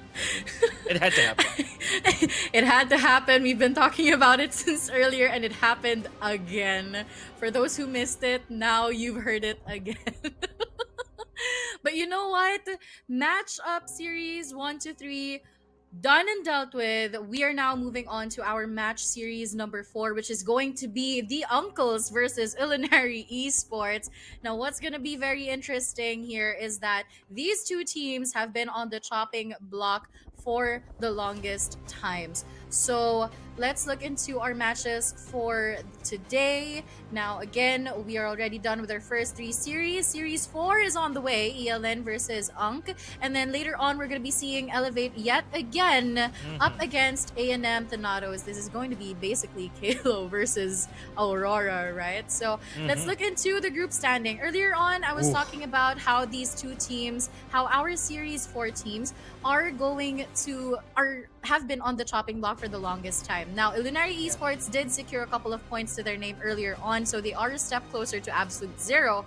And Unk is still on 4. Now this series matchup is going to be the determining factor whether or not Unk moves up the scoreboard or Ilinari Esports finally gets to the top 4. So we'll see how this plays out, but I'm really excited to see how Unk is going to be performing today. Again, I've always said it. I am eyeing for Unk today, and we'll see how this all plays out. But you know what, Pika? What are your thoughts? Yeah, I'm too nervous for this one, honestly, because anything can still happen, right? Especially what if Unk gets that solid 3? Right, and we still have 1 day after this, right? So this could already be a switcheroo, you know, when it comes to standing. So you did mention, you know, these couple teams at the bottom, they've been on the chopping block, so it is now or never, I would say, because top 4 is such a tough spot to try and seize right now. I mean, if you look at how these teams are performing, everyone wants it so bad. With Elevate, though they're at the top, they don't want to give anything up, right? They're very gritty. So as for me, I just want to see the Unks play. You know, we just want to see how the Unks are going to do it. Right.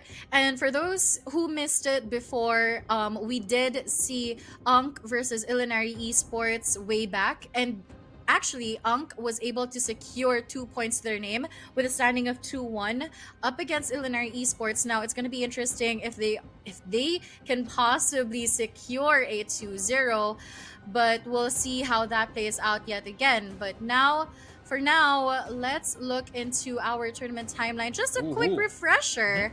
I mean, the qualifier stage, we had 90 teams. Now we are down to our group stage, which consists of our 6 teams battling it out. And of course, our top 4 will be moving forward to our playoffs on March 29 and March 30.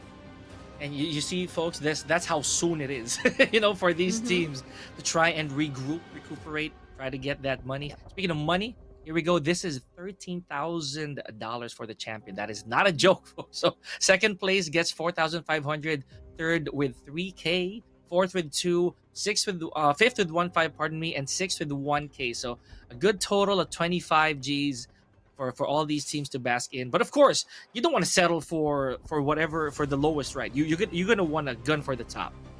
Right. I mean, there's so much at stake. Yes, all of the teams are going to be coming home with something. However, that 13 USD is also really looking nice. So it's going to be interesting moving forward. Is it still going to be Elevate? We are still going to see who's going to be breaking the streak of Elevate. But for now, let's talk about UNC the Uncles versus Illinois Esports. I want to ask you, Pika, what are your expectations? I mean, knowing that versus ELN before it became a 2-1, do you think it's a possible 2-0 for this? If I'm gonna be the one to be in the position of I would definitely try to give it all I got. I'm not even kidding. Like, guns blazing. Honestly, with everything I have in the tank, we're definitely gonna want to go red, because that 2 points, or sorry, the 3 points matters a lot in this scenario. You can't settle for 2-1, because that still gives the team another point. Right. It still adds to their scoreboard. So it's like you did nothing, or you just played today. And tomorrow is going to be a different day moving forward. So you'd want to make the best out of today. My expectations, if you're talking about predictions, I'd say 2-0. I'd say 2-0. We're hoping for a 2-0. I mean, again, we are on the second to the last day of our group stage. So you got to come out flawless. Ward and I were talking about it yesterday. It has to be flawless for these two teams. For the side of they badly need this. They need a 2-0. Yeah, I mean, they just want to be able to get that equalizer in terms of the series points, and then possibly, get a couple of points back up. And it's just a matter of who is going to be able to snag that top 4 spot. But right now, it's looking close with Illinois Esports and up against Absolute Zero, right? So I'm excited. I know everyone's excited as well. So let's look into the map veto here for our Hardpoint, our Mercy veto, right? So let's see what. Welcome to Garena Masters Season 8. This time, we are raising the stakes with Mercy Veto, a new map bans and pick system that may just turn the tides of battle. Mercy Veto gives losing teams a chance to influence map selection, making matches more competitive and comebacks more possible than ever. Let's go over the best of 3 Mercy Veto process. The winner of the coin flip decides if they want to be Team 1 or Team 2. Team 1 bans 2 maps from the Hardpoint map pool. Then, Team 2 bans 2 maps as well. The game will take place on the remaining map. Team 1 will choose their starting side. For Search and Destroy, each team bans 1 map. The losing team of Hardpoint chooses the map for Game 2 from the remaining S&D map pool, and the winning team of Hardpoint will choose the starting side. If the series gets tied 1-1, the losing team of Search and Destroy chooses the map for Control. Since we only have 3 maps in the pool, there are no bans. The winning team of S&D will choose the starting side for Control. And that's Mercy Veto. More competitive, more comebacks, and more excitement.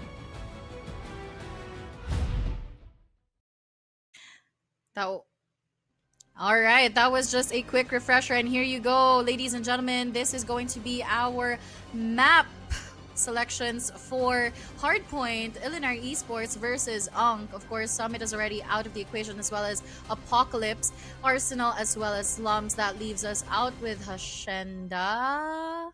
Please? Is it? Is it going to be the final? Are we still gonna be panning out? All Yep. right. Okay, there you go. It's gonna be Hacienda for our game number 1. I know. Oh my goodness. Now, yeah, you know what? I'm also a bit forlorn. Yeah, I know it's deep word. Sorry, sad. You know, let's leave it at that because I kind of wanted the apocalypse back, but again, completely understandable why people would really dodge apocalypse. Hacienda, though, we already saw moments a while ago for this one, especially on the side of Thanatos, right? So let's see if this is gonna be more comfort once again on the side of, I'd say, for ELN, maybe. Right.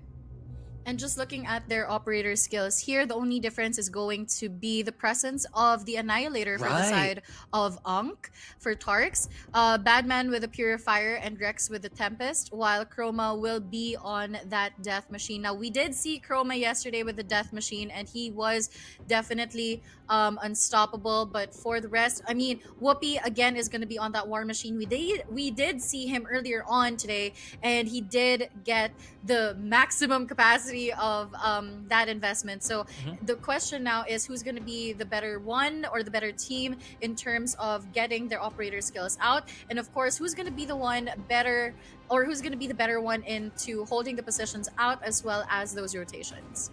Yeah, you know, I'm also a huge fan, I'll be honest with you, of War Machine, right? When the moment I started playing this game, I realized that obviously any grenade launcher would prove beneficial in such type of games, right? Like, I'd say this obviously will flush out an entire team literally with one round if done right, especially in Hardpoint number 2, should the vehicle still be intact, because that'll definitely be a problem. I could say the same for Sparrow, right? But Sparrow, you need to be a good shot, to say the least, or almost a good shot. Now here we go. Speaking of good shots, Tarks already getting a couple of frags in, and however, the points are all going to the side of ELN.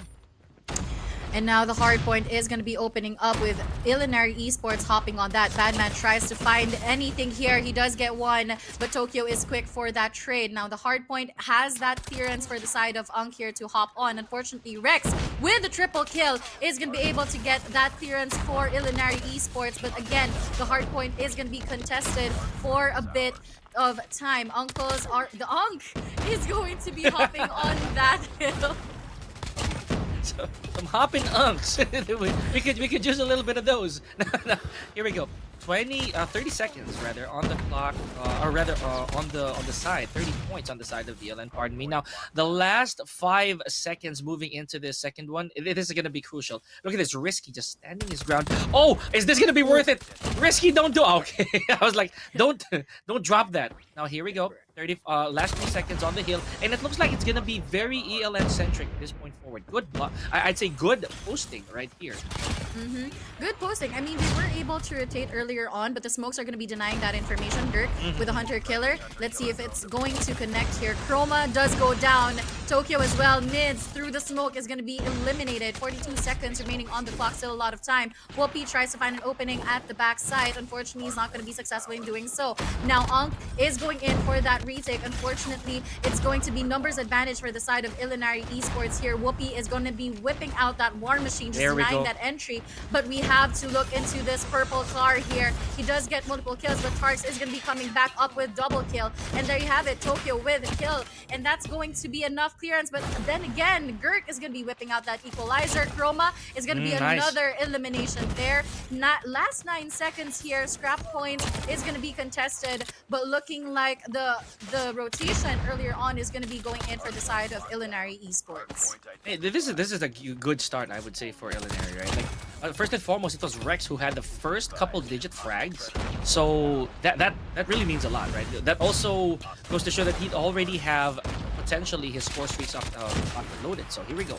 Speaking of Rex, he did get taken out by Chroma, Badman, Risky, Whoopi, all taking names here, ladies and gentlemen. So I would say this is just a matter now of holding the spot as long as possible for ELN. And there you go, Badman with that investment. He does get 2. Can he get a triple? He does make that a 4. quadruple kill. Coming in from Badman, he does get shut down by Mids with that War Machine. Now looking for clearance on that hill. Let's see if he's going to be able to get any eliminations. Now the breakthrough does come in from the side of Ankh here with last 20 seconds remaining on the clock. Just gatekeeping that coming in from ELN. Mids gets the most out of his War Machine. Last 15 seconds on the hill, and looks like it's going to be contested here by ELN. Oh my goodness. Okay, so scrap points. Obviously, we've been talking about this all night, ladies and gentlemen. You can't actually just let them go as much as possible. But right now, I think they should look for the bigger picture. The Unks should take a bigger picture here, because 29 to 102, almost just as bad as what we witnessed earlier. So let's see. However, empty hardpoint. Oh, never mind. There we go. Good occupation there by the boys of Unk. But the contest immediately, just not even letting 10 seconds pass here. ELN already on that point grind. Right, but what's the good thing about Ankh is that they do have their operator skills available for them to use. Unfortunately, Tokyo is not going to be able to utilize any of that. Chroma and Tarks are going to be on the Claw and Death Machine respectively. Chroma tries to deny that entry coming in from Risky. Risky does go down. Now, final 30 seconds, Ankh will have to defend this with all they got just so that they can actually gatekeep this hill. But unfortunately, Whoopi is going to be whipping out that War Machine, denying the entry points coming in from Ankh. Yet again, on the hill is going to be ELN. But Chroma with that double kill on that Hunter Killer. Just a slight clearance, but still on the hill is going to be Ankh. I'd say that double frag right there was actually important. That was I'd say bang for a buck, you know, for your Hunter Killer drone. So beautiful stuff. Here we go. 3 seconds before the next hardpoint opens up. ELN still looking authoritative here for during this reset. Now good contest so far. Tarks, Tokyo, and Chroma getting some names up. Let's see how this is gonna go, Miss Air. This is not looking very comfy on the side of Ankh. I totally agree with you. I mean, Whoopi getting the clearance that his team needs every single time. We are seeing him all around the map. Tokyo does get taken down, and still the hill belongs to Illinois Esports here. Not looking too good for the side of the uncles here. But again, Mids can whip out that War Machine, but I guess that investment is going to be coming in come P2. Final 20 seconds on the clock. The hill will be contested. Tin tries to find a breakthrough. Unfortunately, is not going to be successful in doing so. Rex, the smokes are going to be coming in. He does get pinched here. 62 to 133. ELN is still on the lead. Big struggle here. Big struggle for Unclos. Let's see.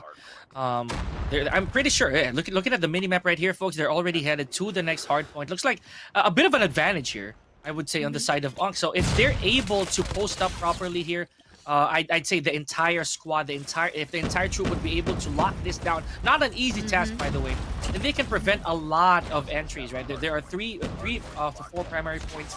Let's see if this is going to be the case. But yeah, okay, Unk, I hope I'm not jinxing it. The way that they're doing this right now, this is slow and steady, effective too.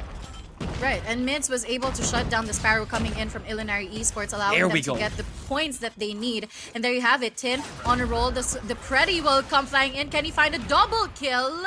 Just good for 1 though. 85 seconds and 87 is the score for Unk here. But the War Machine is going to be coming in from Whoopi. He is good. Tokyo is going to be finding a double kill with that Sparrow. Whoopi tried to find that clearance, but Tokyo with the Sparrow is going to be able to take 1 down. And there you have it, folks. 99 to 142. Final 10 seconds coming in from this hill. P3 is about to open up, and looks like player 4 and player 5 one-on-one. Mids is going to be winning that 1v1, securing a spot on the next hill. Miss Air, did you see how Whoopi just literally strolled out of danger there? How was he still alive after that encounter? That was insane. Okay, you gotta enjoy that. Those small moments, you know, those are fun for the player. Here we go. Empty hardpoint, good capitalization so far on the side of Unk. Now the bleeding is not so profuse. You know, 101 to 157 and counting. This is very doable, if any indication of history would say. Doable, but then again, Rex is going to be whipping out his Tempest, and Rex with Tempest is a bit dangerous. He is going to be spotting Thin out, and there you go. It's a successful kill coming in. Chroma is going to be the next elimination. Rex is still in. He's here with the Hunter and the Pretty. Goes flying in, finds 1, and there you you have it, 101 to 180 and counting. Unk is going to be struggling here as the last 15 seconds on the hill is about to happen. They are going to be struggling for the scrap points here, but we'll see if they're going to be able to get anything. 103 to 180. Still on the lead is Ilinari Esports. My goodness. And you know what? I'm actually going to agree with you on this one. This is, sure, it's a bit closer now. Granted, they're both 3 digits, right? But the way that ELN is so consistent with the way that they capture, they take back, the way that they let this flow, this is very hard to penetrate. I'm not gonna lie. Look at this, especially this hard point. If the moment that the entirety of ELN posts up, as we mentioned earlier, you're gonna hear us say that many times, folks. The moment that they're able to post up for the hard point, it is almost impossible to get back. The way that Unks are trying this, I think they're doing an audition here, as if you guys are familiar with the term. They're going in one person at a time, not allowing for any good enough backup. Look at this. Now Risky just, or rather Whoopi just standing his ground there. Right, and we welcome Ilinari Esports to our 200 score mark now. 100 score deficit is a little bit too big for the side of Unk here, so not looking too good. They are going to be getting a few moments on the hill, but still Ilinari Esports is not going to let that go. Now, for Ilinari Esports, if they get a full 60 on the reset on P1, probably they can finish it off, but we'll see how the fight goes for Unk here. Tokyo with the Sparrow ready on hand. 2 operator skills available for the side of Ilinari Esports though, so let's see if they're going to be fully investing on this P1 reset. Okay. Oh, but you know, we had to say it. ELN already ahead of the curve here with starting things off with this reset. They got the points and they got it back. For a split second, we thought that Unk was going to be able to contest for the long haul, but no. 32, I'd say 232 and counting here on the side of ELN. Just when you thought that Unk would be able to stop the bleeding, no. ELN just gets it right back. Right, and Tokyo is going to be whipping that Sparrow out for investment. He does find Risky in the process. Now, last 25 seconds remaining on the clock. Defense mode on for the side of Unk here. Whoopi, as the anchor of the team here, is very crucial, and that's going to be a very nice pick coming in from Unk, but the kill is going to be contested, so that's not going to be enough just to close this off. We are going to be seeing a P2 reset. Now, it's a matter of who's going to be rotating first, and looking like it's going to be Ilinari. Oh, man. Okay, so here we go. Just another 7 seconds before the hardpoint opens up, and it's rinse and repeat situation here, I would say, for ELN. You know, the things that they did in the previous, I'd say, resets, it's still the same that we're seeing right now. They are literally 10 away. By the time I'm saying this, they are literally 10 points away from taking the hardpoint. Well, but not if Unk has something to say about it. 138, and I'd say too late to contest. Yeah, this is too much. Yep, retake does go in for the side of Unk. I mean, pressure is on. Mids is not going to be able to capitalize at all with that war machine here. Tarks will have 1 operator skill available. I feel like this is going to be the good call here to just whip it out, just deny that entry. And there you go, he does get taken out. But Tit there for the backup. He does get multiple eliminations as well. Last 20 seconds on this hill. We might be able to see a P3 reset here if I'm not mistaken. But then again, 9 more points till Ilinari Esports actually secures this win. But again, Unk just doing the best that they can. Ilinari Esports, though, on the way to P3, just trying to get all those power positions in. Unk has to step it up. It looks like they're locked in here. So 3 seconds away. ELN already set. You know, they're already looking in all directions. But okay, there's a bit of a contest here, ladies and gentlemen. It's Tin already inside the point. Now this could be very, very big for Unk if they're able to hold it. Oh no. Here we go. 5 more seconds, 5 more points. Oh, they're giving it everything, but no, ladies and gentlemen. Ooh. Crucial kill coming in, but that's still not going to be enough as Ilinari Esports is going to be winning that hard point match up against the Unks. Now, I mean, the breakthrough was great, but then again, I like how Ilinari Esports is now, you know, stepping on the gas, going in and getting all those crucial eliminations in the hardpoint as well as the parameters of the hill. So I love that for them. For Unk, we will be talking about this more later because you did call it out. It was kind of an addition. We did see that from P4, I believe, they were coming in the hill in a linear way, and it was not looking good for them.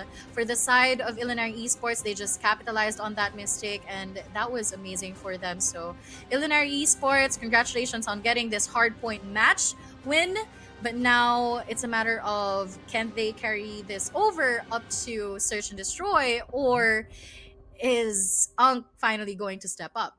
Yeah, that is indeed the question, right? So I have faith. I have faith in Unk. You know, you can see the grit in the way that they play, especially on the very, very last hard point leading to that victory. They did do their best, right?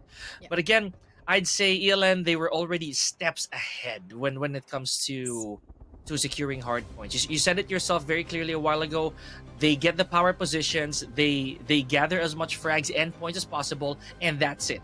It's almost as if it's for certain that we're locking this down, right? But now I want to be optimistic about this. What if, ladies and gentlemen, ELN goes for that 2-0? We'll find that out a little later on. But first, let's take a look at some of the action through these highlights.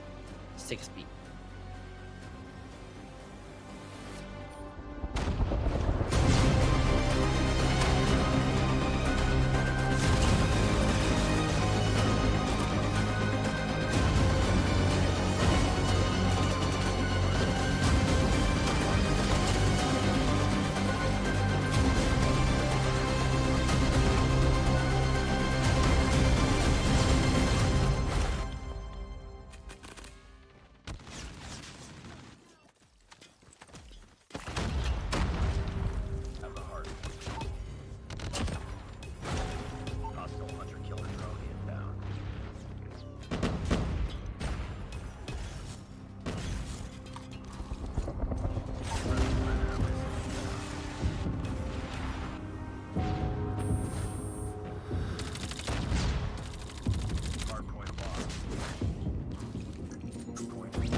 That is ELN for you, ladies and gentlemen. Now let's look into our post-match. 213 to 179 eliminations in favor of ELN. And of course, the dominance here. I mean, I would say it's pretty consistent. And I've been saying this. I mean, I've seen the previous matches of ELN, and one of the things that I used to say about them is that they will have to remain consistent throughout the remaining days, and that is what they're showing to us. They're stepping up, they're becoming consistent, and their adaptability is just on point. So I love this for them. Let's just hope that they actually convert coming onto Search and Destroy.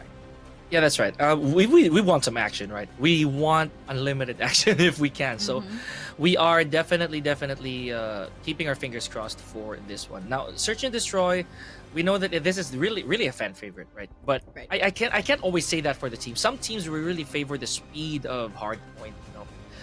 In this case, speaking of favoritism, I know for a fact that this is where a while ago ELN felt like home, and we did talk about it. So Yes. I would not be surprised as well if this is where we're headed. Yeah, Miss Air, here they go again. They're doing it again. They're doing it again. But then again, Unk is going to be the one at the advantage here as Right, they will right. be picking their map. So I feel like, yes, okay, it has been confirmed it's going to be Tunisia. I wouldn't be too surprised if it was going to be Kurana Metropolis, but I feel like Unk was also, staying in tuned in our broadcast and saw how ELN did play that out. So they, as much as Yes. I mean, if you want to beat them out, you don't want to give them basically the Mhm. home court advantage, right? So no changes whatsoever for our lineup here. My key players for this one, of course, I'm gonna be looking into the scopes. Let's look into Whoopi as well as Tarks. Yesterday, I did like the performance of Mhm. Mids and Tin as well, but again, you can't just take out of the equation Badman as one of the key players as well for Illinois Esports. So I'm gonna be looking forward to that. But then again, Whoopi did pop off earlier on. So are we going to be seeing the same thing? Is it going to be a same story, or is Unk finally going to, step on the gas and go for it? Yeah, I also don't wanna disregard the fact that Risky exists, guys. So Right. Risky definitely he also put in a lot of work earlier, if we recall, Miss Mhm. Air. So Mhm. let's see. Here we go. Tunisia. Oh, it's so good to be back. Good to be back once again, ladies and gentlemen. This is going to be game number 2, Unk versus Illinois Esports. Whoopi getting that hit marker, but not going to be enough to take Tarks just yet. And it's going to be Unk as the defenders for this one. No casualties whatsoever, but again, the information has been relayed onto the middle part of the map. Yeah. This is already shaping up to be a very tense game for me, Miss Air, because getting this long. Oh, you know what? I was about to say that getting this long, and I know it's only 2 minutes, but with nothing happening, nothing virtually, no frags, but Whoopi being the first to go, yes, it is definitely tense. A while ago, this is, I'd say, poetic justice. Granted that Whoopi was the first to inflict first blood, right, when we were at Metropolis, but now this time around, he has to sit this one out. Right. And again, one of the key players that I mentioned earlier is going to be Tarks. And there you have it. While we were seeing that, Tarks gets his second kill of the round. Rex with a follow-up, but Chroma is down, putting us into an early 3v4 situation. But again, numbers advantage does go to the side of the Unks. So let's see if they're going to be able to capitalize on this. Whoa. Mids with the R9. Shuts Rex down. Tin with the information. Connects. And there you go. But Badman is there for that trade on the HS. Now it's going to be a 1v3. All up to Badman here, but Tarks, he can connect. Bomb has been dropped by B side here. Now let's see if Badman can successfully plant this. Oh, there's the ticking. They're definitely gonna go to it. They're definitely gonna go to his direction here, folks. Let's see. Now, Badman, he is definitely in a very precarious situation here. All sights pointed at him. One wrong limb out of the way, and that's it. Oh, yep. Had to say it. Had to say it. I mean, Tarek securing a 3K to his name. Again, I mean, I'm not expecting anything less from this guy because of the performance that he did set out from the previous days. So that's a round win coming in from Ung. For Illinois Esports, I feel like the crucial kill was Whoopi, right? Because he was one of the players that was going to be scoping out for information for the team. But let's see if there's going to be a change of pace here. Tarks finds the information. He does get naded by Gurk here, so that's going to be a crucial kill coming in from Illinois Esports. And as much as everyone has value here, oh my goodness, but you're right about that. Whoopi being the first to go in the previous round really would be I'd say it's a determining factor right now. Here we go, 4-3 with Whoopi still alive. Now this could be very good. He will take those hard vantage points, and we see that right now the numbers game definitely come into play. Oh, but no, Tokyo scouting out Whoopi. Now we're in a 2v2 situation, and this time around, I'd say Badman will have a little bit of backup compared to how it was earlier when he planted and was down 3-1.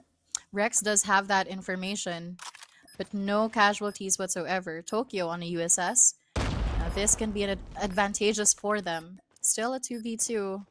Clock's ticking, and the pressure is on for the side of Unk here. Now let's see. 20 seconds remaining. Mhm. Rex goes in but does not connect. There you go. Tokyo goes in for that kill on Badman. Last man standing. And there you have it. Unk, yet again, proving themselves worthy for the Search and Destroy match, is going to be securing a round win. And we are now in a standing of 2-0. I told y'all not to say nothing. but there we go. Onk's on the board here, 2-0. So this is gonna be a momentum round or a momentum shift supposedly for Onk if they continue to play like this, slow and steady as defenders. Remember, folks, we still do have a switch, so maybe just maybe that is what ELN's waiting for, right? Here we go. Batman stepping on the gas. We gets Tokyo and Chroma right then and there. Mids is still alive here by the shadows. R9 play comes into play, but not good for the third kill. Last man standing for Unk is going to be Tin. Now, this is going to be an A execution, but Tin is on the scope, so he can isolate and eliminate. But Whoopi is still alive, so let's see on who's going to be the next elimination here. Whoopi by the shadows. Let's see. Rex is also on the scope. Badman on that HS. Now, let's see if he's going to be dropping down to... Oh, the information is there. Rex is going to get eliminated. 1v2 situation. He just has to scope out Badman. That's going to be another kill for Tin. 1v1 situation, but Whoopi below is going to be responding back, and that's going to be a 2-1. Man, that shot was picture perfect. I would say, okay, that is going to haunt him. That is going to haunt him for the rest of the match. But again, here we go. One on the board for ELN.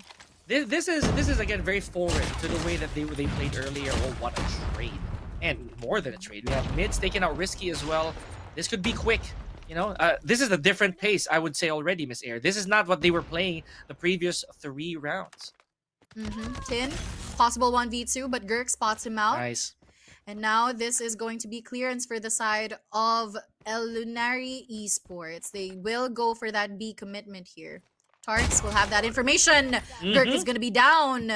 And now information has been relayed. Now let's see if anything is going to be happening. Rex is going to be taking mids out. No more R9 play for you, Tokyo, for the trade there.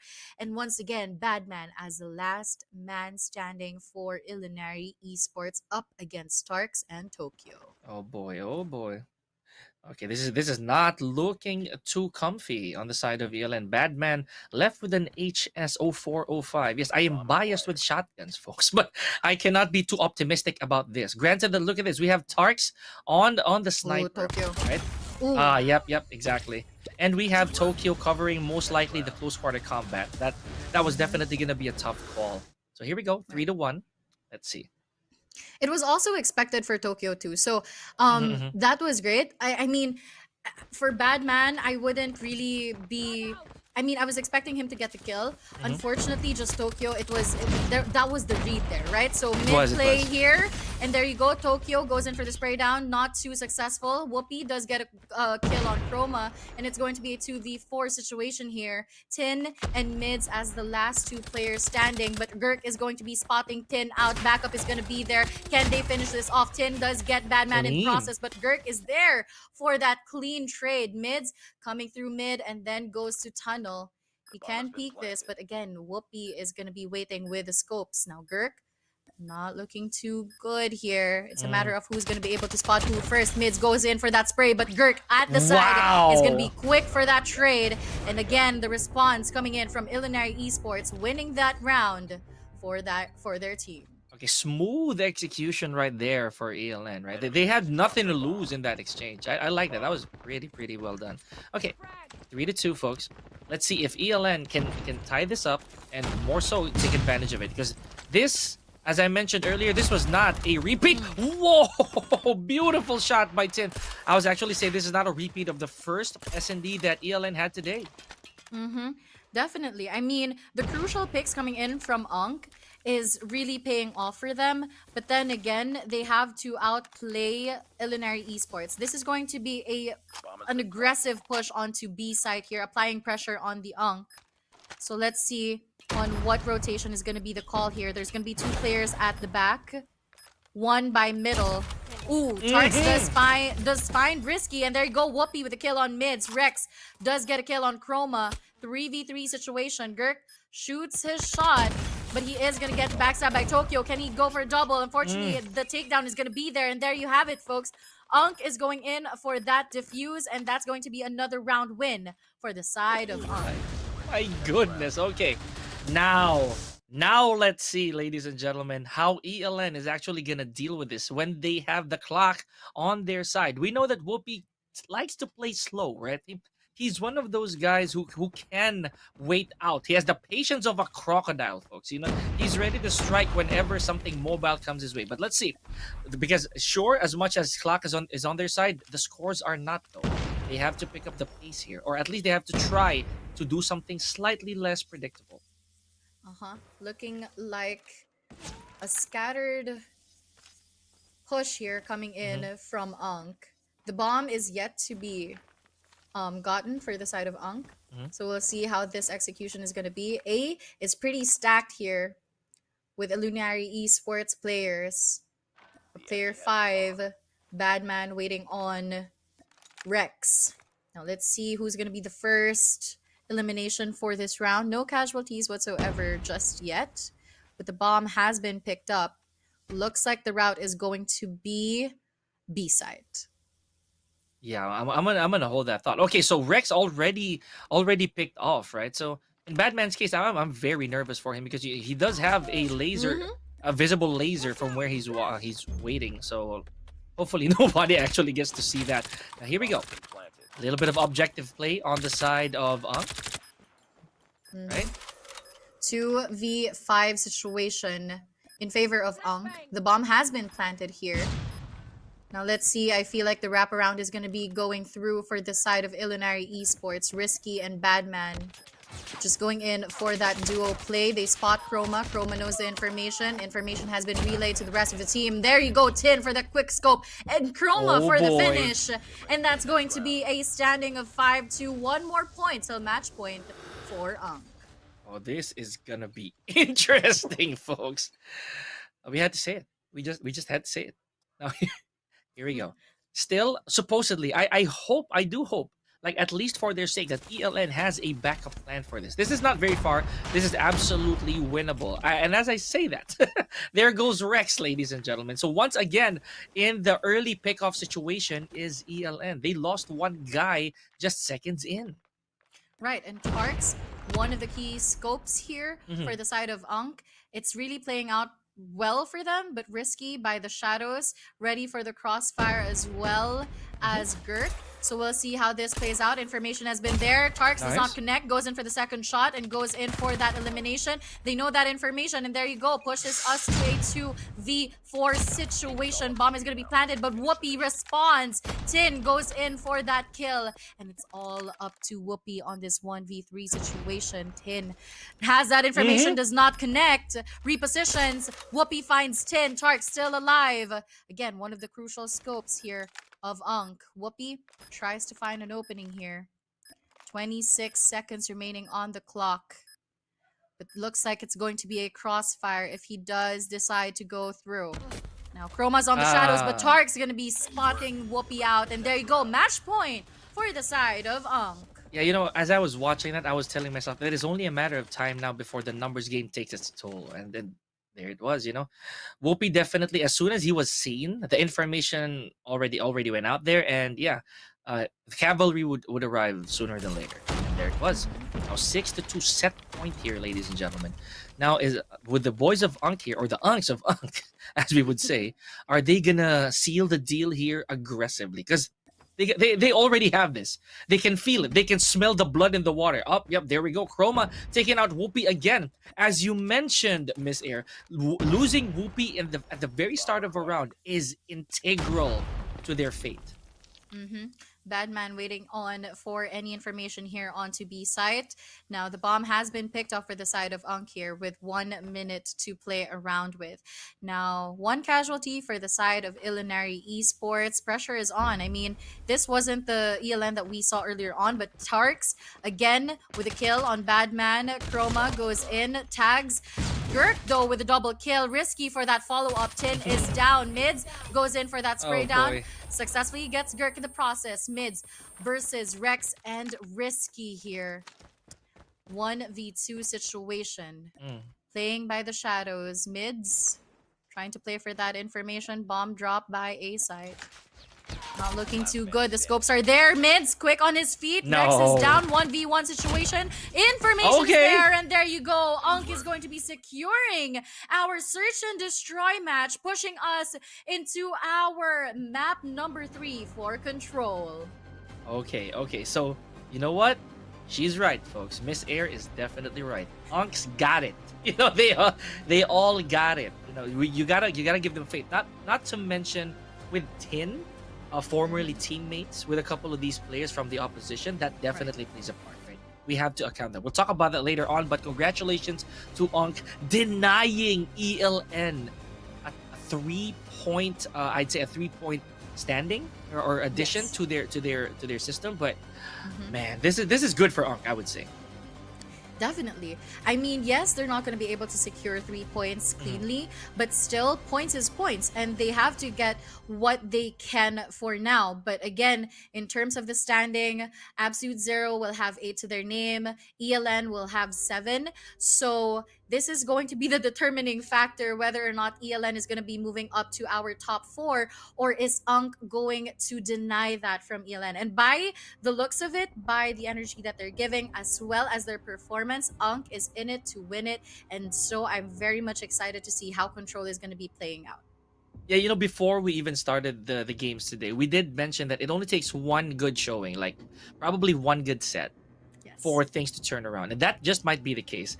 So this is also one reason why we commentators, we are gifted and cursed with what we're doing, because it just might exactly be the thing that we're looking at right now.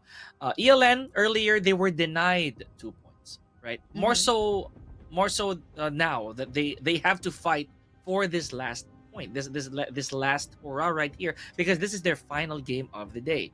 So I would say the same for Unk, right? So this right here, it is a do or die. We can't exaggerate that enough. But ladies and gentlemen, it has been settled that it is 1-1. Now, before we head on to the last game of this set right here, let's take a look at some of the action here of these highlights.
We got too many moments to call out for that last match. But here we go, ladies and gentlemen. At the end of it all, the frags and the points all go to Unk, right? We got 42-20. That's double of how much ELN actually made. And 5,000 points against 2-9.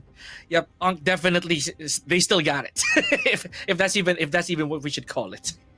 They do. And I feel like this is home court for them, right? Tunisia as a map in Search and Destroy, the way that they played it was incredible. So I feel like they were most comfortable in this map, but now it's going to be a little bit scary because we are now pushed onto map number 3, wherein Illinois Esports is going to have that upper hand advantage in terms of picking the map that they're going to be playing at. So I mean, I'm not sure. We did see a couple of crossfire maps yesterday. I don't know if it's going to be the same case here, or are they going to be playing it safe and go in for raid? I mean, there's still takeoff. I mean, considering the number of scopes for each team. Let's see how this plays out. Is it okay? There you go. It's going to be raid for control here, picked up by Illinois Esports. That's 2 for 2 on raid, right? So again, this is what we were talking about. Raid is one of the relatively familiar control maps for a majority of our teams. For those of you who are watching competitions here, it's really just as standard as it can get, right? So we also noticed it earlier. ELN, they would be very, I'd say, trigger happy when it comes to raid. They don't really mind going for the objectives. But again, if you can diminish all the respawns, all the lives of the opposition, then why not? And you did mention as well, Miss Air, a while ago, that Tarks was a difference maker in terms of the operator skills, right? So right. with Annihilator, how do you think that's gonna fare here? Oh, what a start! I mean, Whoopi is gonna be opening the round up with double kill. So, ladies and gentlemen, we welcome you to our game number 3, Unk up against Illinois Esports on raid control. Currently, the B side is going to be the objective call here for the side of Illinois Esports. Yeah, let's hold that thought real quick, right? So we're gonna worry about the operator skills when they're there, but for the time being, we're seeing a little bit of shave off from the respawns, from the lives of these players, not really going too greedy on these objectives. But B is almost completely occupied here, so let's check that out. I mean, from what we witnessed earlier, Miss Air, they also were not letting the objectives go. They have to go for it. It really does play a part. It's still a win, regardless. And gatekeeping capabilities here from Chroma as well as Tokyo. They're doing an amazing job just having that advantage onto ELN. But then again, the objectives has been lost here onto B side. Now, that's good for both sides because one more problem to take care of. Now, we'll see how the rotation goes in. 19-11 in favor, life count in favor for Unk. Now, we did see a turnaround earlier on. I'm not so sure if it's going to be the same case here. But again, Tokyo just slaying it out. Ooh. Huge health lead right here, or I would say respawn lead on the side of Unk. So man, this is gonna be very interesting. I wonder how ELN's gonna clap back at this. Let's not forget, a while ago ELN found comfort in this mode, so not looking too pretty here, and ELN was able to turn it around. I'd be very honest. So all faith intact. Whoa! Okay, that was Rex. That was questionable, buddy. But okay, maybe he just really had trigger discipline per se. Right. I mean, I guess Mitz was going in for that triple kill just so that they can deny more respawns here. But Whoopi tries to find something. No more respawns whatsoever for the side of ELN. Tarks with the scopes gets a kill. Risky is out, and there you go. Last 3 lives for the side of Illinois Esports. Tarks yet again finds one life. One more standing for the side of Illinois Esports. Rex on the Odin tries to find something. Unfortunately, that does not connect. He does hop on this A objective, but what can you do up against the life count of 11 here? Tarks just playing around, does not go in for that shot. Still, Rex trying to fight for his life here. He does get a 1 kill. No way! Oh. Execution coming in from Ong. This is the second time we see this on Garena Masters 8 on this stage. I have no words, man. That is the ultimate pop off right there. My goodness. But you know what? Okay. They will definitely remember that. So here we go, Whoopi with a couple of frags here, care of War Machine. I'd also like to correct. Was that Mids who tried to go for the triple? I think it was, right? It was Mids. Pardon me. Yeah, and he got Rex, I think. So yeah, there we go. So 24 to 27, good stuff right here, and a lot. This is what we're talking about. Let's worry about the operator skills when they start coming out, and a lot of them are already out here, ladies and gentlemen. However, we're not seeing any objective play. Around this same time a while ago, I would say, Miss Air, there was already progress, right? But now look at this. It's a bit stagnant. Right. The sides have been swapped here, and it's now time for to actually get onto those objectives, right? Yeah. But they do have 4 operator skills available versus the 1 operator skill available for Badman. Now they can go in for these investments. 22 to 16, not that much big of a difference in terms of life count, but I love this from ELN because this is actually their response coming back from that round, right? So let's see. Tokyo might just spot Gurk out, and there you go, 1 kill coming in. 15 to 18. Unk is slowly but surely getting those kills in just to close off that discrepancy in life count. So we'll see.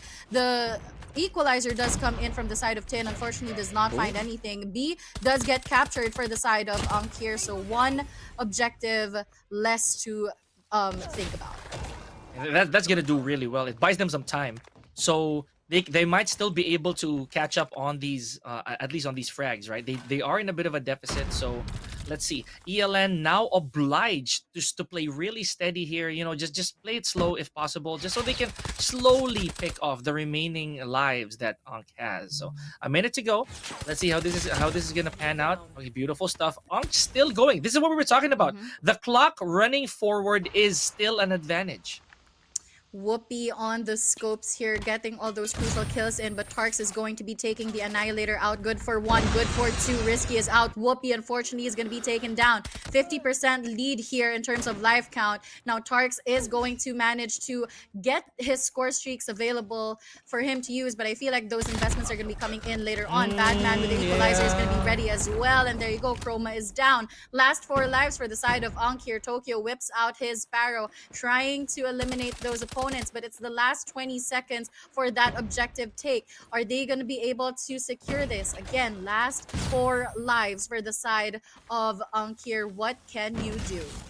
Yeah, this is smart. This is very smart for ELN, right? Now, this is gonna be it. I'd say if they manage to close this out, which it looks like they will, this is a good turning point, right? No time remaining. ELN just taking a bit of a breather. Good stuff. Now, I don't know, Miss Air. This is a bit reminiscent of what happened earlier to ELN.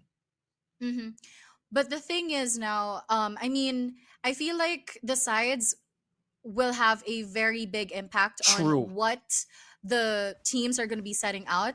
And it looks like it's favoring those who are on the defensive side. But Risky immediately is going to be taking the Sparrow out. Just good for 1. Whoopi immediately takes Tokyo out. Rex is going to be out with the Annihilator as well as Badman with the Equalizer. He finds 1. Can he find Tokyo in the process? He does find it and gets a successful kill off of it. 24 to 30 life count leading onto ELN. Courtesy of Badman here with the Equalizer. He does find Tokyo yet again. Make that a quadruple kill. The Preddy goes in. Can he find a double kill? And there you have it. He does find a double kill. 18 to 27. Illinois Esports showing us what they got. Somebody had to stop Badman right there. That was crazy. All right, 6 names right then and there. And now look at this. They're playing a lot of objectives here. ELN, that is. They're playing a lot of objectives with also a huge, I'd say, respawn lead here. 22 to 15. So if they're able to sustain this while getting the objective, this could be quick. Now, this is definitely going to add another minute to the clock. Should it fall on the side of ELN? And looks like it is going to be an objective capture for the side of Illinois Esports. Now, Badman tries to go in for that wraparound, successfully gets Tokyo yet again. Now it's going to be looking scary because it's a 50% lead here for the side of Illinois Esports, just going back and forth. But then again, you have to consider Whoopi with his War Machine is deadly. Get on with that scope there. He does get traded out. Tin with a successful kill on Whoopi, 7 to 16.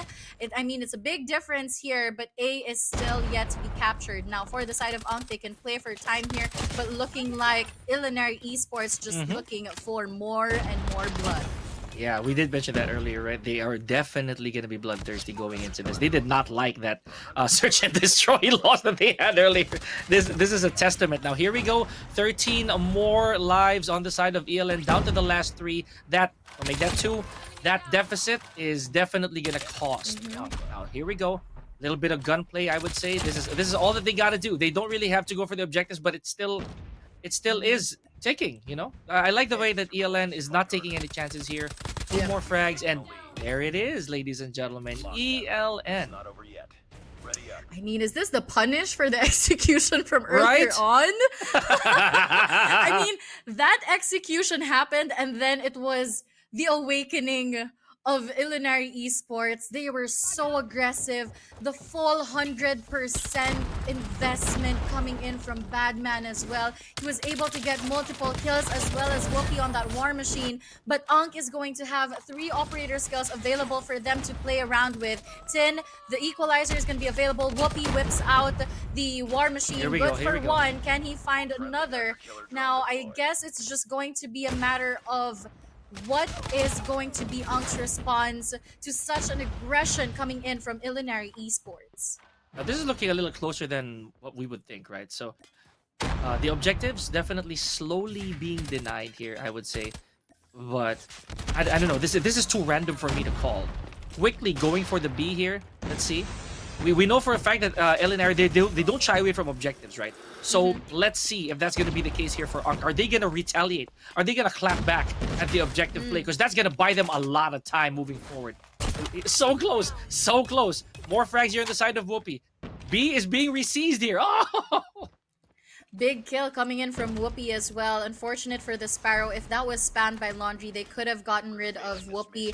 But he did manage to get a crucial kill. And now the cleanup is going to be onto B side here. Now, 14 to 18, not that much big of a difference. Girk will have that information. Whoopi, again, with the scopes, gets a kill on Tin. The War Machine is going to be out for mids.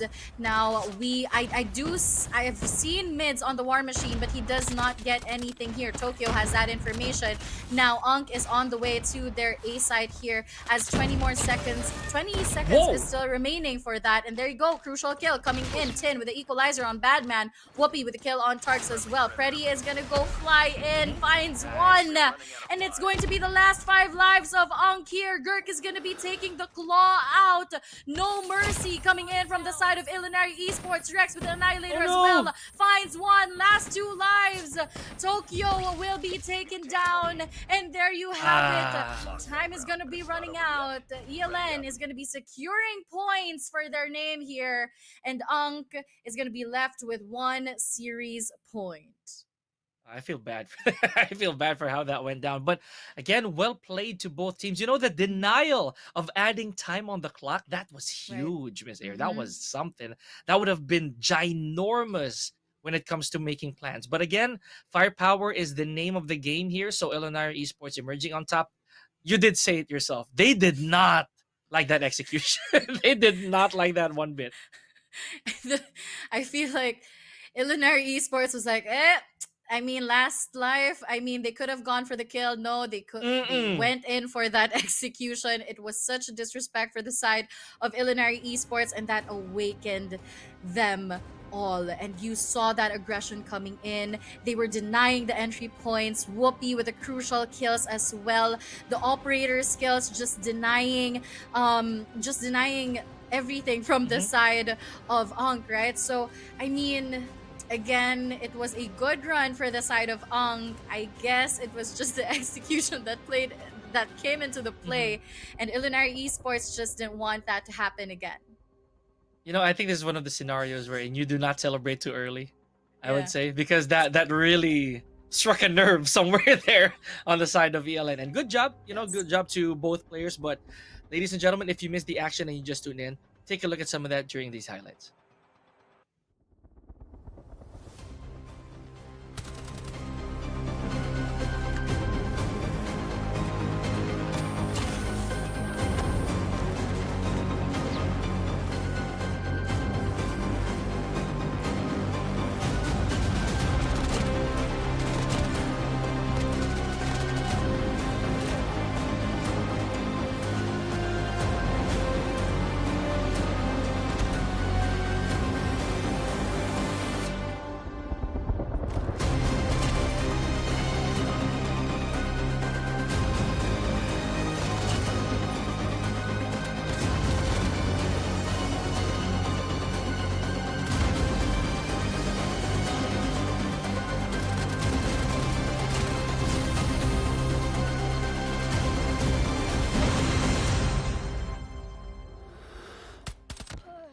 killer drone deployed.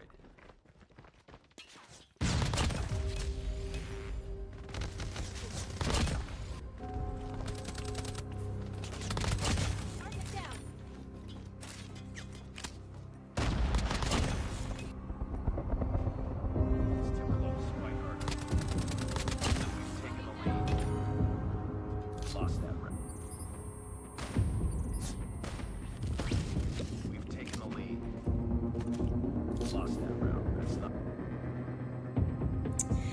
Man, oh man, what a run. ELN versus Ankh. We saw that dominating search and destroy, but now the tides have turned. 108 eliminations versus 68. You just know for a fact that Ilinari Esports was not at all happy with that execution coming in from Ankh. Yeah, of course you pay the price, right? You do something like that, that has to cost something. But yeah, ladies and gentlemen, we gotta give it to Unk. You know, they gave it their all. At the end of the game, though, we do have to crown one, and it is none other than the guy himself who received the execution. We have ELN Whoopi. So again, you do not wound a king unless you can finish the job, right? Right. I agree with you. I mean, with 75 kills to his name, you just know this man was present. You just know he was in it for that bloodbath. KDA of 1.6, average death of 29, and of course the average score of 3,411.5. Well deserved for our series MVP. That is Whoopi, ladies and gentlemen. I mean, that was a great run from Ankh. I mean, this is a fairly new team on the roster.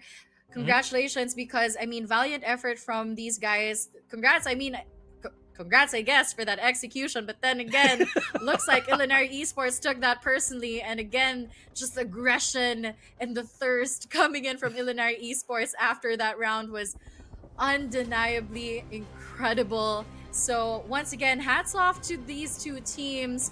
2 points does go to the side of Ilinari Esports, and 1 point does go to the side of Ankh. So no one goes home empty-handed, but again, it does say a lot, as now Ilinari Esports will find their way to the top 4. Yeah, this is again a beautiful match, set of games. I would say that, you know, we were treated. But ladies and gentlemen, the final set, or the final matches for the day, is definitely gonna be something to watch out for. You're gonna want to see why that is. But for the time being, Miss Air and myself, Pika, we'll just take a little bit of a breather. Garena Masters 8 will be right back.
Changing mag!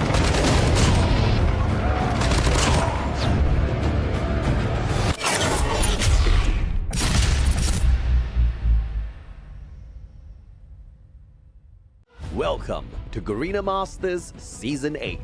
This time, we are raising the stakes with Mercy Veto, a new map bans and pick system that may just turn the tides of battle. Mercy Veto gives losing teams a chance to influence map selection, making matches more competitive and comebacks more possible than ever. Let's go over the best of 3 Mercy Veto process. The winner of the coin flip decides if they want to be Team 1 or Team 2. Team 1 bans 2 maps from the Hardpoint map pool. Then, Team 2 bans 2 maps as well. The game will take place on the remaining map. Team 1 will choose their starting side. For Search and Destroy, each team bans 1 map. The losing team of Hardpoint chooses the map for Game 2 from the remaining S&D map pool, and the winning team of Hardpoint will choose the starting side.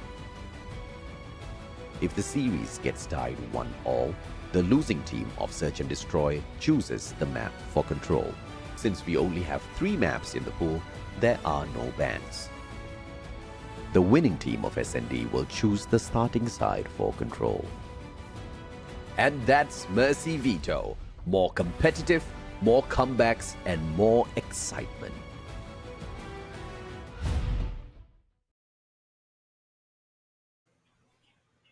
Ladies and gentlemen, welcome back to Call of Duty Mobile Garena Masters Season 8, the return of champions. We're going to be your voices for tonight. I am Miss Air together with Pika. Now, a match series 1 to 4 all done and dealt with, but of course I just want to make a quick shout out to one of the OGs, Nock. Thank you so much for watching, and of course that's one of my OGs right there. But again, I'm just excited to see how this is going to be playing out for our last match. Let's all look into our schedule first to figure out what our last match is going to be. Now, we did have AZ versus STE, ELN versus A&M, AZ versus Elevate, and ELN versus UNC. And now we are going to be hopping on and figure out who's going to be winning A&M Thanatos versus Elevate. The determining factor on whoever is going to be sleeping on the couch. I knew it. That was about to happen. But you guys, it's an if you know, you know.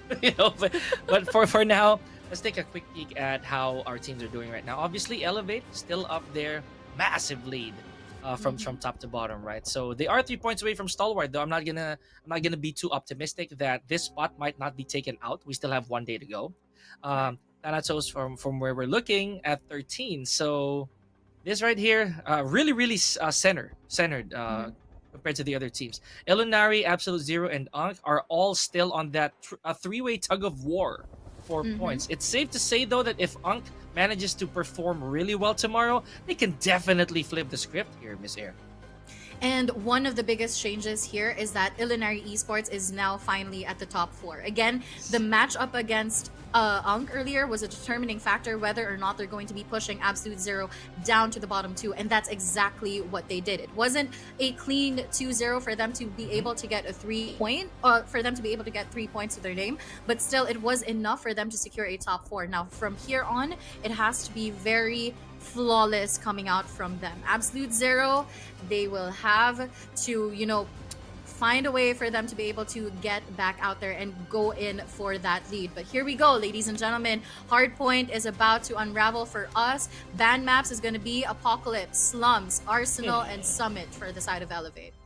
Again, just a few man tears for yours truly here. Granted that Apocalypse will definitely be out of the picture. And if this is the case, then if we are going to go back to Tunisia over here, then, or Hacienda, sorry, to Hacienda over here, then this is definitely gonna be a favorite for the day. I mean, it comes as no surprise, right? We've seen a lot of teams find comfort in said map. So let's see, but again, Apocalypse, come on, guys, you want a little bit of that chaos. I mean, we did see A&M Thanatos battle it out on Hacienda earlier on, if I'm not mistaken. Yeah, that's right. That's right. So this is really interesting for me to see because again, Elevate is quick on their feet. It's one of the they are one of the teams that, you know, when something happens unfortunate, they are quick on their feet, they go in for that trade, and immediately they just turn the tides around. Now for A&M Thanatos, however, they do have multiple strategies up their sleeves, and we were able to witness that yesterday when they secured a 2-0 up against Absolute Zero. No one expected it. It was an absolute shock for everyone. So I'm really excited to see whether or not it's going to be the same story here up against Elevate. Man, and of course, guys, we know Elevate, real killers on the field, right? They do have they have a track record that we cannot deny. Okay, so just to poke a little bit of fun here, and as Miss Air mentioned earlier, boy, you gotta be careful. you gotta know who you're pointing that gun to. I mean, but it is still, you know, it's competition. It is a matter of getting the proper points that you need. And Elevate right now being the head honcho amongst everybody, they know where they're at, but they don't want to be complacent, Miss Air. So yep, you're looking at that straight right now, folks. You know what's up. If you guys know, then you know. Right. And whoa, Olea is you're playing! right. No way! Are Oh. we seeing Elevate Olea again in the mix? We saw this yesterday. I love our prod team. Thank you so much. That could have eluded us. Bomb himself, Olea is in the mix. It definitely eluded us. Let's not lie here, right? Because it did go beyond. It did go past our heads. But dang, Olea, the coach himself. Oh my goodness. Okay. Gotcha. This is gonna be way more interesting. What's happening? We saw this yesterday up against Illinois Esports, and they're whipping him out again. Olea has been defrosted yet again, and he's gonna be on that war machine. Now, we did see his performance yesterday. I do feel like, I mean, as the coach, and then of course you have your team captain in the mix, who's gonna be doing the call, right? But yeah, you're right. War Machine to War Machine, Jai versus Olea. We have to be technical when it comes to this. Jai has a clean record when it comes to the usage of his operator skills, as well as Aurora. Now, what's interesting to see is that Kalo is also going to be on that equalizer. Now, I want to know who's going to be the better person to handle that equalizer, and who's going to be able to get that 100% return on investment. And as you said so yourself, right? Let's figure out who's gonna be sleeping in the cold tonight. For sure. But kidding aside, you know, the biggest shocker, I swear to you all watching, we did not know about it. No one knew about it. Nope. The coach himself, you know, taking the seat. And a fair question. Usually teams listen to one in charge. They usually go for an in-game leader, their IGL. But in this case, we have the brains behind the operation already locked and loaded. You said it a while ago that he got defrosted, right? Or more so that this is literally Thanos saying, "Fine, I'll do it myself." You know, he just wants to go out with a bang. You know, final match of the day. It's still shocking to me. We saw Olea yesterday, and again, we're going to be seeing him. And it's confirmed he is here. He's going to be playing. Olea immediately gets shut down. Ladies and gentlemen, our last matchup series for the day, Elevate versus A&M Thanatos on this Hacienda Hardpoint. Just as soon as he peeked, right? The coach got taken. Okay, take two. Let's do that again. All right. Okay, so oh my goodness. All right, you know that they're gunning for him. You know that they're going for him right now. Target lock for the side of A&M Thanatos. 31 seconds on the clock. Still, no one's going to be hopping on that. Looking like a linear equation for the side of Susano here as he finds Jai. He is going to be spotting the second one, though. Sebio is going to be stronger in that 1v1 situation. Equalized rounds for both teams as we hop onto the last 15 seconds of this hill. Early rotations has not yet kicked in, but we'll see on who's going to be able to secure all those power positions in. Looking like Elevate going in for the push for P2. Yeah, wisely done, of course. So we know that Elevate they're very tactical. Not to mention, again, the coach is there. That right there is already a statement. Oh no, we're not playing around. We are putting him in here against you guys again. So this is This should be a sign of confidence right here. So here we go, ladies and gentlemen. Good lead on the side of Elevate so far, and I'm not really getting anything started. At least not yet. Not yet. I do believe that Elevate does have this up their sleeve, but again, A&M Thanatos, they are a force to be reckoned with because of their strategies. Now Mamra gets that break, finally goes in for that retake. Mamra does get one, but does get traded out. Again, Elevate just being quick on their feet, going in for that trade, and now the claw is going to be coming out from PJ's side. The cancellation of that Sparrow is going to be coming in as well. 49-15 with the last 17 seconds on that hill, and A&M Thanatos is going in for that retake. Yeah, I think that both these teams, they know each other. Of course, I mean, I don't even want to doubt it. They know each other too well, to the point that I think they're really trying to go for the points here, not just for the points, rather, but for the frags, right? Because it really comes in handy. They know what the other guy's capable of. They know what the other teams are able to do with their weapons. Not to mention, they know they're waiting for these scores. Speaking of, we were so close there to a Pred missile, but no, not yet. 51-32 and counting. A&M, are they going to be able to slowly tighten the gap?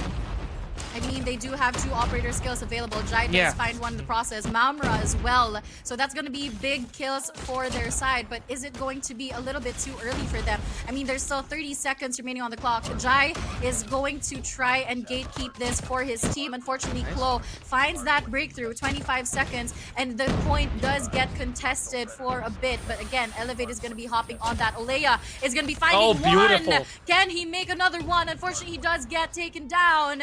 PJ is going to be taken out of the equation as well. Yopi with a double kill. Make that a triple. Mamra on the hill, punishing Yopi out. 59-47. Still a close game for both teams. And those pickups from Sebi were also very valuable, I would say. That was nice.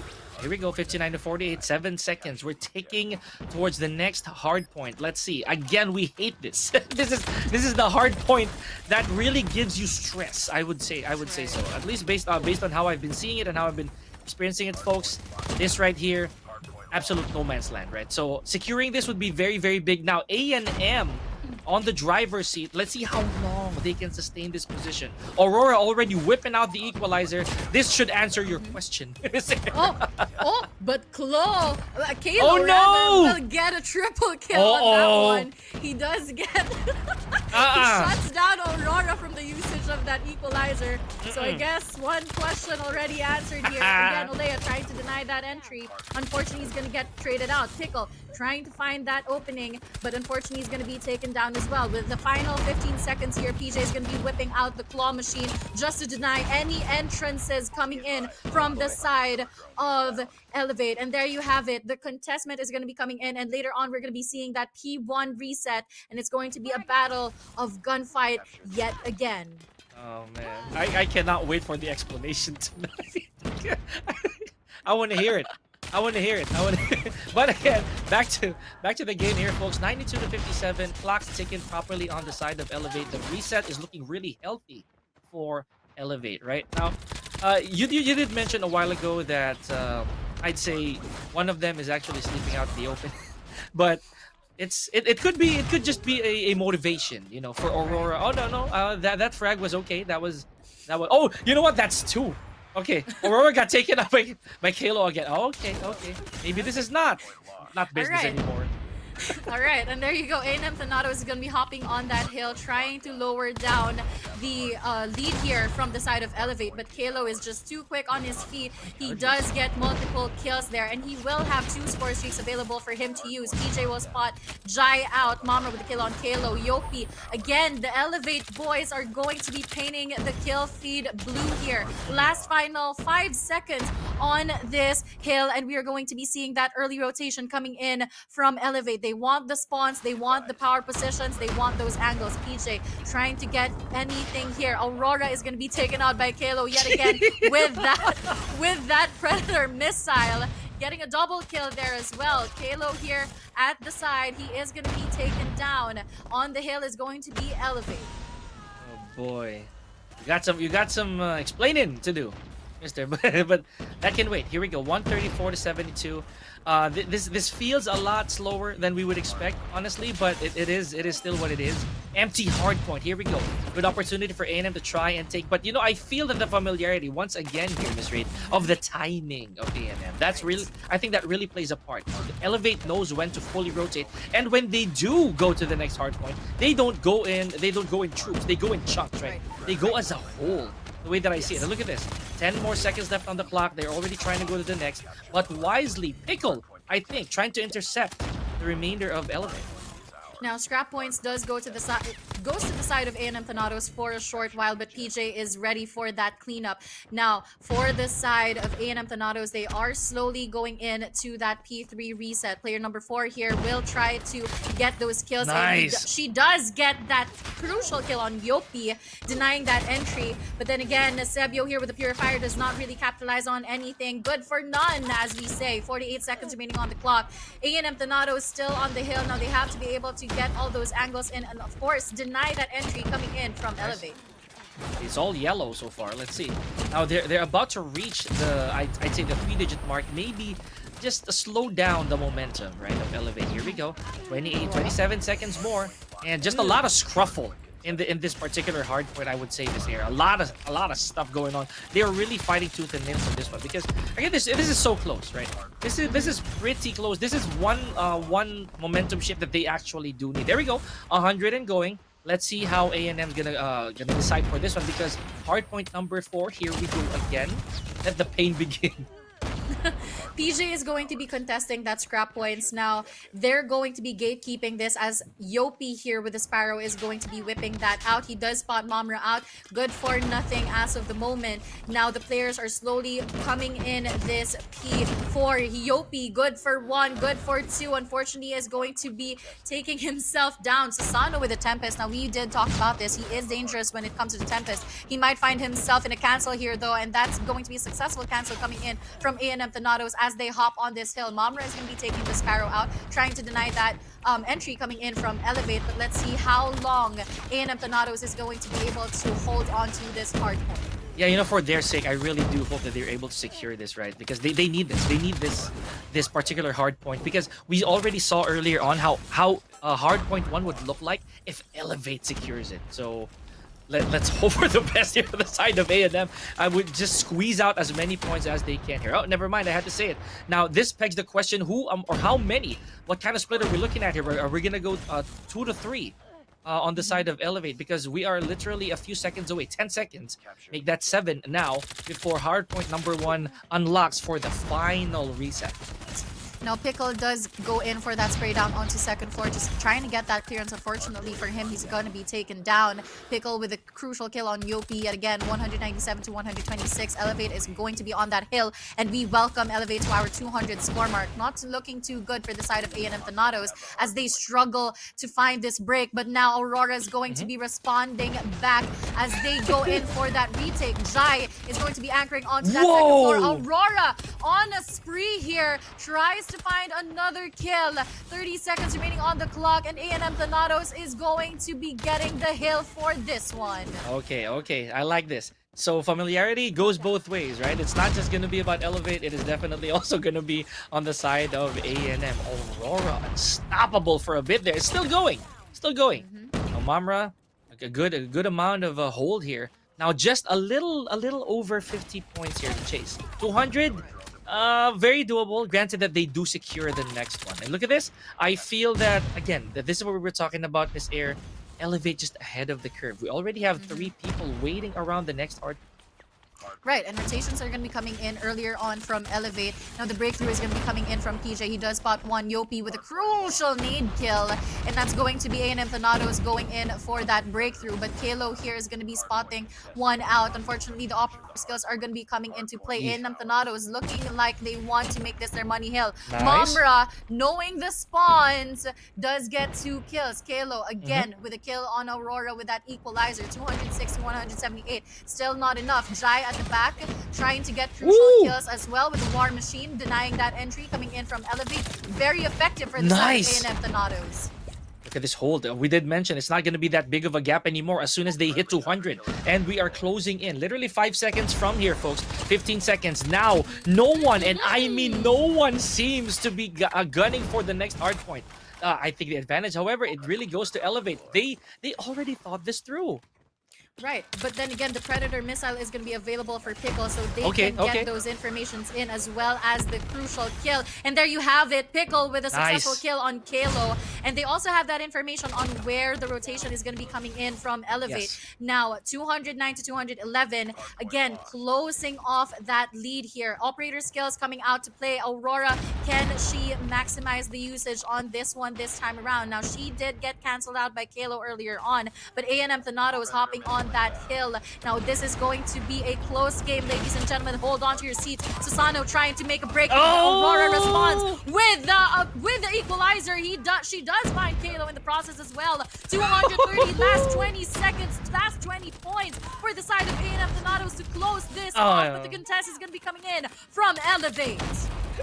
And Kalo just went right back at Aurora. That was insane. That was crazy, guys. So again, Aurora cleaning house a while ago, but gets taken out right back in the process. 214 to 237. A&M looking real strong here. Now, even after this hill has been fully squeezed out, it will still belong to A&M side. Now, let's see. PJ already has the claw locked and loaded, taking out a couple players in the process. Let's see if A&M will be able to close out match number 1. Because this is momentum, Miss Air. Right. Pickle and Sebio just trying to do their best to be able to secure the clearance onto the next hard point. Jai with the War Machine goes in for that spam. He plays for information. Again, 5 more seconds to claim for the side of A&M Thanatos before they beat Elevate out of this game. 1 more second, it gets contested, and there you go, ladies and gentlemen. A&M Thanatos wins the hard point match up against Elevate. Oh boy, this is gonna be interesting moving forward. Ladies and gentlemen, A&M Thanatos handing 1 to the Kings. Putting 1 on the tab. Now let's see if Elevate themselves. I know they're secured already-ish, right? Miss Air, but this right here, this might be a match that we're gonna look out for. I mean the second one, the Search and Destroy. Now Thanatos, we saw them. They were at a bit of a all pun intended, a pickle. But right. But let's see if Search and Destroy can change the photo. I was holding on to my seat while casting. Man, I mean, that was such a big comeback play coming in from A&M Thanatos as well. The lead was the gap was so big from earlier on. Elevate was dominating. But then again, A&M Thanatos with their energy as well as their determination to close it off. You just feel the thirst. Yes, Elevate is sitting pretty on top of our scoreboard, but A&M Thanatos they're not being too comfortable when it comes to their positioning right now. They want more, they're hungry for more, and we saw that, especially with that comeback coming in from A&M Thanatos. Again, hats off to Aurora and to Jai. Aurora, multiple times got canceled out by Kalo with her equalizer, but then again, the comeback play was on the works for them. Jai with that crucial pick off with that War Machine, able to secure the last hill, as well as Sebio and Pickle. They were the first 2 people to rotate from the side of A&M Thanatos. I'm not sure if people were able to pick that up, but they got the crucial kills as Elevate wanted to go in for that early rotation. So Pickle and Sebio, for me, they were the MVPs of this game. They were the game changers for A&M Thanatos. They were able to defend that. And again, Jai with that War Machine just completely unstoppable. True enough. You know, I can't add any more to that point, other than the fact that, yeah, you know, Aurora, she did a massive cleanup. That was cool. That was cool, right? Even though Kayla was able to get that back, it was valuable. It was really worth the effort that Aurora put in. But ladies and gentlemen, don't just take our word for it. Like I said, check out the highlights right here, because this is what happened during that intense first hard point of our final match for the day.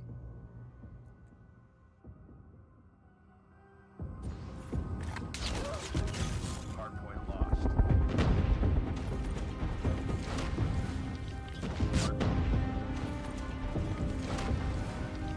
Hardpoint locked down. Has a hardpoint.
Wow. Talk about an intense back and forth, ladies and gentlemen, for our very first hard point rather here between A&M and Elevate. So here we go. 7-minute hold from A&M. And we did talk about this, Miss Air. It's very valuable that A&M gets everything they can off of any hill that they stay in.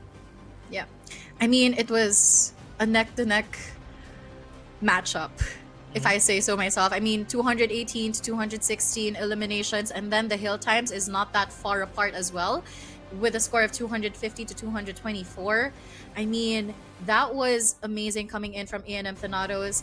I do feel like this is going to be a completely different story as we hop on to Search and Destroy. Now, the question is whether or not we're going to be seeing Olea in the mix yet again. But for now, Tunisia is going to be banned out, as well as Standoff. So that leaves us with Firing Range, Kurana Metropolis, and Coastal. So I've seen A&M Thanatos play out Kurana Metropolis. They did well in this map, but let's see if it's going to be Firing Range. Is this the final map, sir? Sir? Are we gonna go El Clasico here with Firing Range? Whoa. Hey. Whoa. No, it's Tunisia. It's Firing Range. You got me there, huh? Okay. But yeah. Okay. One too many Tunisias in one day. So I'd say Firing Range, right? Olea's still playing, He's guys. still there. Oh no. He's still there. Candy's taking a break. Olea's going to be taking the wheel for this one for Elevate. We're gonna be seeing the Search and Destroy match onto Firing Range. What are your thoughts, Pika? Yeah, I'm gonna be honest with you here. I think this is probably where Olea will shine more, right? Oh, I feel like that's gonna be the case. And all y'all in the comment section, just relax. Take a pill.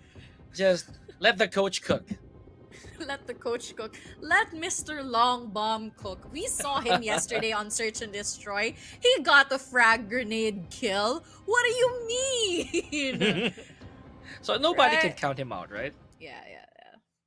All right, so now we are going to be hopping on to our game. Ladies and gentlemen, this is going to be map number 2, Elevate versus A&M Thanatos. Susano with an early kill on Aurora. Oh boy. And that's not a warning shot right there. That is establishing authority. Oh, beautiful prone shot right there from PJ against Pickle. Nicely done. So Elevate already making a statement here, I would say. So here we go. Right. And this is the most traditional. Let's be honest here. This is arguably for any player, this is where you start playing the game. So familiarity, the comfort that you find from this stage, it is definitely a different story. Oh! Momra, double kill. Unfortunately, Yopi is there for that trade. Jai tries to find something. Unfortunately, Yopi will secure himself a double kill. Now it's all up to Sebio as the last man standing of A&M Thanatos up against Yopi, Kalo, and Susano, as that bomb is going to be planted onto A. The information has been relayed. Sebio knows where his opponents are going to be. Now the pressure is on. Still 30 seconds on the clock round to play with. And we'll see what is going to be the call here. He does get tagged up. Yopi knows that information, and there you go. He is going to be finishing that round off. Okay, that was cool. I mean, I like the fact that Elevate did not hesitate at all, right? They did do what they needed to do to set the pace here. Just so you hold back A&M a little bit. Especially with Aurora going first, right? That's but check out the clapback by Jai over there. Again, Jai has been one of the crucial scopes, but there you go. Later on, we're going to be talking about that. Aurora does go in for the spray down. Jai finds something, and there you have it. A quick round coming in from A&M Thanatos. Okay. They heard you loud and clear. So, yeah, the warning shot didn't really do much. Or at least the I'd say the pace dictator, the side of Elevate didn't really phase A&M at all. Okay. So what's the split here? It looks like everyone, and I mean everyone from Elevate just really taking post. The way that they're supposed to. We got a 2-1-2. See how this is going to land on the side of Elevate. There you go. Player 3 versus player 3, 1v1 situation. Sebio is going to be stronger than Kalo in that matchup. Now we are going to be seeing Olea in a scope too. Susano knows that information. Pickle on the MG42. He does. Olea, Mr. Long Bomb himself will get Pickle. Get a double kill. Olea on that kill feed. He He takes Aurora out, and it's going to be a 3v4 situation. Smokes are down. Olea, all eyes are on you. Now you have that information, does not connect. Susano gets Sebio. Jai for that punish on Olea. PJ on the AHS is going in for that plant. Susano finds Jai in the process as well. And there you go, the Marcelino is not going to be enough. Yopi finishes that round off, and it's going to be a standing of 1-2 in favor of Elevate. Yeah, I don't know what people are seeing, but that man is not washed. Like that is the exact opposite of washed right there, ladies and gentlemen. So, again, Olea on the board here. A couple of frags. Good stuff. I mean, you would agree, Miss Air, that there is a reason that he is coach. He was a player, you know. Okay, here we go. PJ getting a couple of frags right there, taking out Jai and Sebio. Susano does get picked up, though. We're left in a 4v2 situation. Ooh, damn. Momra is going to be stronger than PJ in that 1v1 HS battle right there. But it's going to be a 2v3 situation here. Yopi on the scopes. Kalo. Ooh, sneaky. Got Aurora in the process. Yopi gets taken down. Momra for that double kill. Can he manage to get a kill on Olea, though? Olea knows that information. HS versus... He got him with the ranked match strats. Now let's see. Olea, he can peek this. Information is there. Momra is going to be stronger with enough time to defuse that bomb. And there you go, ladies and gentlemen. Another equalizer for both squads. Nice, 2-2. Again, Halo with the ranked match strats, I'm telling you. No one looks, right? So, no one looks, but okay. Yeah, we take those. Okay. So I like this. This is not. I would say this is not really one-sided at all. And as we saw earlier, look at this plan. This time we're going with a 1-2-2 on the side of Elevate. Big kill coming in from Pickle as well as he takes Asano out of the equation. Now numbers advantage does go to the side of A&M Thanatos. PJ silently and patiently waiting here. Olea peeks through. He does get tagged up. He will be repositioning. Ooh, Jai with that nasty kill on Olea. Just didn't stop. Yopi is still on the corner though. PJ still waiting on any peeks coming in. Yopi with a nasty kill on Jai as well. Pickle tries to extend onto Wood here. Is he going to be able to see Kalo? Kalo gets tagged up, and there you go. Pickle finishes the job, but PJ is going to be there for that trade. And there you go. Information yet again by the trailer. Momra goes in for that reposition, and it's going to be a 3v2 situation in favor of A&M Thanatos. Yeah, this is definitely going to be a tricky situation for sure on the side of Elevate. If they want to go objective, right? With Yopi having the bomb, let's see if he does intend to go for this right now. Really good vantage point. Ow! Beautiful shot from Sebio, however. Okay, the exchange just favoring A&M just a little too much. Going back and forth, I mean, this is not new to A&M Thanatos as well because multiple matches that they've had on Search and Destroy, they are known to go in for the trades as well as the back and forth in terms of the scores. So let's see on who's going to be the more dominating one later on or who's going to be able to secure a score of 7. But here, Sebio on to B side. Again, no commitments whatsoever, just playing for the peaks here. Olea tries to go in for that long A. Shots are fired. That's already enough information for A&M Thanatos. Jai tries to reposition himself onto this B site. Sebio still waiting on the players. Ooh, unfortunately, Susano is going to be the lucky one there. Pickle goes in for the spray down. Gets one. Not good for 2. Aurora with the trade coming in. Jai does get tagged up. He repositions. Not enough to connect. Aurora finds one, but Yopi is going to be shutting her down. And Jai is going to be taken down by Kalo as well. Yopi and Kalo on this, or as the last 2 players standing for the side of Elevate, and Momra as the last man standing for the side of A&M Thanatos. Yeah, this is a familiar picture for Momra, right? So let's see how he's going to handle the pressure here. He does have the clock on his side, not the numbers though, obviously.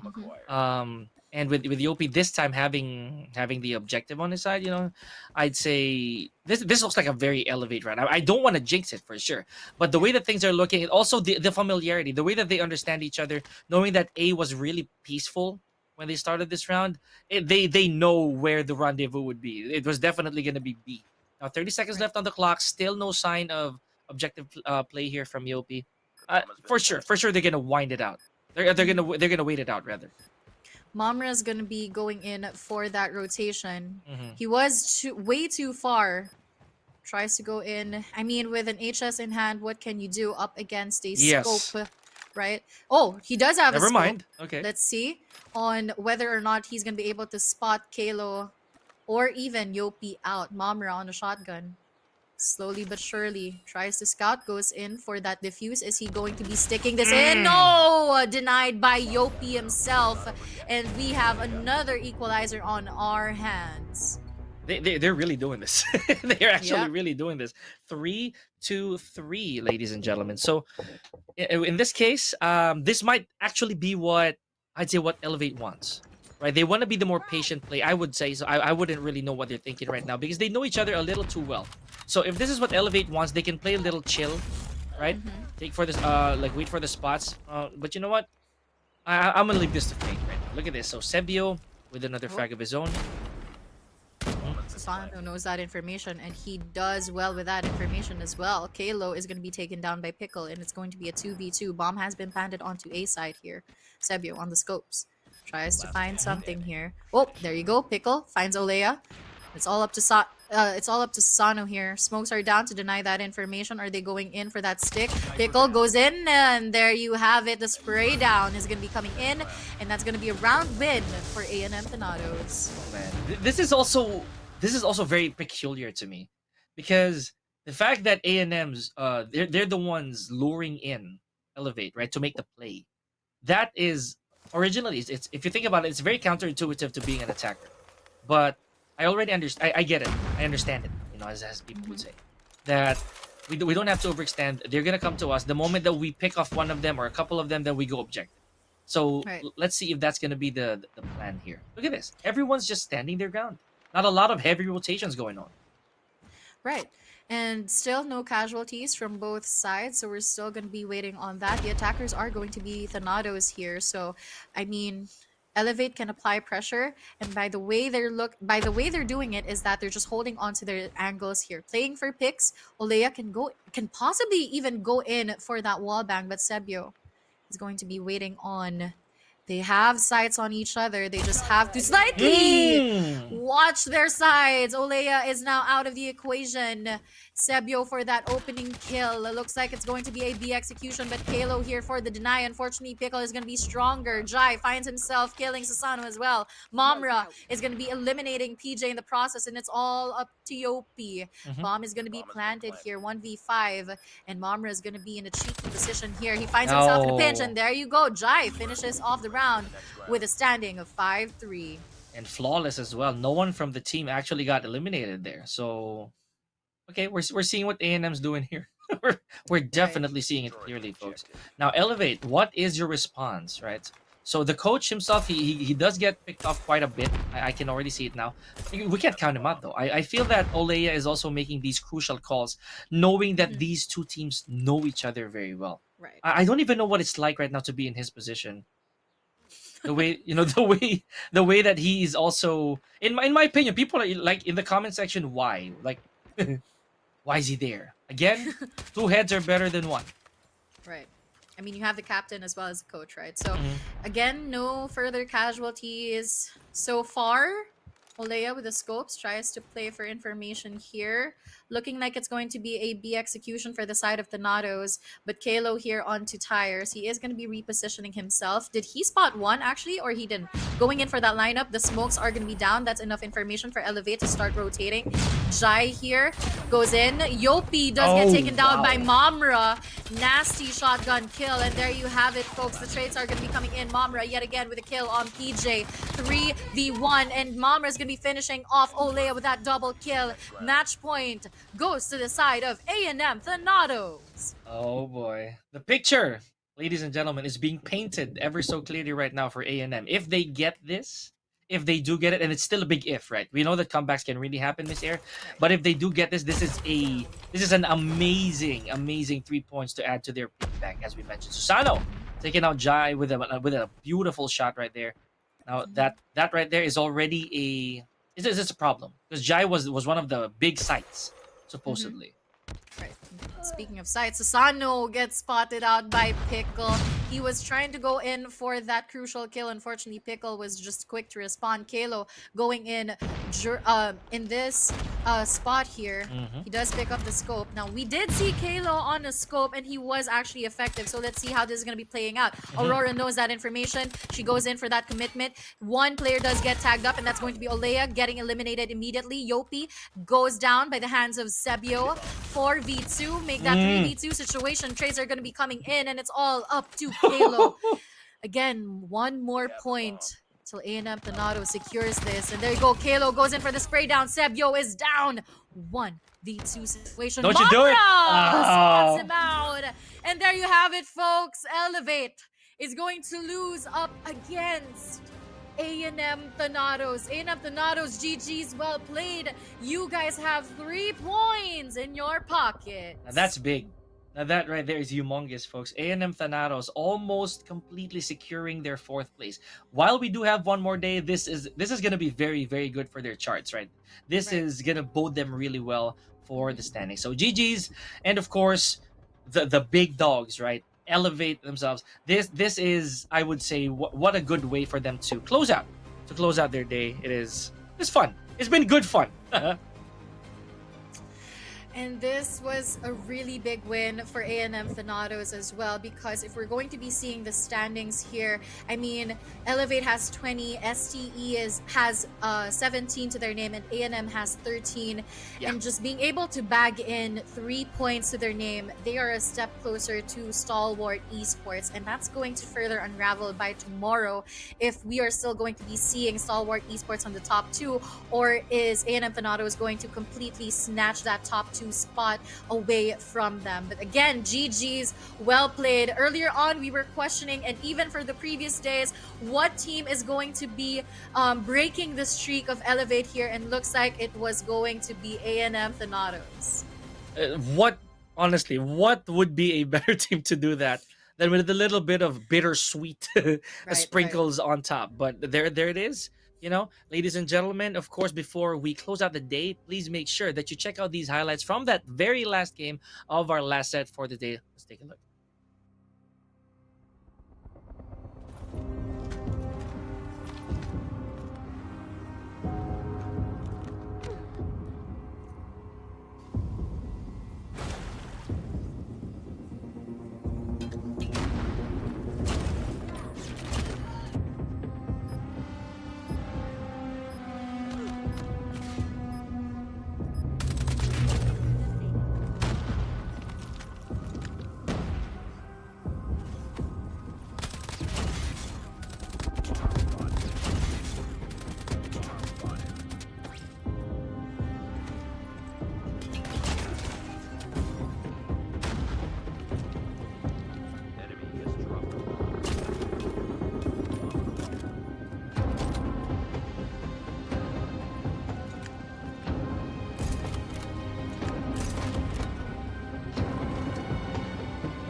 What a way to end the day.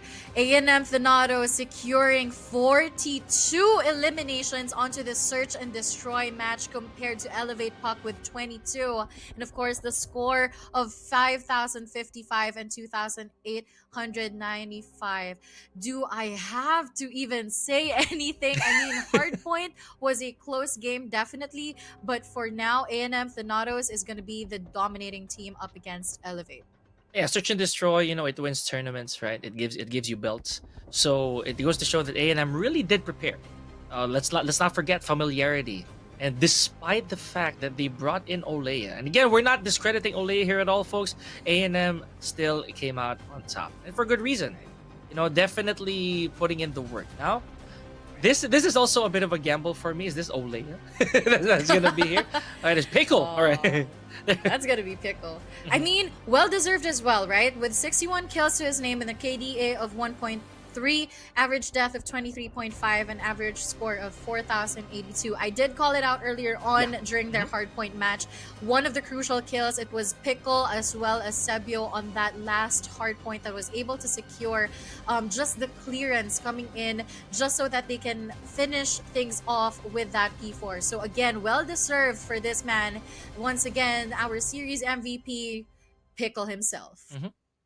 And you know what? You're right. I would definitely say that Pickle, that's due for him. That MVP was kind of due, and nothing to take away. But here we go, ladies and gentlemen. After day number 5, this is the finality of where we're at, right? So, Elevate with 20 points, Stalwart 17. And very close behind is A&M Thanatos with 16. Elinari Esports, Absolute Zero, and Ankh all still need to go fight tooth and nail against each other just to try to secure that 4th place. I would not say that Elinari Esports is safe yet. Yes, correct. But of course, this is such a big movement from them. For all of the people that were watching since day 1 group stage, you absolutely know that Illinois Esports moving up our scoreboard is such a big thing. Now they have to remain consistent because knowing Absolute Zero, they're not going to be sitting pretty on the bottom of the food chain.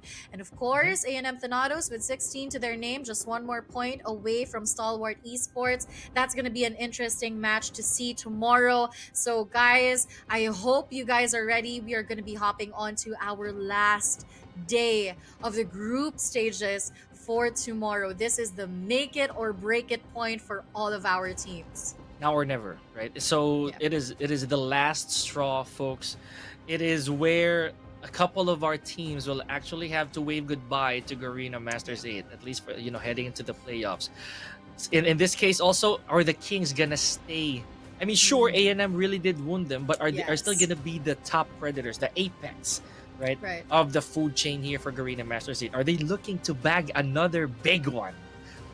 So that is the question, folks. We are still definitely gonna have to see how that fares in the playoffs. At this part of the stage, though, 1 more day, ladies and gentlemen. It has been a true honor to be sharing the mic right here, ladies and gentlemen, with Miss Air. Yours truly, Pika. Garena Masters 8, day number 5, signing off. We'll see you tomorrow.